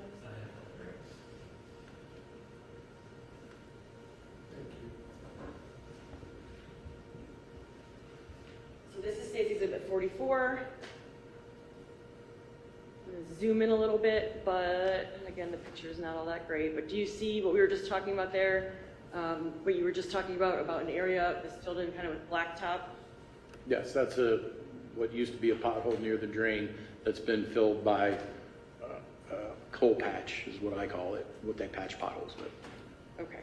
And this appears to be, says R. Miller 1229. Who's that? That's Sergeant Robert Miller, who is the sergeant for the Midnight Crime Scene Unit. Okay. And so this would be taken from his image from his body camera or still? I believe it was probably a still photo. Okay. Because we do have the active crime scene going on here at that time. Yes. All right. And then just to clarify again, State's Exhibit 45, another area where you say these are not open holes but have been filled in? Correct. They're filled in with coal patch. Okay.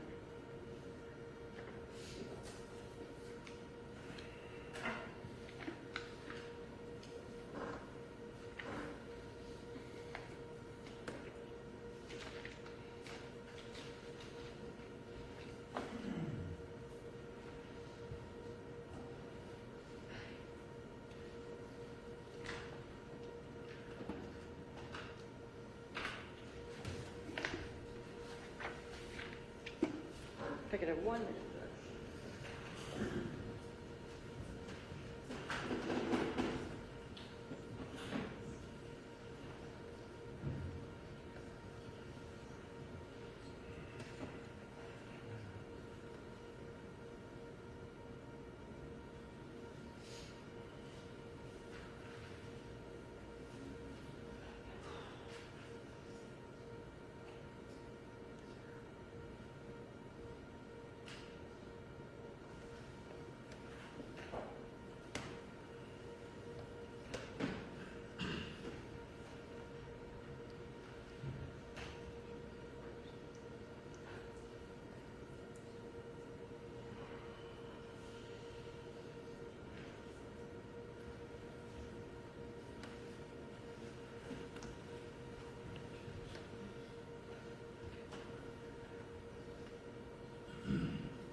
Thank you, sir. No further questions, Judge.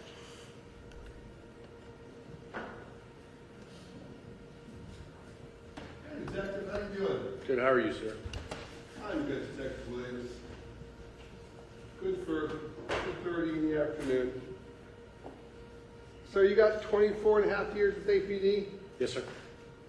And you and I have been running into each other for 24 and a half years, right? Yes, sir. In fact, you were a rookie when I was a young prosecutor. Do you remember those days when? Vaguely. And you learn a lot in 24 and a half years, but apparently you learned about cold patch. What is cold patch? It is the word that I use to call what the highway crews fill potholes with.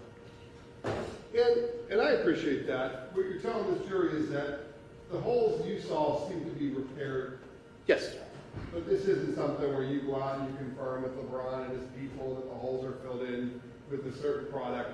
It's just, you're telling us that it looked to you that night that the holes weren't open potholes, but looked like there was repairs.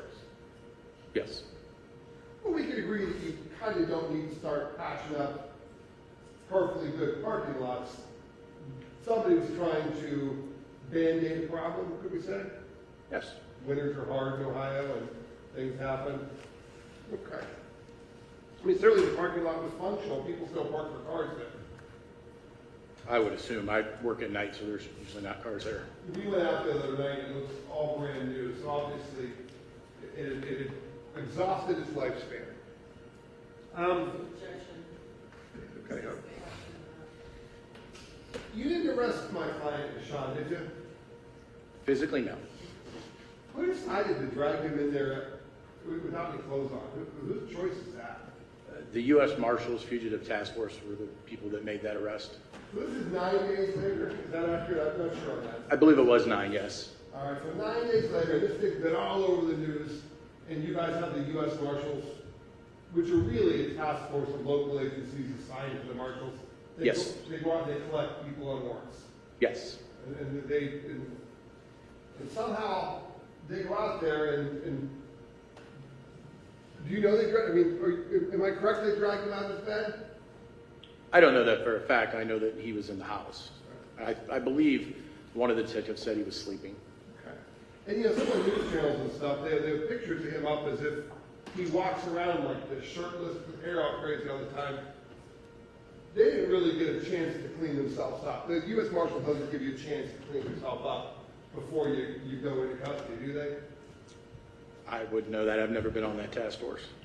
I mean, we watch that video and he's sitting there and, I mean, he's chained. I mean, they didn't have a chain to a table and he's got no shoes on. He's got no shirt on. At some point you can see him wrap. I'll rephrase it. Did you see the part where it looks like he had to take his pants and pull his feet into his pants? Yes. Is it cold in that little room? I can't answer the question for him. You said, is it cold in that little room? I don't recall it being cold that day, but. You kept your clothes on. Sure. Okay. And then you got to put his hand in his pants, which sounds egregious, like his hand in his pants, but really, it looks like he's keeping warm. Could be, yes. And you guys, did you get a call that he was picked up and you had to come in from somewhere else to meet him or something? Correct. I had worked a night shift the night before, went home, got in bed, got a phone call about, I don't know, an hour and a half later, waking me out of my sleep, and I had to drive in from my house.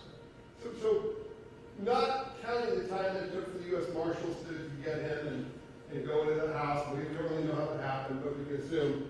But from that video, he's 90 minutes alone in that room, chained to a table, shirtless and shoeless before you guys ever walk in.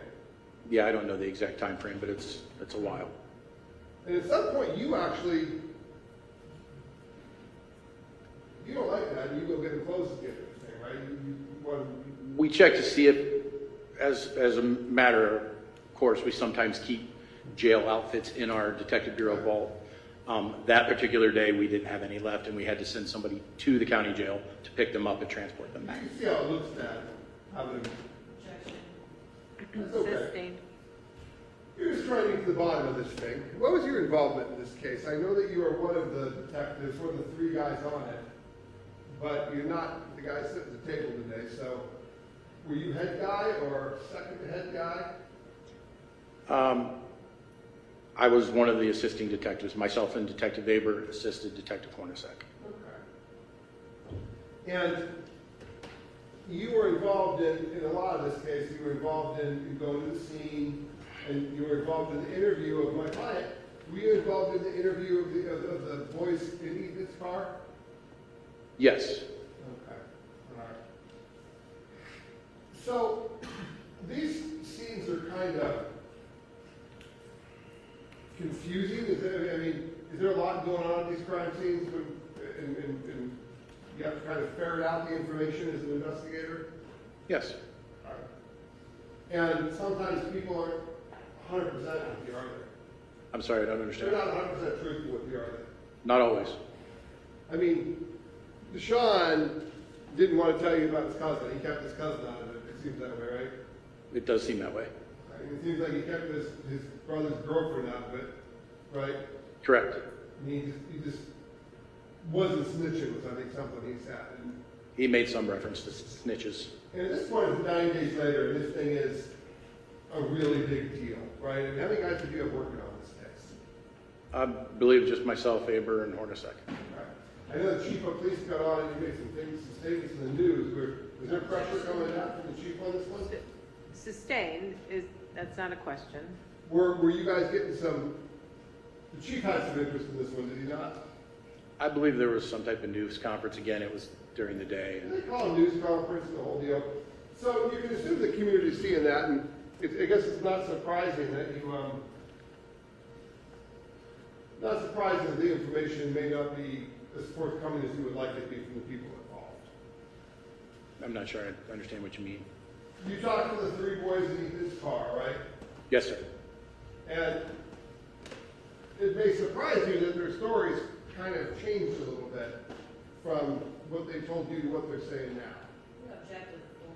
Well, let me ask you this. Did anybody of those 3 boys tell you that Donovan was the boy that walked up to Ethan and Donovan was the boy that got shot in the head?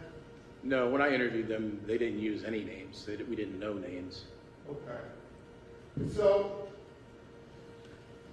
no one ever told you initially who threw the punch or who walked up to the car, that stuff that just wasn't told to you in the initial statements? By description. Okay. Prior to us knowing the names.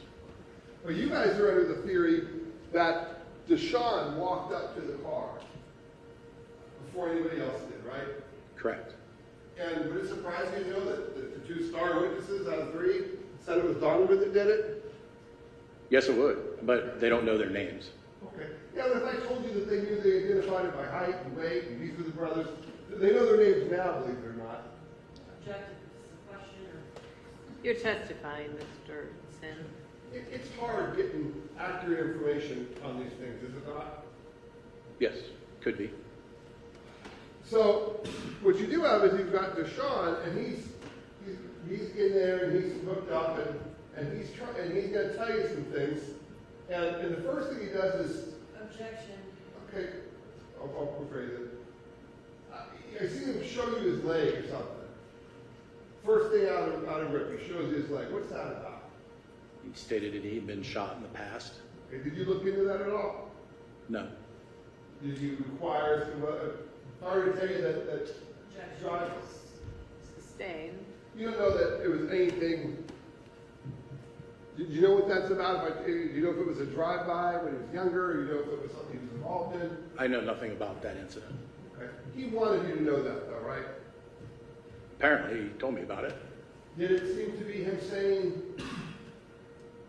you know, look, this has happened to me before?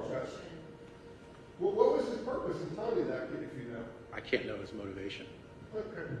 So then, you guys start talking to him, and he indicates that he is on the court, and Ethan gets out of the car, and Ethan shoots at him, right? Yes, he does state that. We have video. We know that Ethan didn't get out of the car, correct? Not at the point that he's referring to. So, did it seem like he was trying to lie to you, or did it seem like maybe he's as confused as everybody else? Objection. Do you have any reason to think he was lying to you?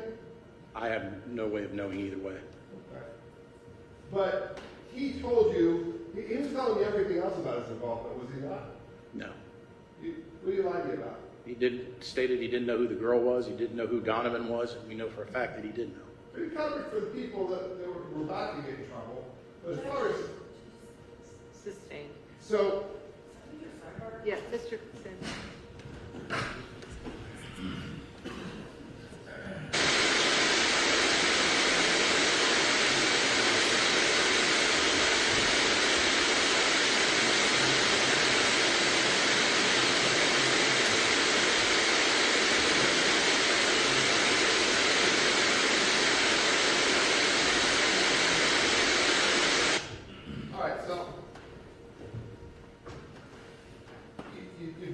Deshawn and you're asking what goes on,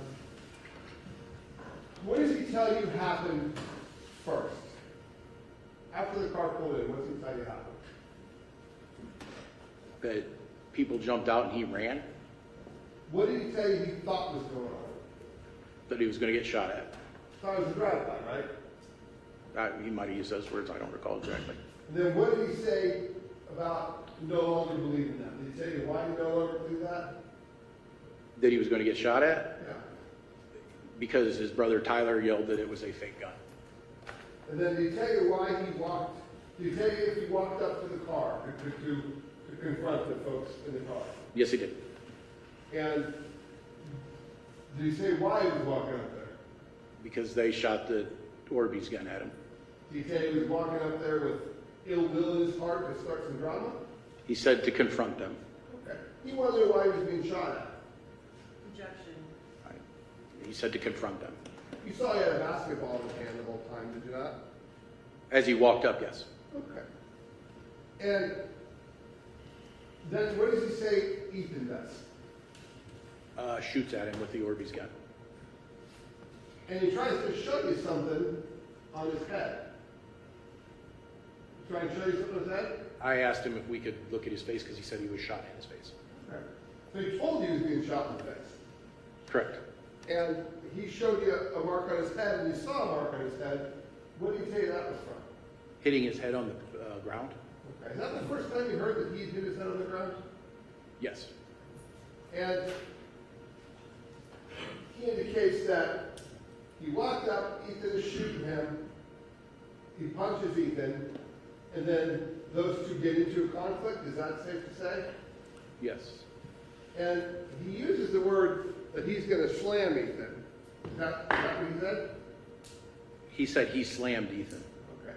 But then he says that they both kind of landed on the ground and he hit his head.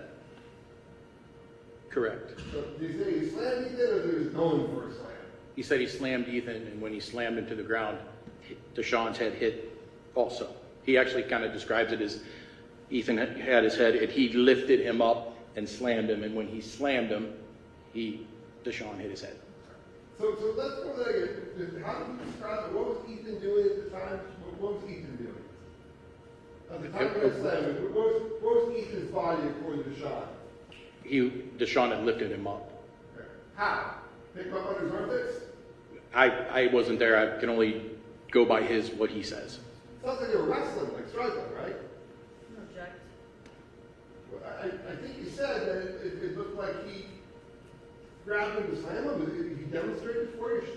He remarked something about by the head and that he lifted him up, and Ethan's arm may have been around his head. Okay. So Ethan's got him in a headlock and he tries to do a slam? He didn't use the term headlock. Well, ask the question. Did he say that Ethan's arm was around his head? Yes. This going to be like maybe in a lucky manner or something? That was not, I can't know that. So He didn't say that. Whatever. They both hit the ground, and he tells you he hits the ground so hard that he starts puking. That was quite a distance of time later that he thought. Okay. So he tells you he hits his head. Later on, he throws up. Does he tell you why he threw up? He said because he hit his head. Right. So those two aren't so distant. He may not have puked immediately, Correct. And he didn't throw up immediately. but he's telling you that I hit so hard. And you see him. You see him start throwing up. Yes, sir. You can see it. When does that happen? It happens just before Ethan's vehicle is moved. So before they get in the car to leave. And then at some point, he's been slammed on the ground or slammed somebody on the ground, but he's hit his head. And he says, now Ethan's going after his brother, is what he says. Objection. Is that what he says? Tell me what he said. He said his brother was Ethan was following his brother and they were squaring up again. And his brother's doing what? His younger brother is saying what? He calls his name. Yeah, help! Objection. Calls his name is not help. Is it? Name. I'm sorry? Okay, so his younger brother calls his name, and as a result, Sean goes over and punches Ethan. Yes, that's what he said. And Ethan goes down. So Objection if there's a question. who's Ethan engaged with at the time Deshawn hits him? Tyler. And this is right after Deshawn just got slammed, or just hit his head. He hit his head again at the beginning of when the tussling started. Do we have any reason to believe that Tyler yelled out his brother's name for any other reason than come help me? Objection. Sustained. Was there any comments about come help me kill this kid or come help me fight? Objection. Sustained. Asked and answered. So,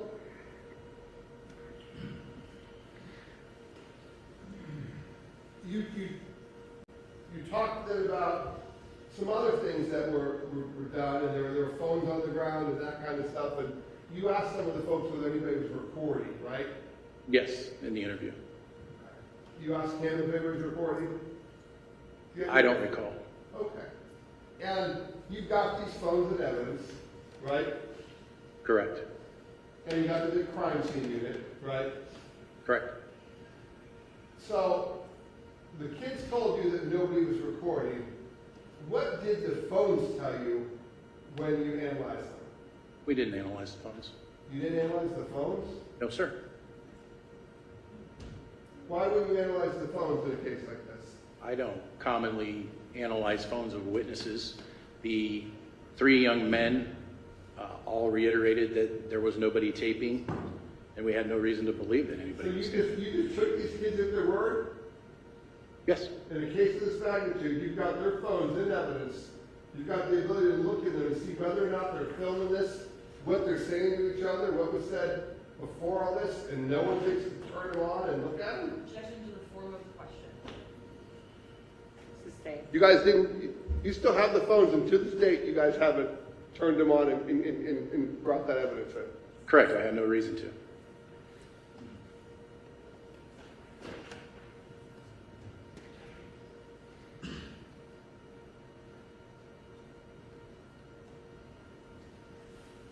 Thank you, sir. Sir. Yeah, you Detective Williams. How are you, sir? Donald Gallick, I represent Tyler Stafford here. Some questions.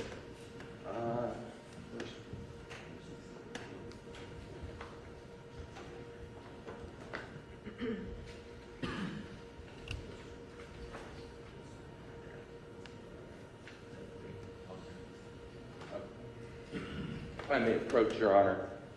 Just show, Detective Williams, I want to show you State's Exhibit 3, 44, and 45. You've already seen these, but I just want to have them right in front of you while I'm talking about it. Is that okay? Yes, sir. Okay. So this was the thing that I think you were discussing, the what did you say, Coal patch. coal patch.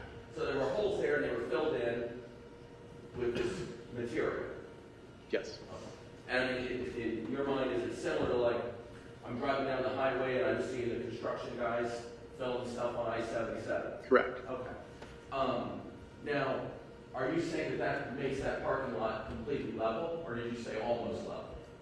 It wouldn't make it completely level, but it wouldn't be a 6-inch hole in the lot. Okay. It might come up an inch, or might come in half an inch, or Yes, sir. it's closer to level. Yes. All right. And these photos, State's Exhibit 3, 44, and 45, this is very close to where the body was found. Is that fair? Correct, yes. Right near this light pole, light post. Yes. Okay. And also in these three photographs, there's also like a sewer drain there. Yes, there is a sewer drain there. Is it visible in all three of those photos? I can't remember. Not in all three, in 2 of them. Okay. And a parking lot or whatever near a sewer, a drain, is not going to be level for a really good reason, isn't it? It would need to have some type of angle to drain. Yeah, so we want the land to be a little bit curved or slanted so gravity will pull water down into that drain. Yes, sir. Okay.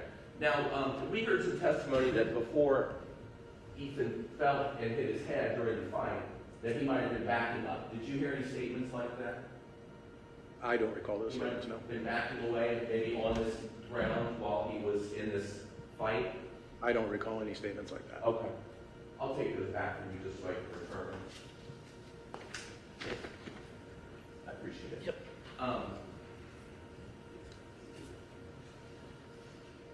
So, I think that you said you were one of 3 detectives on this case? Yes. Okay. And obviously you interviewed Deshawn Stafford. We saw some of that, right? Yes, sir. Okay. You never interviewed Tyler Stafford? I did, sir. You did interview him. So you interviewed Deshawn Stafford, Tyler Stafford, and the 3 individuals who were in the car with Ethan? Correct. Okay. Now, of the 3 individuals who were with Ethan that night, you didn't hear any statements from them saying that Tyler Stafford knocked Ethan over, did anything to cause his death, did you?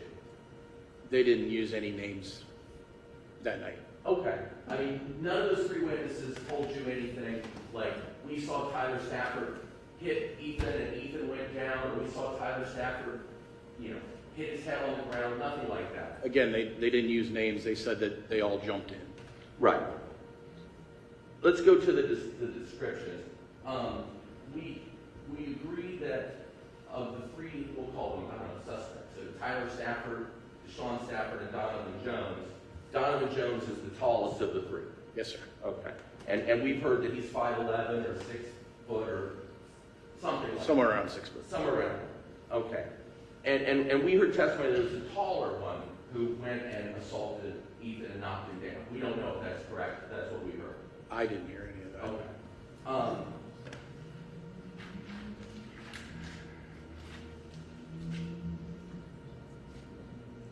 Now you were shown a video not too long ago here. I think it was State's Exhibit 43, and I think you admitted that in this video we can't see everything. That's what I wrote down. Did you say something like that? Yes, sir. I mean, you can see some, but you can't. There's a lot of things we'd like to see that you just can't. Correct. Okay. And so we've heard multiple witnesses testify there was mutual fighting. People are swinging on each other. One person said it was like a ball of people fighting. Did you hear anything like that during your interviews? I heard that everybody, the 4 or 3, were fighting Ethan at the same time, and Mr. Dancy went over to try to stop it, but couldn't. Okay. Okay. Did you hear Mr. Dancy say that he was present during a 911 call? Yes, I believe he said he told Ephraim to call 911. Yeah. And did you hear that Akron was trying to, he's on the phone with 911, and he says Donovan Jones came over and assaulted him and interrupted the phone call? Again, when we got that information, we had nobody's names. He did say that somebody took the phone from him and broke it. Okay. Well, as we sit here today, or you said and I stand, do we think that that person is Donovan Jones, or we just don't know who interrupted that 911 call? I don't recall if we ever actually determined who it was. Okay. So, we don't know. Or you don't know. I don't recall. Okay. Now, we heard, I heard this exchange during your interview with Deshawn Stafford, that he said that there was some point where he was slammed Ethan to the ground and he hit his head too, and they both hit their heads on the pavement. Is that what I heard? Yes. Based on your investigation, do you think that happened? Yes. Okay. So, but haven't you also heard a statement that someone came up and punched Ethan and knocked him over and he hit his head on the pavement? That was Mr. Stafford's statement. Okay. Is that anyone else's statement? Did anyone else say, hey, this guy came over and hit Ethan in the head or in the face and he went over and hit his head on the pavement? I believe Tyler did too. Okay. Is that the only statement that you know of? I don't understand what your question is. Well, I guess here's what I'm trying to figure out. We heard your interview, and I'm just gonna boil it down to this real narrow spot, where it sounds like Deshawn Stafford he's just openly telling you, yeah, I was grabbing Ethan, we were fighting, and I slammed him down on the ground, and I hit my head too, and I slammed him down on the ground. I mean, you heard that statement as well as I did, right? Yes. Okay. But then we've heard a lot of testimony about something else, where someone, either Deshawn or Donald Jones or someone, comes up to Ethan and punches him. And then when he punches Ethan, Ethan falls backwards and hits his head on the pavement. Objection. Is that a question? Good question. I want to know if you heard this statement. I mean, It's not important to. well, so you have not, in your investigation, no one came up and hit Ethan in the face and knocked him on his head. That was Mr. Stafford's statement. Okay. You didn't hear that statement. You didn't hear that statement from any of the three members of Ethan's car. No. Okay. So it's your belief that, based on your investigation, the only time Ethan Liney's head hit the pavement was when Deshawn was slamming into the ground? Yes, that's what the investigation revealed. Okay. So anything about him getting hit, not good, we don't think that's correct. You don't think that's correct? Correct. Okay. Now, did you say, Deshawn said that he regurgitated at some point? Yes, sir. Did you say you saw in the video, it looks like that's corroborated? You can see it on video. Okay. Okay. And based on your investigation, the only reason you've been given is because Deshawn's head hit the pavement? That's the reason he gave me yes. Okay. You don't know of any other reason that it could be? I do not. Okay. So based on your investigation, Deshawn's head really did hit the pavement, and at some point later, I mean, maybe that causes his vomiting, or as far as possibly. As far as we know. Okay. Okay. Now, it sounded like you weren't in the room with Deshawn very long, a minute or two, and he starts telling you about engaging with Ethan and fighting with Ethan, and him and his brother were there. Right? You didn't have to ask him a lot of time about that. He just kind of was quick to open up about that. That's fair to say. Right. But then you said, what about the third guy? Who's that third guy? And he goes, I can't tell you who that third guy is. So you didn't know who he was. I don't know who that is. And you said you're telling us now, you don't think that's true because that guy he doesn't know is his cousin. Correct. So it sounds like you've been this 24 and a half years. You've probably done more interviews. Can you put a number on how many interviews you've done? Couldn't even begin to. Thousands. Yeah. Thousands. Maybe sometimes witnesses lie. You do an interview and they're not telling you the whole story. Does that happen many times? Witnesses, suspects, yeah. Okay. And sometimes, based on your experience, you tell me, people know more than they're letting on because they want to protect someone. That can be a cause, yes. And in fact, maybe you've even seen something where they say, yeah, I attacked the neighbor, I killed the neighbor, and I did it. I'm actually protecting my son, or protecting my wife, or protecting my grandma, or something like that. You ever seen that in 24 years? Not that I recall. You've never heard of anybody admitting to something they didn't confess? I've heard of it. You asked me if I saw it in my I understand. I mean, is it possible that Deshawn Stafford is admitting to something that Donovan Jones did? That's not what the investigation revealed. Okay. Well, he didn't ever try and tell you he didn't know who Tyler was, or that Tyler wasn't there. He told you, in fact, Tyler and Ethan, I saw them trying to square up. And I had to go over there. I'm sorry, form of the question. I'm not sure. Well, did you hear someone say that Tyler was squaring up? Yes. Squaring up with Ethan? Yes. Okay. And then Deshawn made it sound like that's why he went over there to get into the fight? Yes. Okay. So, okay. Just like I said. So he never tried to evade any questions about Tyler in your interview, did he? No. He just said, Tyler wasn't even there. He was very candid, like, yeah, Tyler and me were fighting with Ethan. Yes. Okay. The only person that he said that he didn't know who the girl was. Correct. Okay. But based on your investigation, the girl didn't have any contact in this fight. That's not true. That's not true? Do you think she was involved in the fight? Okay. So she might have been, do you think she may have assaulted Ethan as well? I don't know. You think the girl might have assaulted somebody? I honestly don't know. Well, I asked you, would she have anything to do with the fight? And you said, oh, no. Well, like you said, the cameras, you can't see everything. Okay. Well,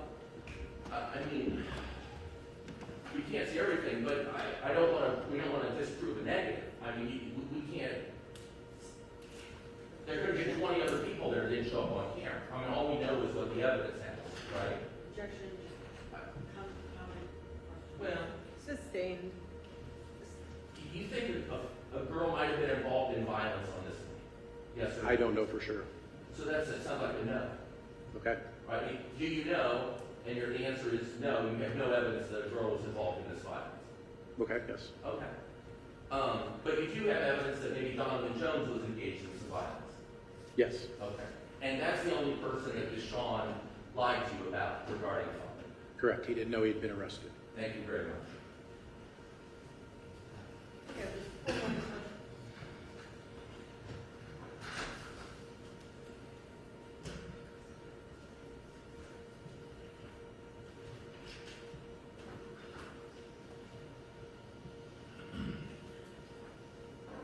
No questions, thank you.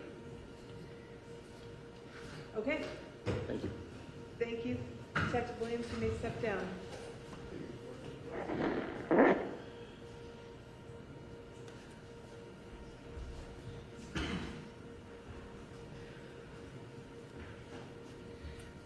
Want to approach?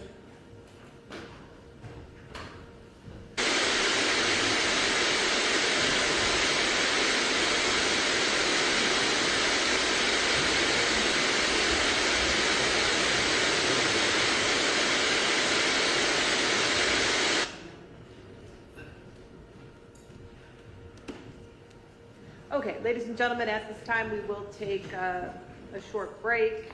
It's almost 3 o'clock. Let's take till about 3:10.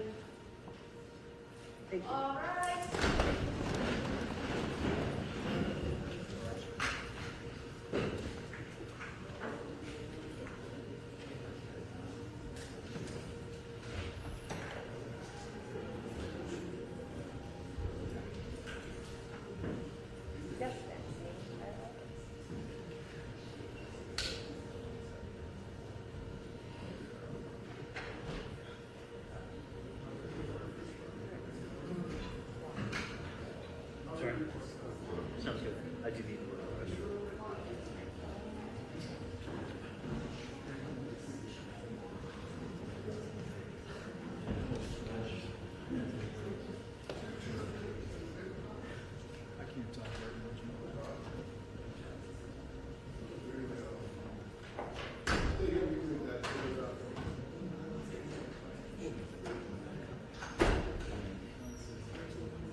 I would think they could.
Unless we get another wild hair, yes, I can stay, I hope that.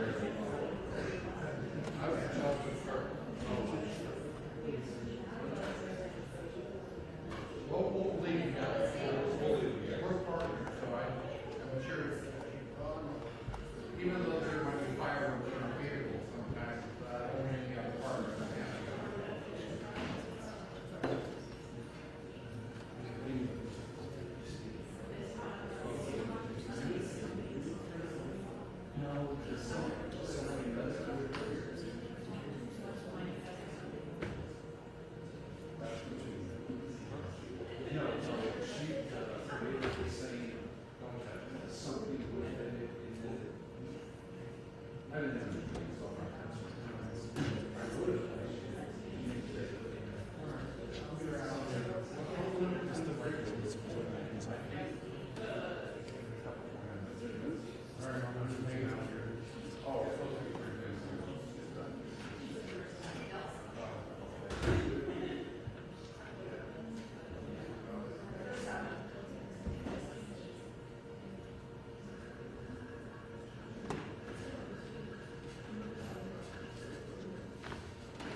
Hey, you doing all right? You gotta take off too soon? Learning. Don't be aware. That's gonna be the question. That's gonna be the question.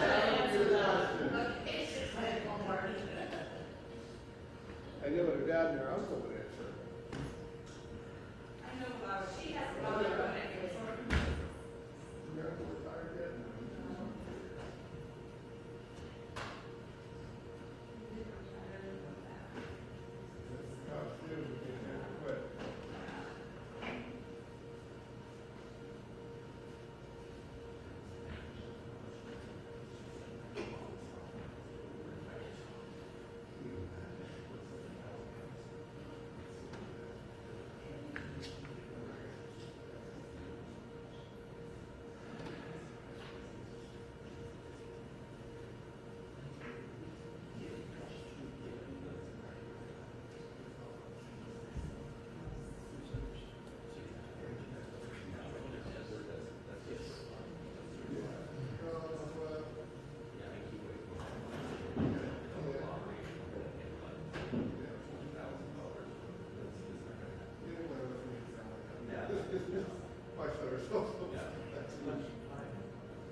going.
You may be seated.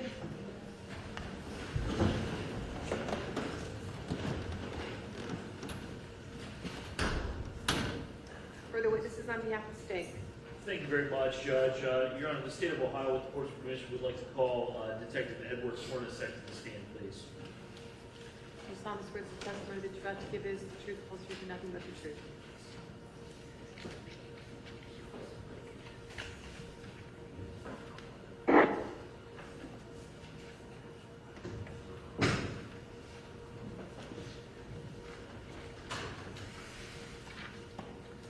Good afternoon, Detective. How are you doing today? Good afternoon. Good. Can you please state your name and spell your last name for the court reporter? It's Edward Michael Hornacek. Last name is spelled Hornacek. Where do you work, sir? City of Akron Police Department. And what do you do for the police department? I am in a unit called the Midnight Major Crimes Unit. Okay. And can you tell the jury what that entails? It's a detective bureau that is a persons crime unit. We deal with and handle cases that are felony crimes against persons, such as murders, robberies, rapes, and just crimes against persons, not property. Let's see. And did you use the word midnight? That's correct. Does that mean that's the shift you work? Yes. And what are the hours for that shift? It's 9 p.m. to 7 a.m. And how long have you been on that shift? 7 years. Okay. And is that like a Monday through Friday type of a job, or does it vary? It's 4 days on, 4 days off. Four 10-hour shifts. And you indicated that you've been on that shift for some period of time. Would that include last summer, summer of 2022? Last summer of 22, the hours were a little different compared to 2023. They were 11 p.m. to 7 a.m. at that period of time. Okay. And I'm sorry, did you say that you've been a detective your entire time at APD?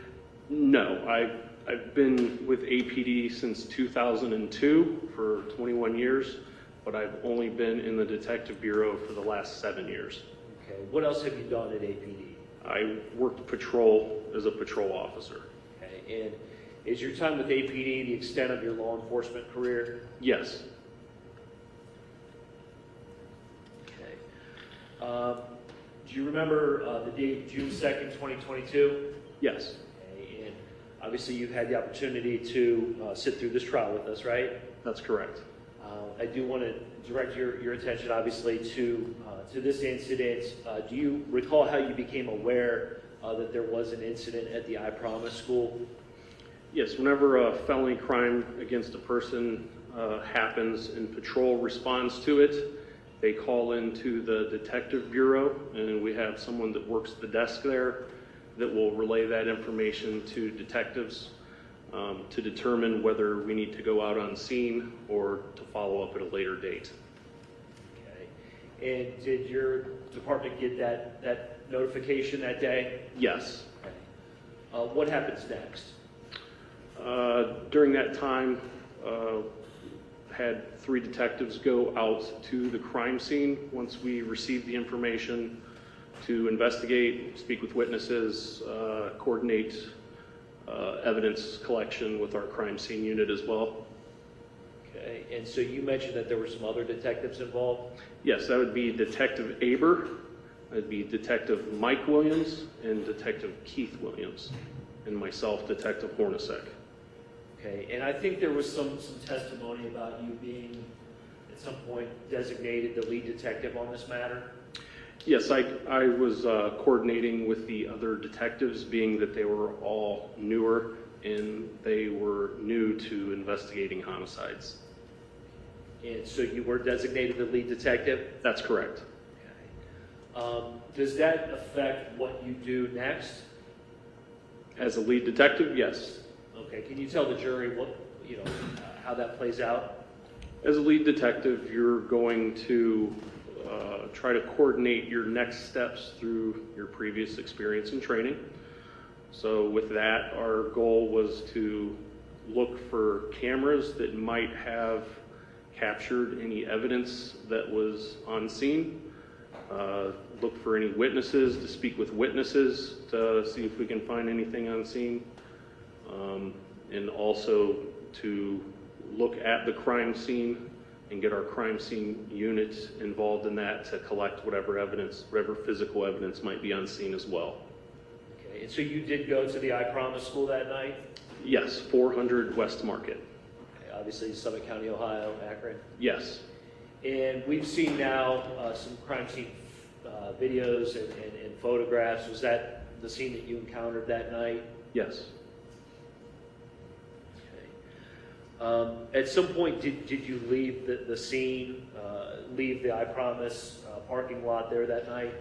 Yes. Okay. Did you have, did you do more related to this investigation that evening? Yes. Okay. Can you please tell the jury what else you did? So, first off, while I was on scene, I was taking a look at what physical evidence was left there, doing a canvass, looking for video cameras that might have captured anything. And then once the scene was clear, I had heard, towards the end of being at that crime scene, I had heard from a patrolman that 2 parents had come up to the scene and said that they had children that were not far from the crime scene that had witnessed. So I had coordinated with Detective Aber and with Detective Mike Williams to go to the Akron Police Department Detective Bureau to interview those 3 individuals. And before that, I had patrol officers go to the homes of those 3 individuals and transport them to the police station. And so, after that's coordinated, did you participate in the interview of those juveniles that were brought down to give statements? No, those 3 juveniles were interviewed by both Detective Aber and Detective Mike Williams. Okay. What was your next involvement in the investigation?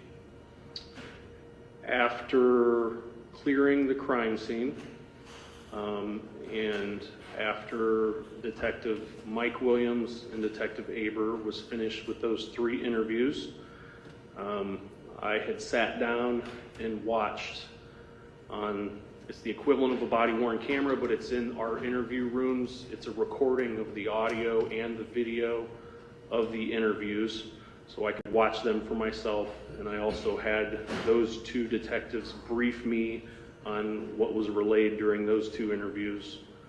And while I was watching those videos and getting refreshed on that, Detective Aber and Detective Williams went to go make death notifications. And at that point, did you have any suspects? No suspects, just descriptions, no names, no positive identification.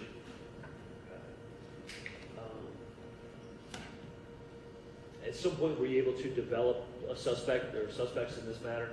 Yes. Okay, can you tell the jury how you did that? So through the course of our investigation and reviewing specific videos from McDonald's, Vanderveer, and the I Promise School. Our focal point was going to be on the suspect vehicle that entered the scene and left the scene. It had significant damage to the front end and the front passenger side, so that was something that we were asking patrol to be on the lookout for. That night, we came up short. We couldn't find anything. We wasn't able to gather that video until the next day. So once we looked at that video, we were able to coordinate a couple things after we had started receiving tips on the Summit County Crime Stoppers tip line. And we had several people call in and leave information with names, addresses, vehicle descriptions, and one person even left the license plate of the vehicle.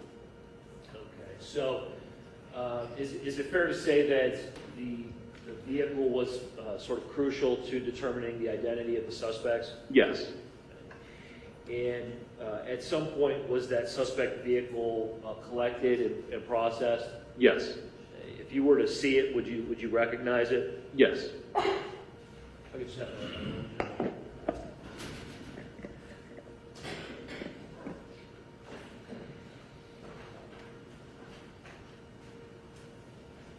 Jim, what number are we on?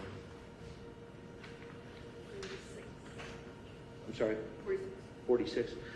Detective, I'm going to show you what's previously been marked State's Exhibit 46, and it has been made available to the defense as well. Detective, I'll have you identify this if you are able to do so. Do you know what this is? Yes, that is the vehicle that we observed in the crime scene videos from McDonald's, Vanderveer, and the I Promise School, in the vehicle that was towed from 515 North Howard Street, where the Stafford brothers were arrested. And next I'm going to show you what's been marked State's Exhibit 47, and have you identify it if you are able to do so. That's a close-up of the front passenger side damage that was noted while we were watching the video. Okay, do you know why this photograph was taken? This photograph was taken to compare it to the view that we had from McDonald's because that view was of the front passenger side of the vehicle that we were able to zoom in on the damage. And next I'll show you what's been marked State's Exhibit number 47, and have you identify that if you are able to do so. That is at our processing garage at 800 Dan Street, where Detective Aber met with the crime scene unit for day shift to process that vehicle that was previously pictured. And it's just a photograph of none of this was of any significant evidence. It was just a basketball, a rag, appears to be a paintball gun, a bag, and some sort of detergent or something. Okay, and did I understand correctly that you determined that to be Deshawn Stafford's vehicle? Yes, it was registered in his name. Okay. And you indicated that these photographs were taken at the processing garage? Yes. Okay. Can you please explain how it is that it got to be at the processing garage? The same day that the Stafford brothers were arrested, they had the vehicle on the side of the house parked, and we had asked the arresting officers to tow that vehicle, and we got a search warrant to process the vehicle for evidence. Okay. And did I understand correctly that there wasn't really anything of evidentiary value within the car there? That's correct.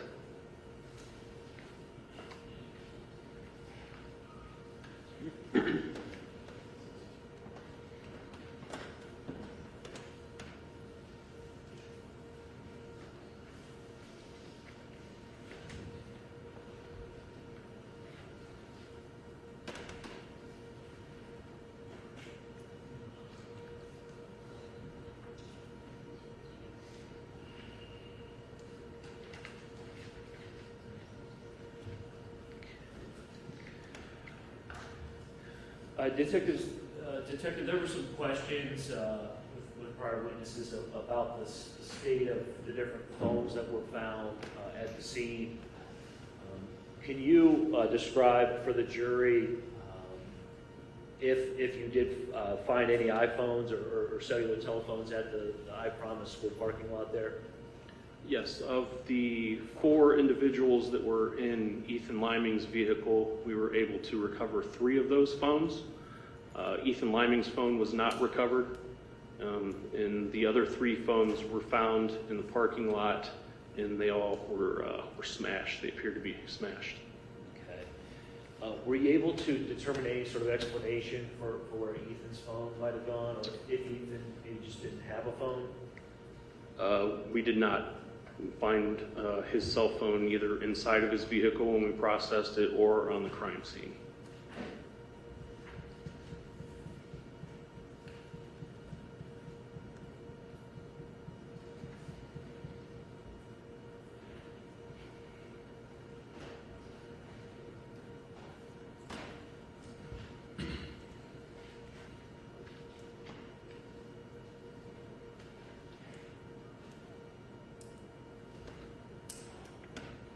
Okay, at some point, you indicated that Deshawn Stafford was interviewed at the police department, is that right? Yes, that's correct. And we watched that interview with Detective Abram Williams? Yes. Okay. You've had an opportunity before today to review that interview? Yes. And in there, the audio isn't perfect. But can you indicate what evidentiary value you believe that statement had in terms of building your case or establishing the charges against Deshawn and his brother Tyler Stafford? Yes, so throughout all 6 of the interviews that we conducted, the 3 individuals that were in Ethan Liming's car and then the Stafford brothers and Donovan Jones as well, we believe that all 6 of those stories come together the best that they could with, some people had different thoughts of how they described people or whatever, but we believe that they all fit this whole pattern together to give our sequence of events. So we weren't there, so now we have a better understanding of what could have happened. During this specific interview with Deshawn Stafford, he explained to us the sequence of events coming from his perspective. So he said that him, his brother, and his cousin were playing basketball on a basketball court at the I Promise School. He stated the blue car pulled up and some individuals came out shooting Orbeez guns at him. First he was believed he was being shot at. He ran away from the vehicle and he ran towards the back of the basketball court. He made a statement that his brother Tyler had yelled out that the guns were fake. Then they exited the back of the basketball court, which is fenced in, and went towards the vehicle. Said he had an altercation with what he described as Ethan Liming. And he said that he was being shot at with the Orbeez gun. And he said he had gotten into a fight and taken the gun away from Ethan Liming. And then he said that those 2 started to fight.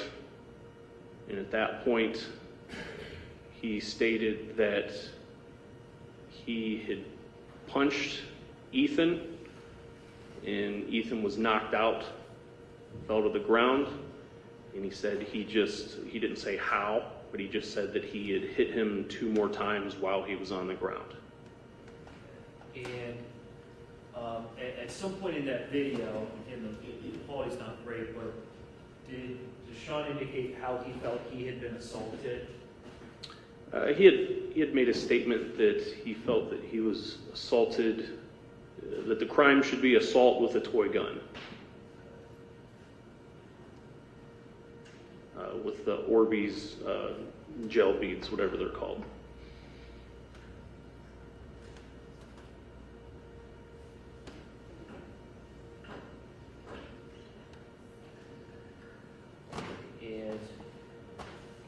And At some point, did you have an opportunity to look at any injuries that Mr. Stafford had on his body? Yes, so after reviewing the audio and video of that interview with Detective Aber and Detective Mike Williams, Mr.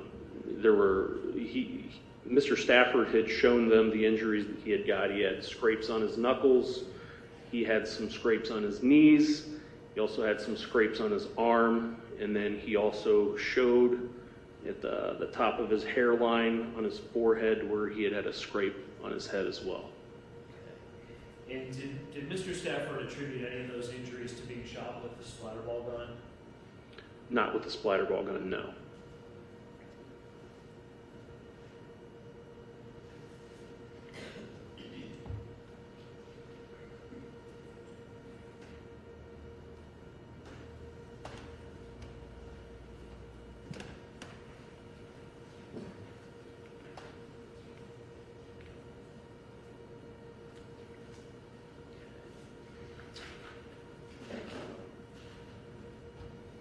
We heard that there's a female that was present at the time that this incident occurred. Is that your understanding? Yes.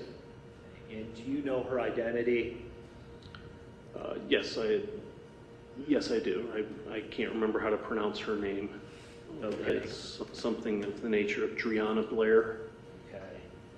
And at some point, did you try to contact her?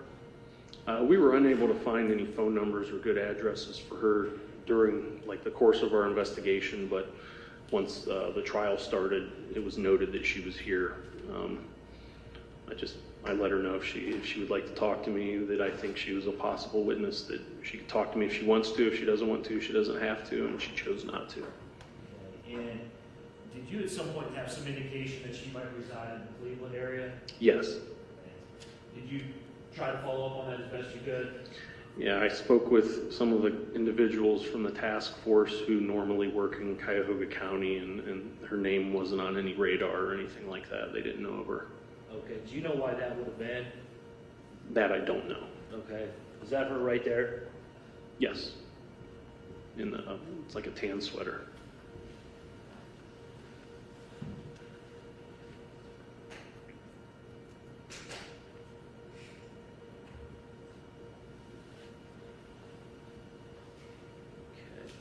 Detective, did your investigation lead you to conclude that Donovan Jones was the first person to approach Ethan and his buddies at the car? No. Okay, and who did you conclude was the first person to approach the boys at the Kia? Through interviewing through interviewing Deshawn Stafford, he stated that he was the first one to go up to the car. And did that explanation match up with descriptions and video evidence that you had? Yes, with the height of all four of the individuals that came out of the basketball court.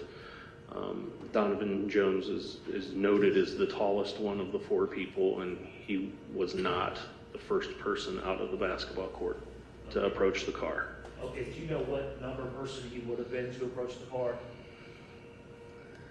It's either second or third, I can't remember.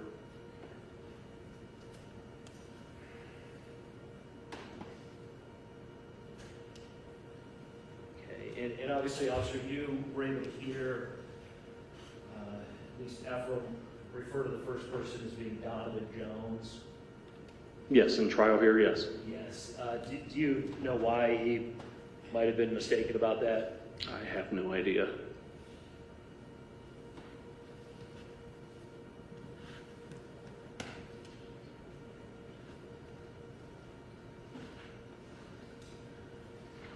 Okay. In your investigation, detective, were you able to determine if Donovan Jones had been injured at all? Had not noted any injury to Donovan Jones, or he did not report any injury during his interview, I don't believe.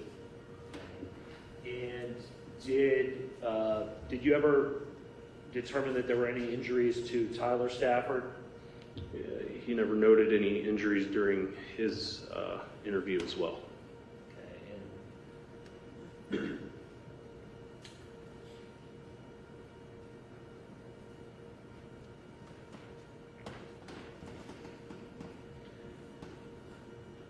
one thing you indicated, Detective, was that in Deshawn's statement, he said him and his brother and his cousin were playing basketball. Is that what Deshawn actually told your colleagues there at APD? No. Okay, what's the difference? He had just referred to Donovan throughout the interview as being just a random person at the basketball court, not as his cousin or by name. Okay. Do you know how you were able to figure out that they are in fact cousins? That was through interviews and through previous reports and speaking with our tipsters from the Summit County Crime Stoppers. Okay.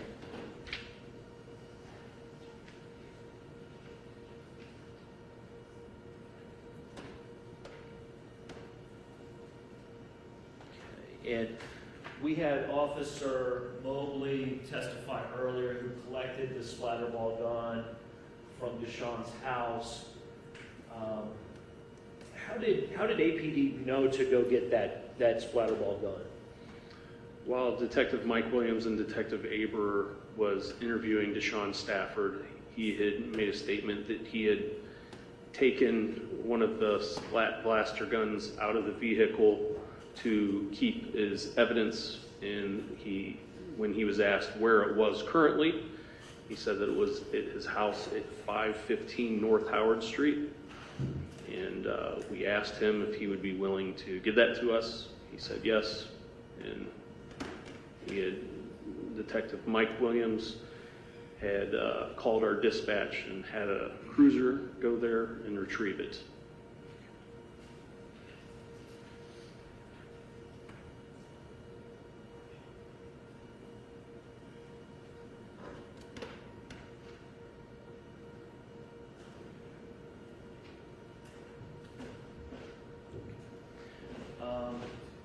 There was a complete splat blaster gun here in evidence, and then there's a broken one that was collected.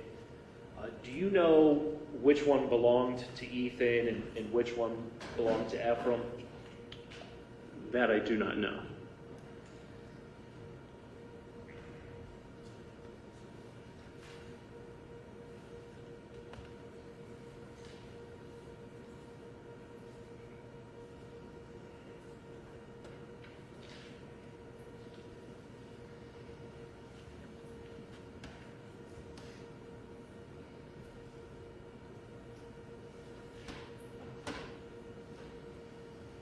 Did Deshawn Stafford relate to you that he had sought any medical treatment for his injuries?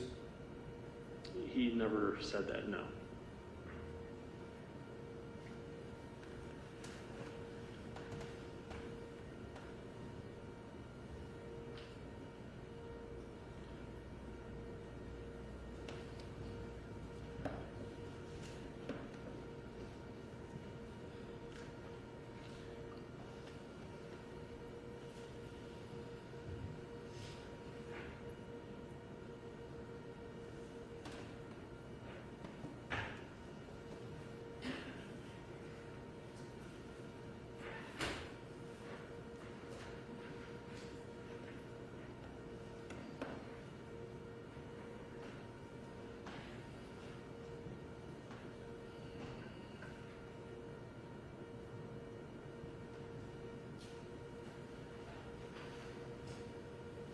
Detective, at some point did Tyler Stafford make a statement to APD? Yes. Okay, and was that also to Detective Williams' neighbor? That's correct. Okay, and did you have an opportunity to review that information at some point? Yes. Okay, did Tyler give an explanation for what happened out there at I Promise? Yes. Okay. And did he indicate that he was involved in the fight with Ethan? Yes. Okay, and Was he able to provide the information regarding the identity of either the female or the other third dude at the I Promise basketball courts? No. Okay, who did he say that person was? If I remember, I believe it was along the same lines as Deshawn, saying it was just some random person playing basketball. And as far as the female goes, there was no identity given of her either. Okay, and did he indicate that he knew that it was an Orbeez gun or a Splat Blaster gun? Yes, he said that once it started being shot, he had yelled to his brother that it was a fake gun.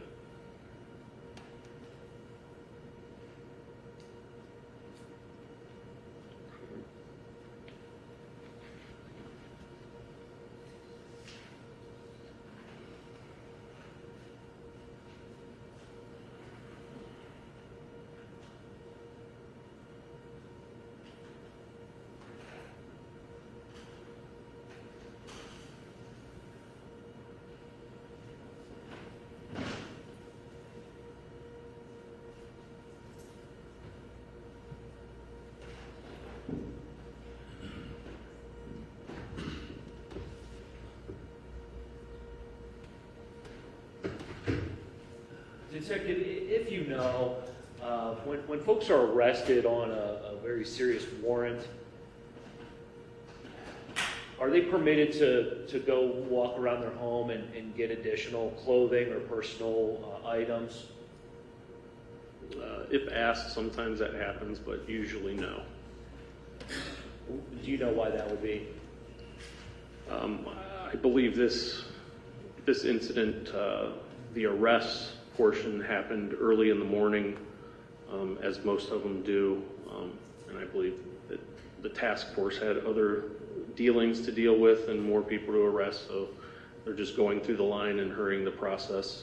That's what I assume. I don't know if that's true or not. Is there any sort of safety concern that the task force would be worried about?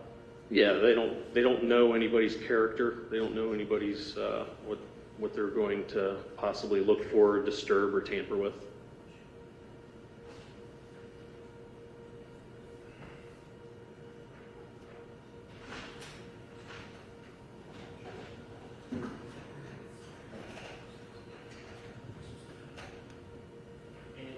Detective, just before I wrap up here, I think I may have mislabeled the final photograph there that you did identify. This has now been marked State's Exhibit 48, and you've already identified that as, I believe, the interior of Deshawn Stafford's vehicle. Is that right? Yes. And the three photographs that I did show you, 46, 47, and 48, showing the damage to the vehicle there. Those are true and accurate photographs as you found that vehicle during the course of your investigation? Yes. That's all I have. Afternoon, Detective. Good afternoon. I kind of work backwards here a little bit. That paintball gun we just saw in Deshawn's car, that's not a picture from the night this happened, right? No, that was from the 11th, I believe. Right, so this is a week or so later? Correct. All right. And as far as we know, that gun doesn't have any evidentiary value other than to say, look, he's got a paintball gun. No evidentiary value. Okay. Prosecutor touched briefly on Tyler's statement. We didn't hear Tyler's statement. What did Tyler tell you was going on with Ethan? What was going on between Tyler and Ethan, according to Tyler, when Sean got involved?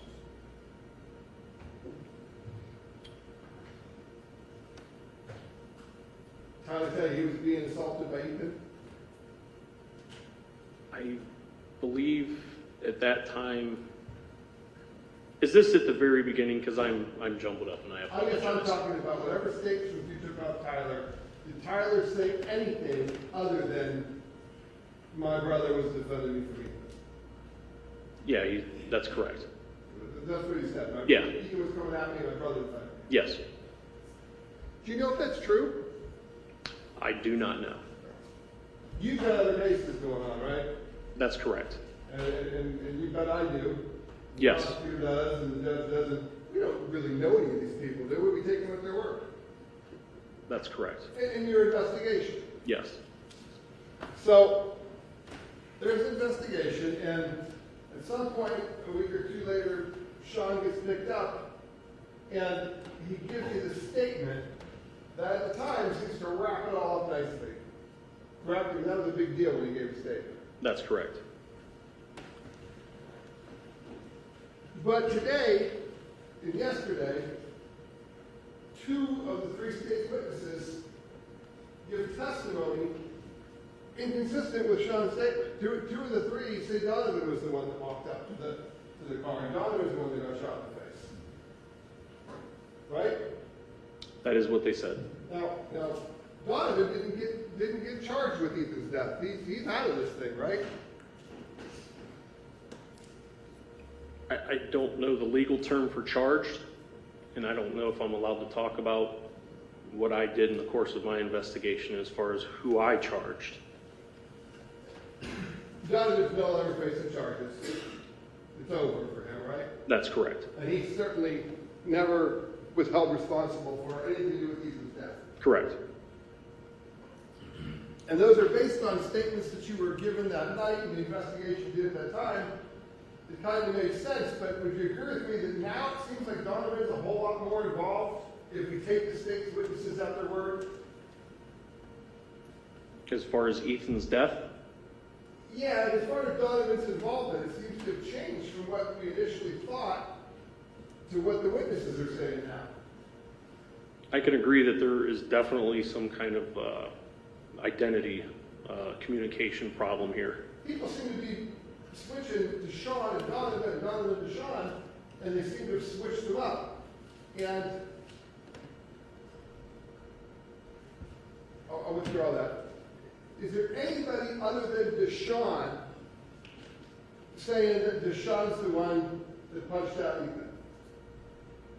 Through the course of our investigation, we interviewed 6 people, and that's how we got all of our information. The description of Deshawn was his braids and the coloring of his braids, and that's how we came to our conclusion. But that's coming from those kids who are now kind of changing what they originally told you. It's coming from the 3 kids as well as Deshawn himself. Okay. So, the 3 kids originally told you one thing, and now they told you something different. But would you agree with me that none of those 3 kids can say that Deshawn threw the punch? They did tell us that night.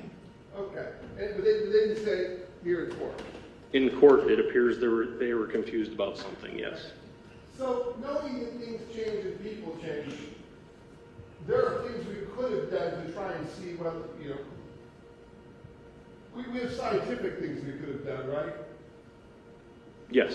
Like you had the phones from all the boys in the car, and that could have told us what happened leading up to this incident, right? It's possible. But according to Detective Mike Williams, he didn't see a need for it, you didn't see a need for it, which would have been simple as turning them on and seeing if you could read the last day of text messages, right? No, it would not be as simple to do that, no. We all have cell phones. We've all lost data. You have a whole crime lab up there on the 2nd floor and they've got a machine that deals with phones, right? That's correct. In this case, no one even bothered to turn these things on to see if you could read them through the glass, the broken glass. We did attempt to turn them on, but they were broken and they would not turn on. And there's a next step you could have followed that we just chose not to. We didn't send it out to get looked at. We didn't send it to the crime lab. We just turned it back off. We sent it to the crime lab for DNA processing. Well, let's talk about DNA. Let's stick on phones for a minute. Ethan's phone's missing, right? Yes. That seems odd. Yes. It's an iPhone, right? That I don't know. Okay. Well, iPhone, Android. When you contact the phone company or talk to the parents and said, find my iPhone, find my Android. Where did it pop up at? I did not do that. I believe Detective Mike Williams might have. We didn't hear about that, right? I mean, that's a mystery where the phone went. Yes. We don't even know whether or not someone's still using that phone today. I mean, the phone company would have records, but somebody would have to go get them. And no one did that, right? No.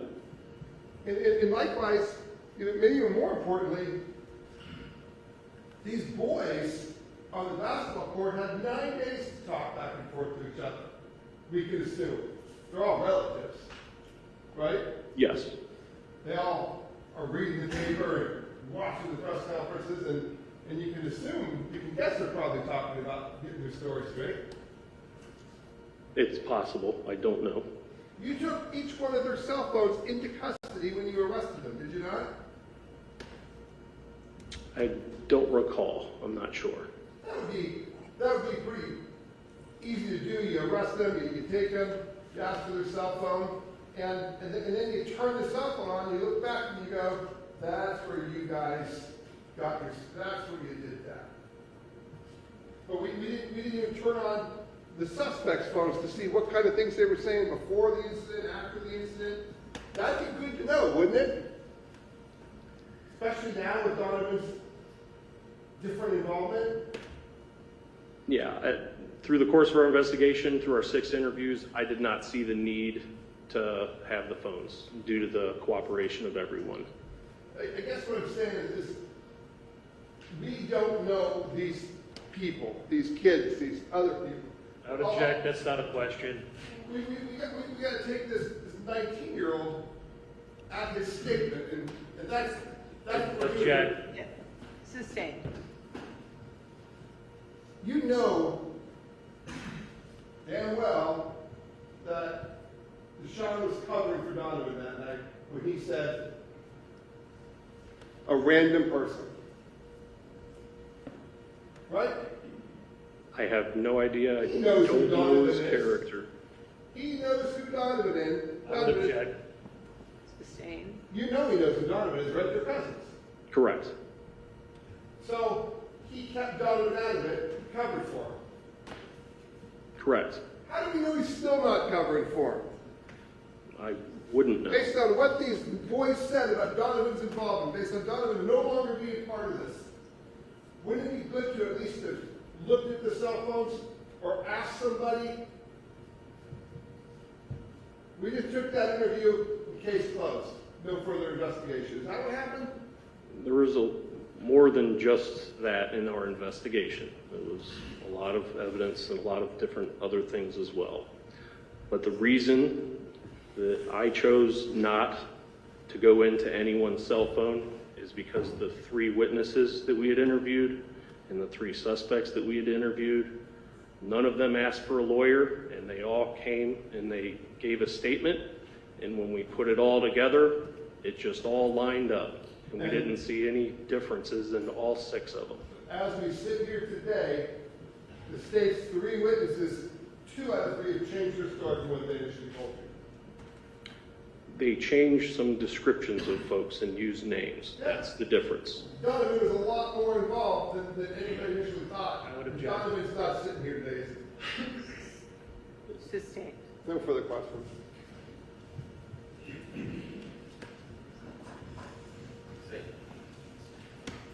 Afternoon, Detective.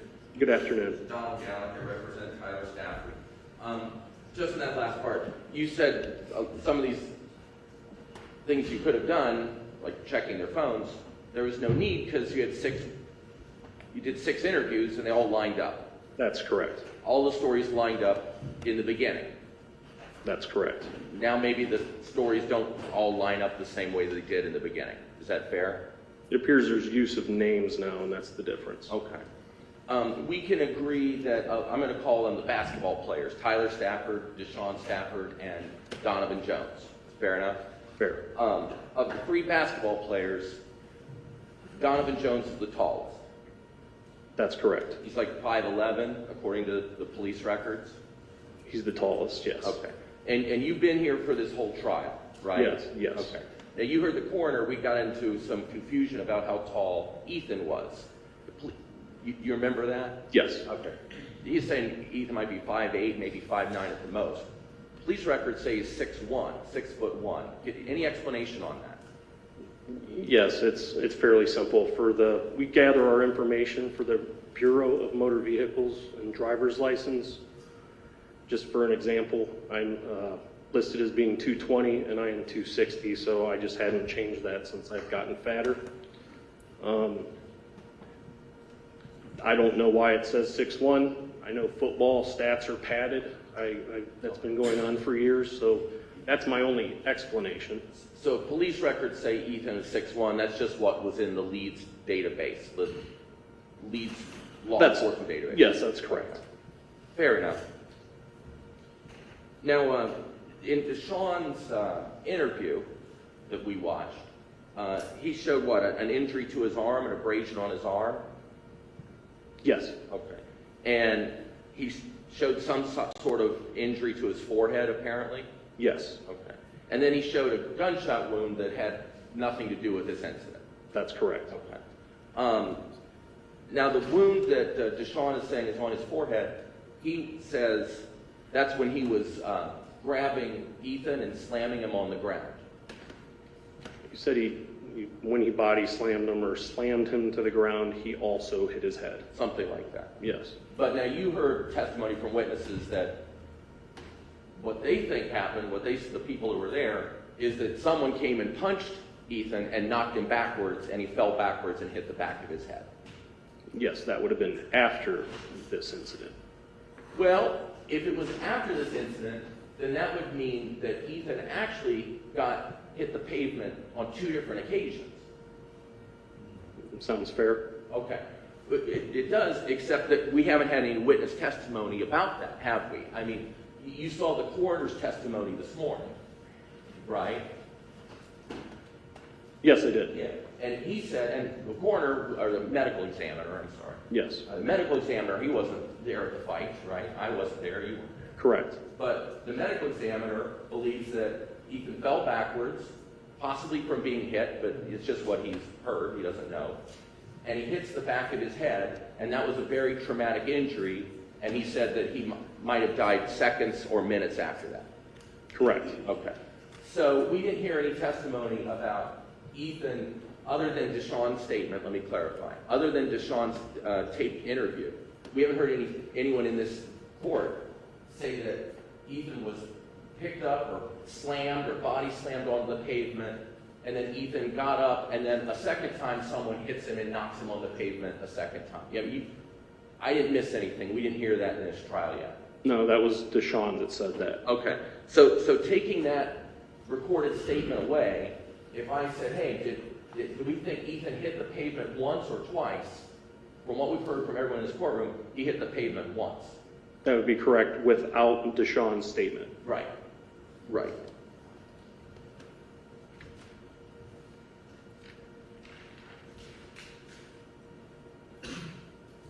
Now, you're the lead detective on this case, right?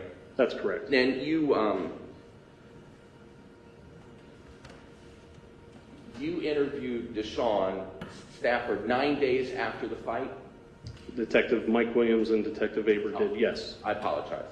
And you reviewed that interview? Yes. And so 9 days after the fight, neither you or the other 2 detectives know who Donovan Jones is. You don't have his name. Did you say before those 9 days? On the 9th, maybe I'm not being clear. Deshawn Stafford gives a statement 9 days after the fight. That's correct. And detectives are asking him, who's that third guy that you're with? Well, you know, it's you, and you said your brother was there, Tyler. Who's this other guy? And he goes, it's some other dude. I don't know, right? That's correct. He knows my cousin. I don't know him. He didn't let on that was his cousin. So did the police know who Donovan Jones was 9 days after the fight? Yes. Okay. So did you interview Donovan Jones 9 days after the fight? Yes. Okay. And you're saying 9 days after the fight, you didn't see any injuries on him? None. But now, you've seen a lot of injured people over your careers, I'm guessing. Yes. You've seen a lot of people with bruises and cuts and everything, right?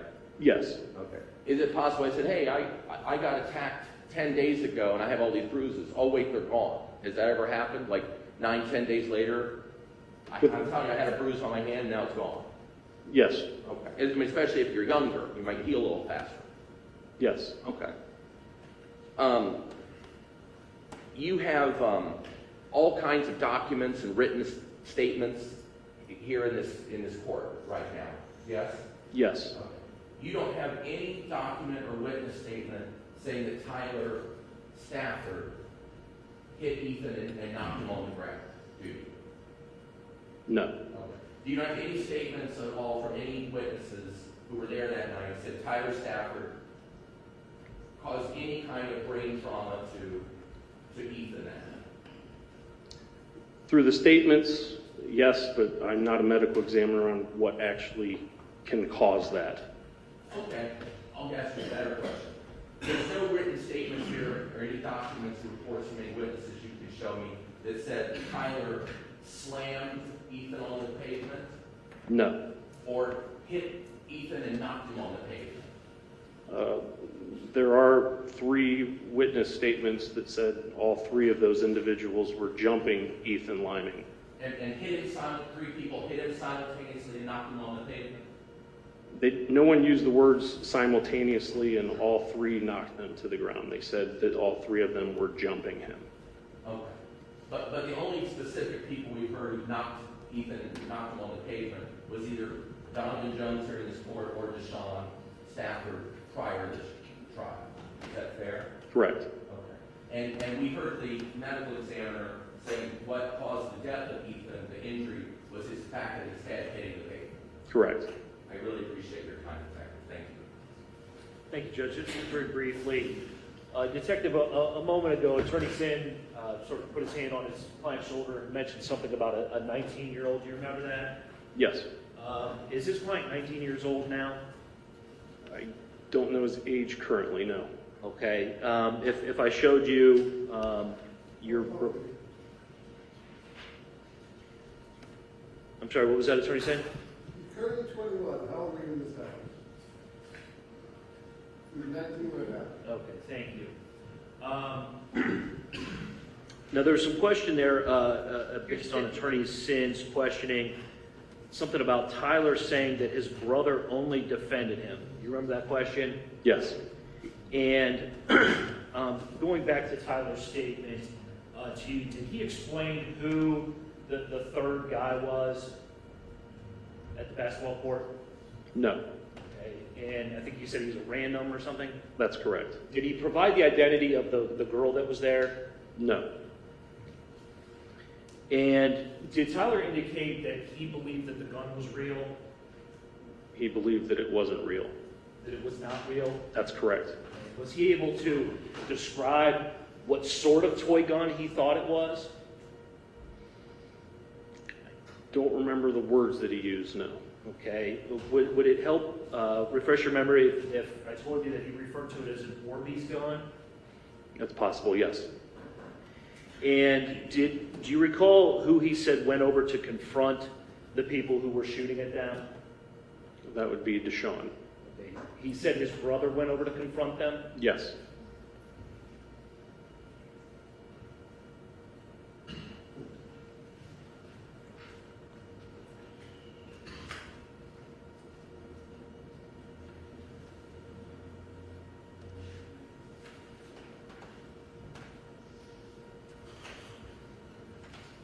Okay, and did Tyler indicate how many times Ethan got knocked down?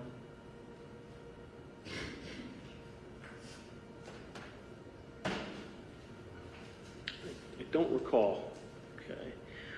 Did Tyler indicate who moved Ethan's car in the parking lot? He said that he did not know who moved his car. Did Deshawn tell you who moved the car? He did not say who moved the car. Okay, did they indicate that they knew who moved the car? No, they did not.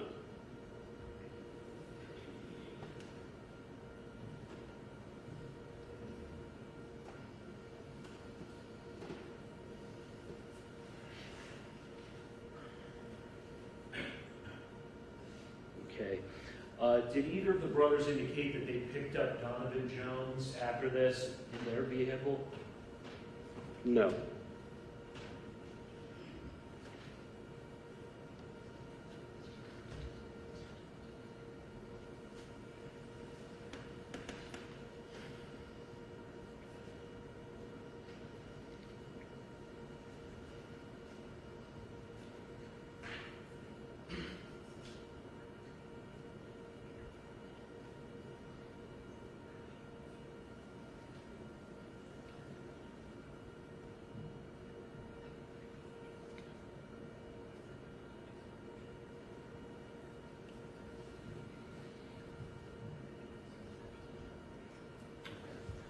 Detective, just to clarify, how is it that we know that it was not Donovan who first approached the vehicle there along the parking lot at I Promise? We took into account that he was the tallest of the 4 individuals on the basketball court, and the tallest person was either the second or third to run over there, and then we also used Deshawn Stafford's statement. Okay, and it sounds like also Tyler's statement, right? Yes.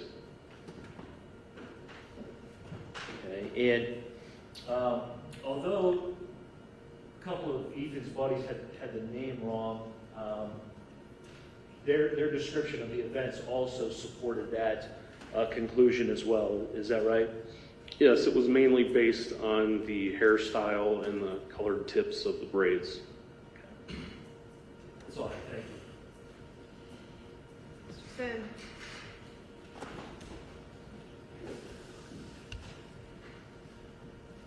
We all heard from the state's witnesses. We heard from them, and would you agree with me that they seem to know who they were talking about? The boys on the stand seemed pretty clear that Donovan's had walked up to the car. Were you here for that? I was here for that, yes. So, if what you're saying is true, that the video, based on you looking at it, shows Deshawn walk up to the car, then 2 out of the 3 state's witnesses are either lying I would object. This or isn't they a can't question. remember. It's just a narration. Sustained. Would you agree with me that 2 out of the 3 state's witnesses say Donovan was the one that walked up to the car? I don't agree that was their intentions. Yeah, but you heard it. It was Makai. What are their names? It was Akron and Makai. Both of those guys said it was Donovan. So, if you take them at their word, they're either lying or they're mistaken. What else? I would object, Your Honor. That's not a question. Sustained. That was the first time you heard that come out of their mouths, wasn't it? Yes. And your entire investigation was based on taking information from people at the scene that night, and now 2 out of 3 of them have changed their story. I would object. That's an inaccurate characterization. The detective can answer. I believe there is some confusion, yes, on identity. Thank you. Thank you. Okay. Detective, you may step down.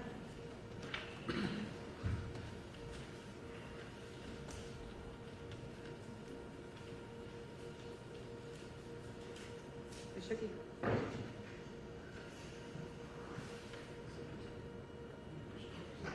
Judge, the state has no further witnesses. We would rest at this time, subject to the admissibility of our evidence and any rebuttal evidence. All right. Ladies and gentlemen, at this time, the state has rested its case in chief.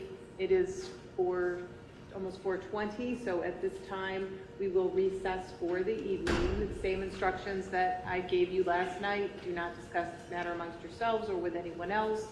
Do not read and avoid all media reports or social media, etc., related to this case. And given what I know that the attorneys and I need to do in the morning, I also have some other proceedings that I need to attend to in the morning. So I think tomorrow, if we reconvene at 10 o'clock, that will be sufficient. So if you would report back, maybe just a little before 10 o'clock to the jury room in the morning tomorrow. Thank you. All right.